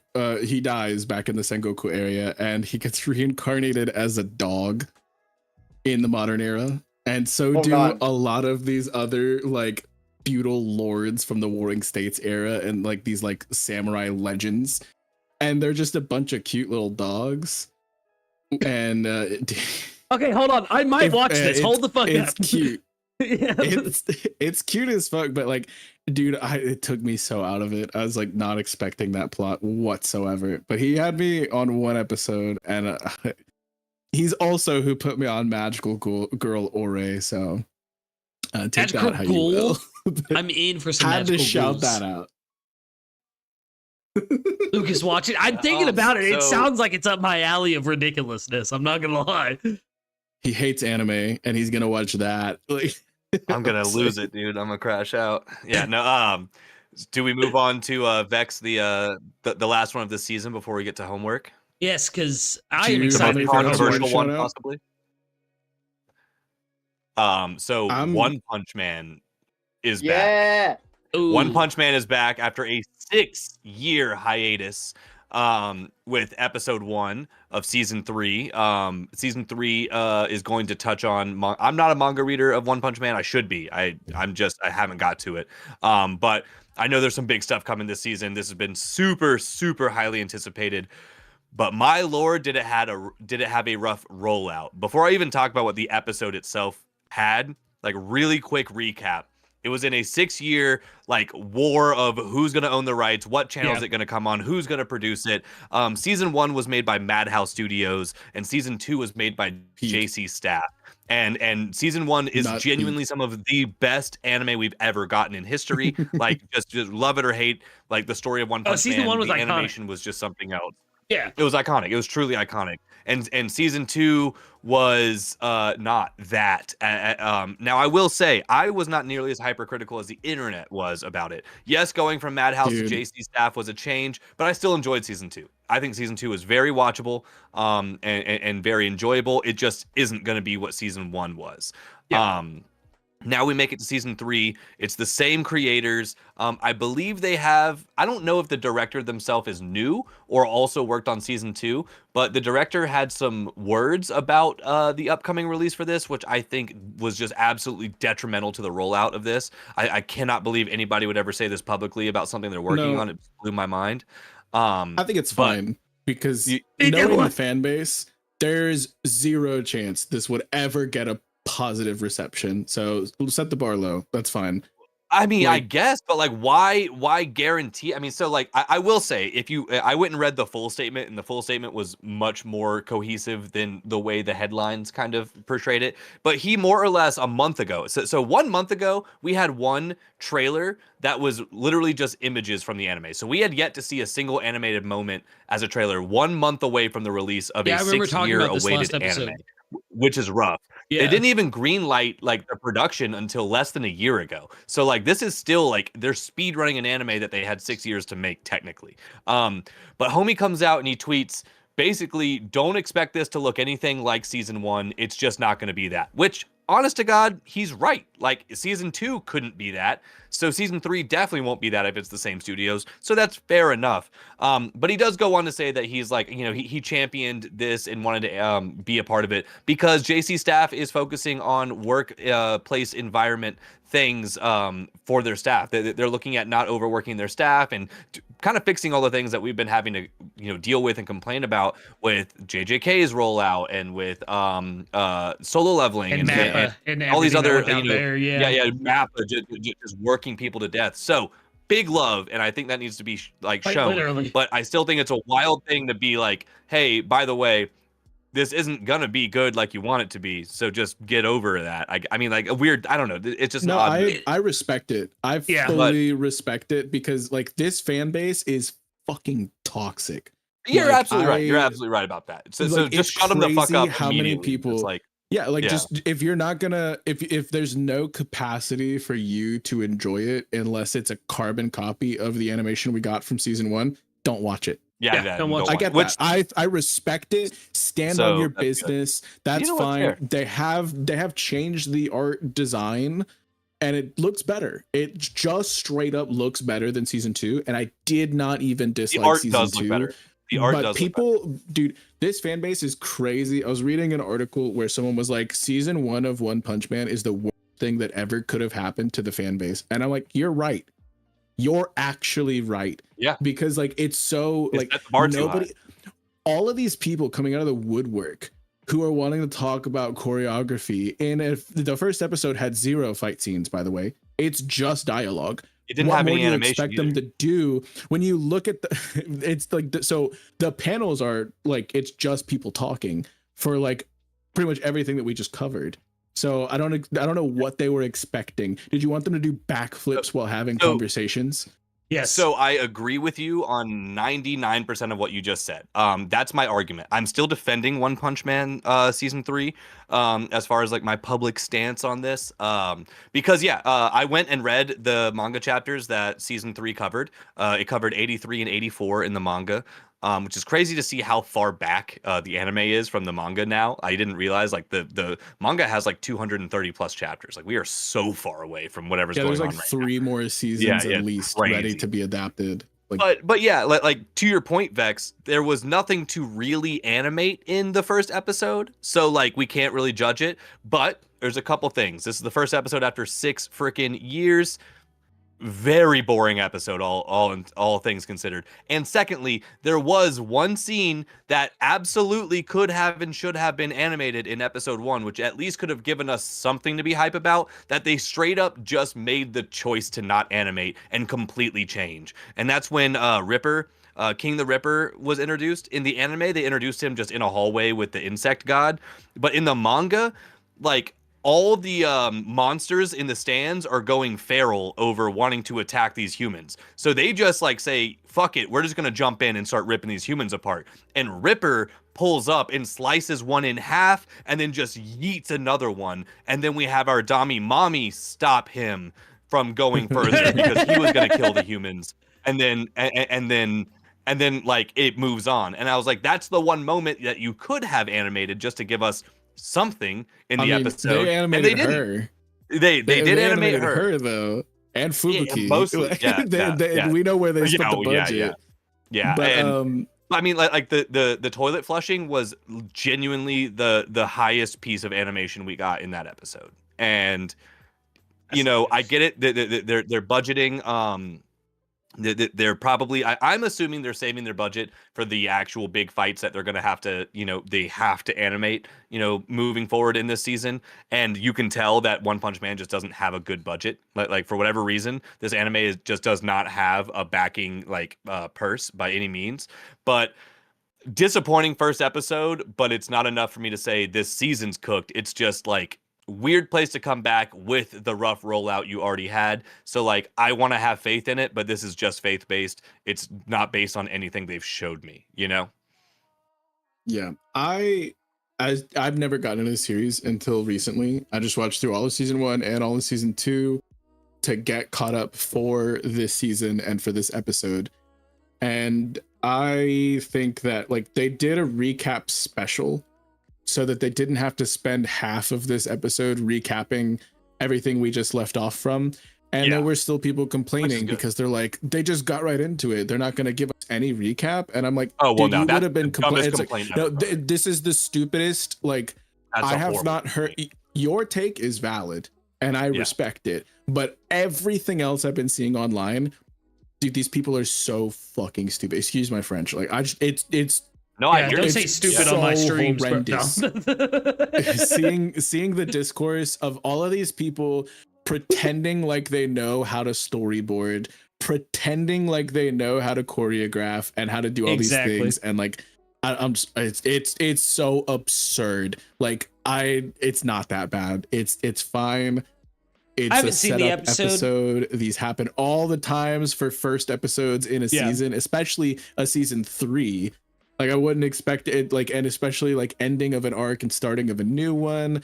I think that the scene with Garo walking out could have definitely been animated better. And like there's little choices where I don't even think it was bad. I just think it was fine.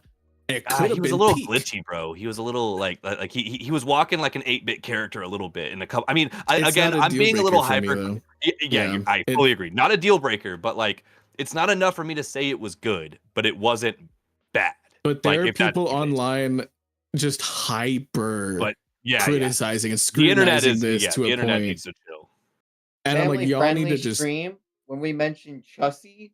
How long ago in the first like 30 minutes? It was not. It was like an hour in, but no. The thing is, like, if you want to pretend like you know what you're talking about, go make your own anime. Let's see how really. Like it's so ridiculous the amount of scrutiny that this shit is getting after one episode. And like, I don't know, it's insane to me to see so much discourse about this. And I'm like, y'all don't even know. And like, I want them to just drop the series and just like, let's hear actual criticisms moving forward. Like, I hope all of these people upset about episode 1 don't watch the second one. Don't continue. Just drop it. Just stick to the manga if that's like how it's going to be. Because I think JC staff, it's like you said, they've been reforming their work structure. Yeah. And the way that they produce things. They're going from pumping out like 10 plus anime a season to doing focusing like 1 or 2. Yeah, like yeah, and like let them do what like first of all, people have been begging for a new season, and now they're just shitting on it before it even like takes a half a step through the freaking door. Like I can't, there's no pleasing some of these people, and it's infuriating to me. I think everything you said there is so valid, and that's like the biggest issue with us having these voices on the internet. Like for real, that like some of these voices are just way too loud, and people are so willing. Like people won't watch the episode, but they'll hear. I mean, even someone like us or whatever say, this was ass, or this was great, and they're just gonna trust that opinion. Yeah, go watch it for yourself. You know, it will not be worse than what season 2 was. So if you enjoyed season 2, then you should have no worries. Like you should have no worries. If you're one of those people who hated season 2, well then why the hell are you still here 6 years later bitching about it? The manga's been out the whole time. Go read it. Like, you know, like that is definitely the truth of the matter. I'm holding out hope. I do think this is going to be a good season. I think it's going to be fun.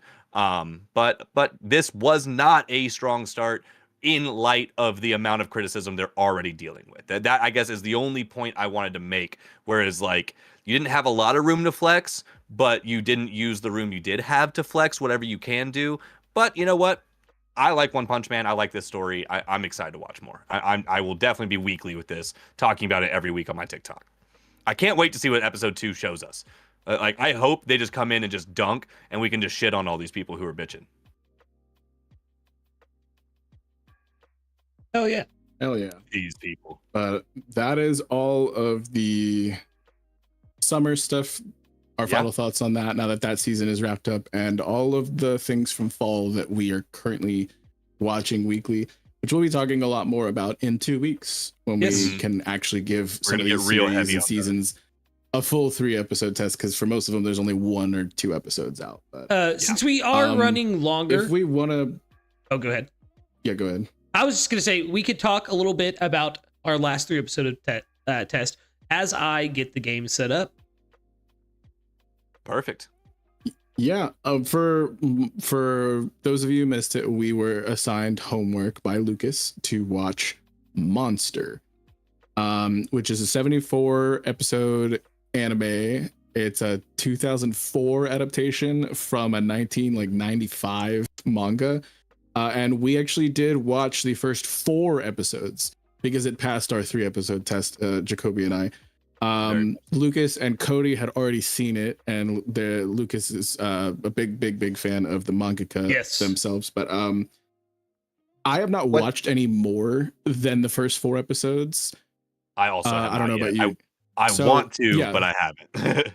We could speak briefly on it, but largely you will be able to see our full thoughts of those first 4 episodes on Jakoby's Patreon, which is linked in the description.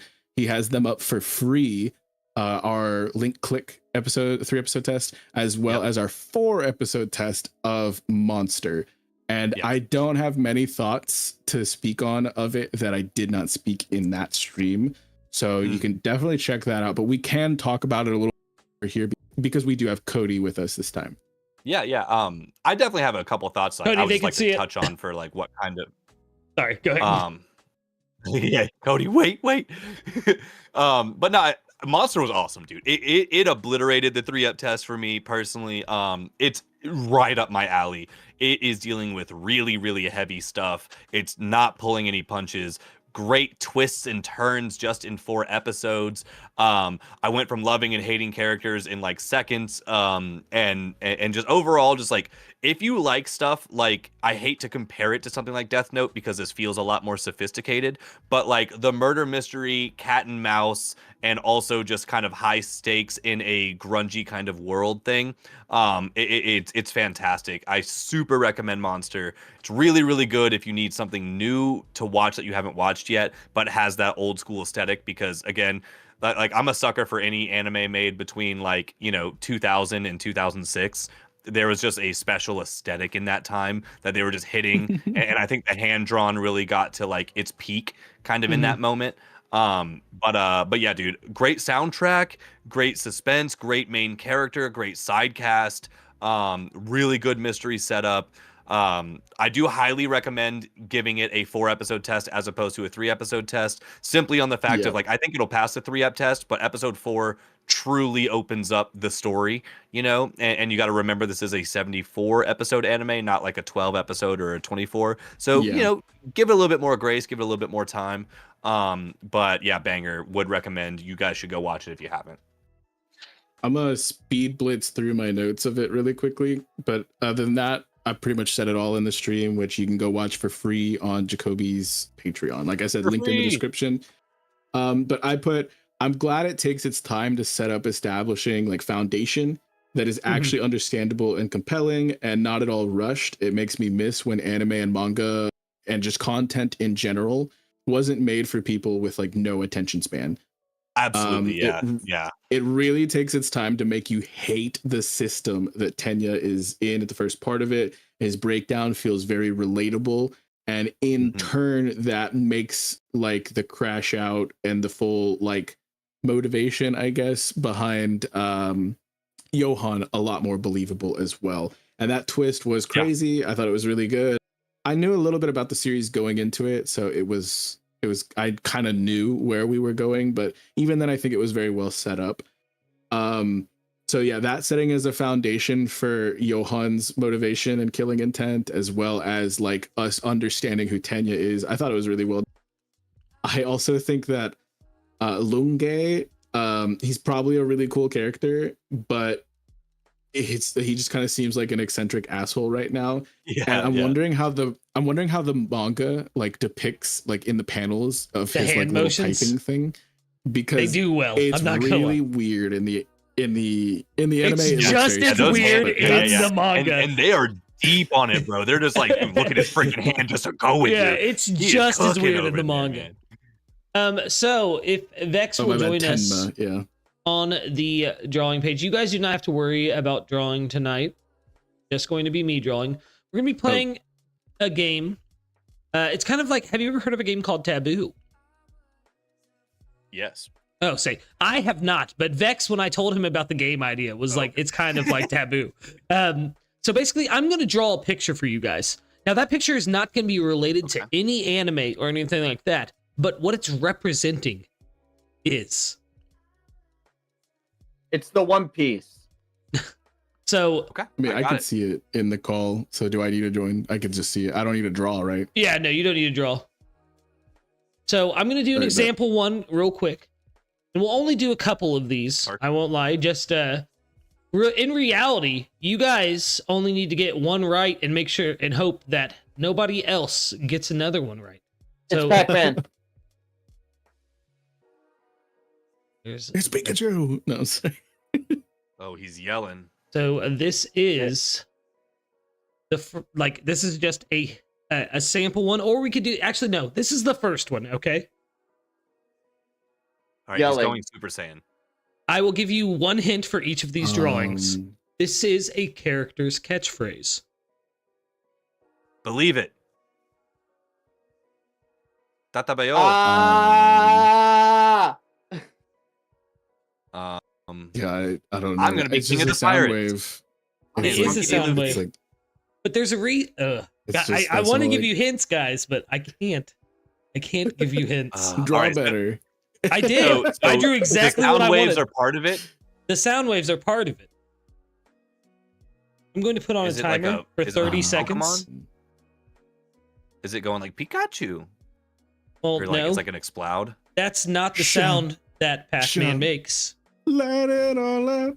Oh, it goes. Oh, Waku Waku. Waka Waka. Waku Waku. And Vex gets it. Yeah. Oh my god. We got there eventually. I get it now. Yeah. That's okay. Yeah.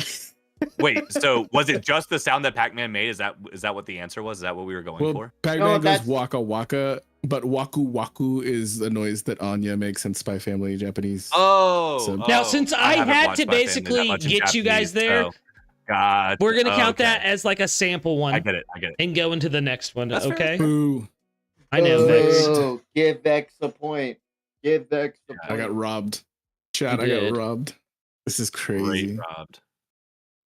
What do we wobble we? And so, are you going to tell us what this is? Is this a character or is this a phrase or what is it? Yeah, I will. That time I got reincarnated as a refrigerator.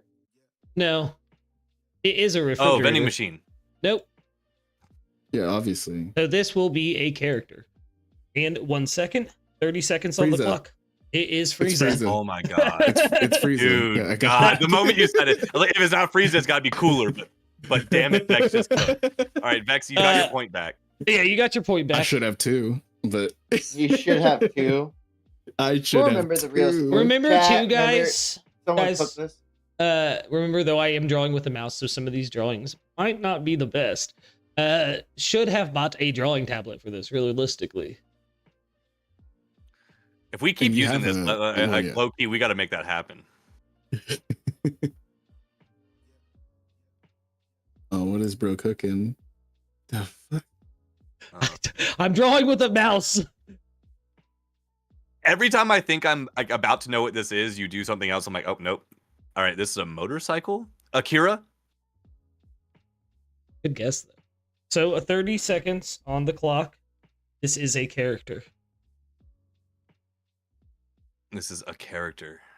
A character. Who's a motorcycle? Rider. No, Oh, that's no a, way. that was a good That's guess. a That was good a one. good guess. Moomin Rider was a good guess. I was like, wait, is he? If I had done a is he bicycle, cooking? yeah. Like, Um, 10 seconds left.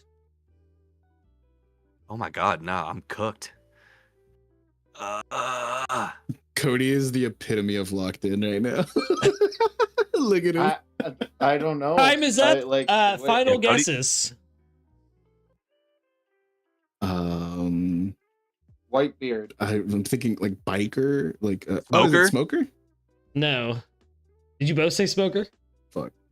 Yeah, we you guys both are did it at on the the same right time. track with One Piece. It was Chopper because another name for a bike is a a motorcycle. Chopper. Yeah. Oh my god. A chopper.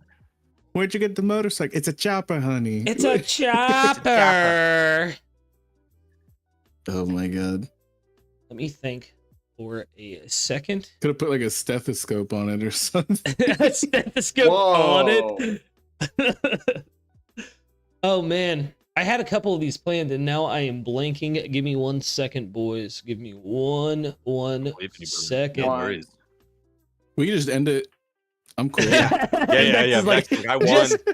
just end it. GG's.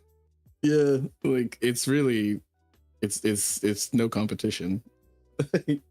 No contest.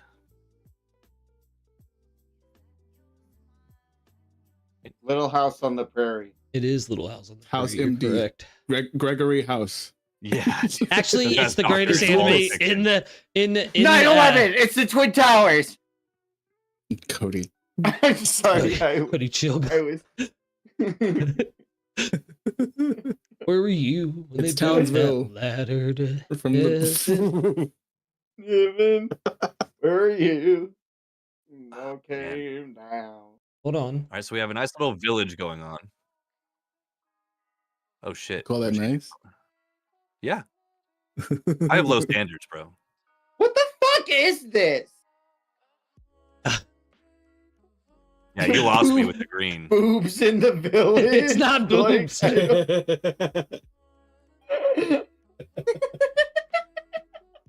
Are If you these think, leaves? wait, if you think those are boobs, Oh, man, village in the leaves. Cody Village. got it. The leaves. Cody got it. Oh I my shouldn't have- god. I need to stop didn't even thinking tell out us- loud. I need to You stop didn't even thinking tell out us loud. what it was. I don't know if I it was wasn't guessing even an done, anime or and Cody actor. guessed it. He wasn't done. Maybe you should start with the prompt, bro. Like, Oh goodness, that was good. All right, what's the next I one should be at going to 2. be? But before Vex is like, yeah. By the way, guys, I'm at 2. So before you start drawing, tell us at least what The it's next eventually one, like. We're going for a character, a place, whatever. Like, person, place, or thing, or like a Yeah. show title or something. It was like Carol to get that out. I like how you went from boobs to that. Like, the fact, hold on, wait. Can we just talk for like 2 seconds? Cody, what kind of boobs have you seen that look like little leaves? It's the ones that sit on the table. remember? I'm sorry, man. My Okay, like Adam gene. From, next like, one. like it was. Just... Next one is a TV show. Let me finish the Like the drawing name first. of a show. Yes. Roof Piece is a hilarious pull for that last one. Just That was building. pretty funny, yeah. What the hell? All right, wait. You said this is a what? I was reading A chat. TV, TV show. show. A TV show. Okay. It's Rooster Fighter. It's a pig, obviously. It's a pig, but Porco Rosso? No. Good guess. Ain't no way. That's a movie. Well, you know. Ooh, he's got a hat.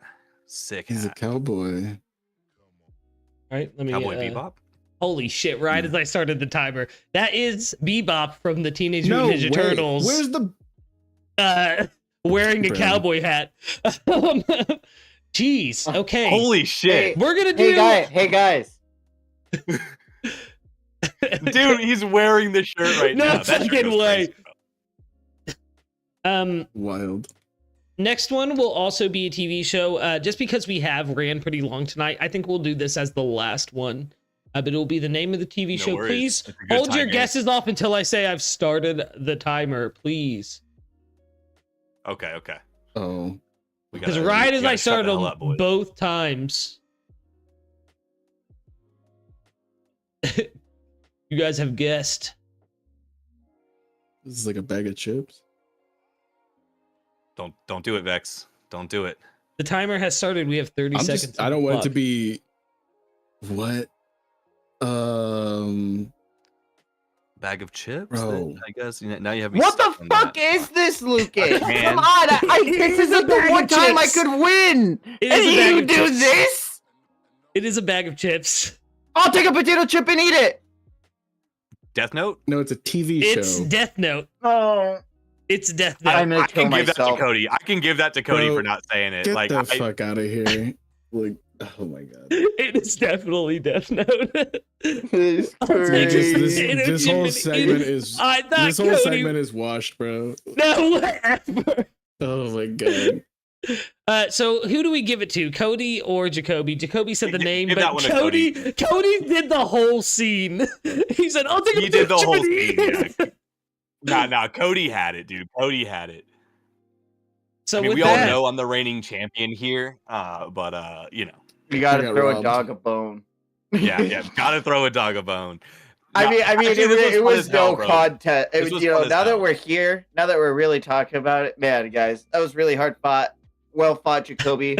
Well fought, Lucas. This is really, you know, one of the. Clap like the plane landed.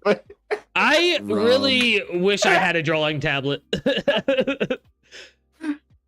Me too, man. Yeah, drawing with the mouse was hard. And plus, I'm pretty sure my mouse battery is dying, so I'm like jerking around. But no, the game. Wait, you're worked out whoa! very well. I'm sorry, I'm Whoa. gooning. But yeah, so that means Cody Oh my god! gets to assign homework for us to watch in the next 2 weeks. Rigged. Homework. Homework. Have you guys seen a little anime known as Bocchi the Rock? I have not I seen have Bocchi the not. Rock. Nope. I've heard good things.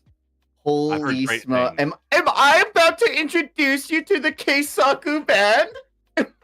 I think you are. Yeah, think you so are. your I know the homework premise. is- I've heard great things. I've just never gotten to it, dude. Hell yeah.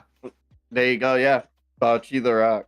Can you type the title in the chat for all the viewers, I please? know Kush is in chat right now in YouTube chat, being like Cody won. He's gonna put on Magical Girl Ore. Yeah, no, boom, prove you wrong, bud. I did. Boys, when are we gonna be able? We might not be able to and stream the Bocchi the Rock 3 ep before the airing of this next episode, but Yeah. if we're cool to, I could figure that we could figure that Yeah, out. But I'll definitely try to figure it out for you guys. So okay, well, keep an eye on. even if we just record it ourselves too, and we don't go like live necessarily, we can still record it, put it up on Patreon so people can watch it retroactively. Like it can still. yeah, make sure. Yeah, make sure you you're guys going to are, Jacoby's following Patreon. Jakoby on Twitch, and join him that he's got them up on his Patreon for free. Yep. But that's where our For previous free. 3-up tests are. So, but if you want to catch it live, make sure you follow him on Twitch. Yes, for please sure. do. Link in the description. I'm excited. I've never heard of this anime at all. I'm actually gonna really be excited honest. for this Yeah, one too, I'm hyped. It's really. I think I've this heard is great things. the first like out of the blue. It's about a one. girl who makes a rock band. But I'm I'll fucking leave sold. it at that. Yeah, I was leaving it at that just so because like I know the premise pretty heavy. I've just never watched it. It was nominated for Anime of the Year last year. And did win awards, not Anime of the Year, of course, but like just to say, like it is on that level at least culturally. So there's a lot to this one. I'm super stoked. I've seen a few videos of like, you know, like there's like when in animation or in like in cinema where they're like pretending to play a guitar or a piano.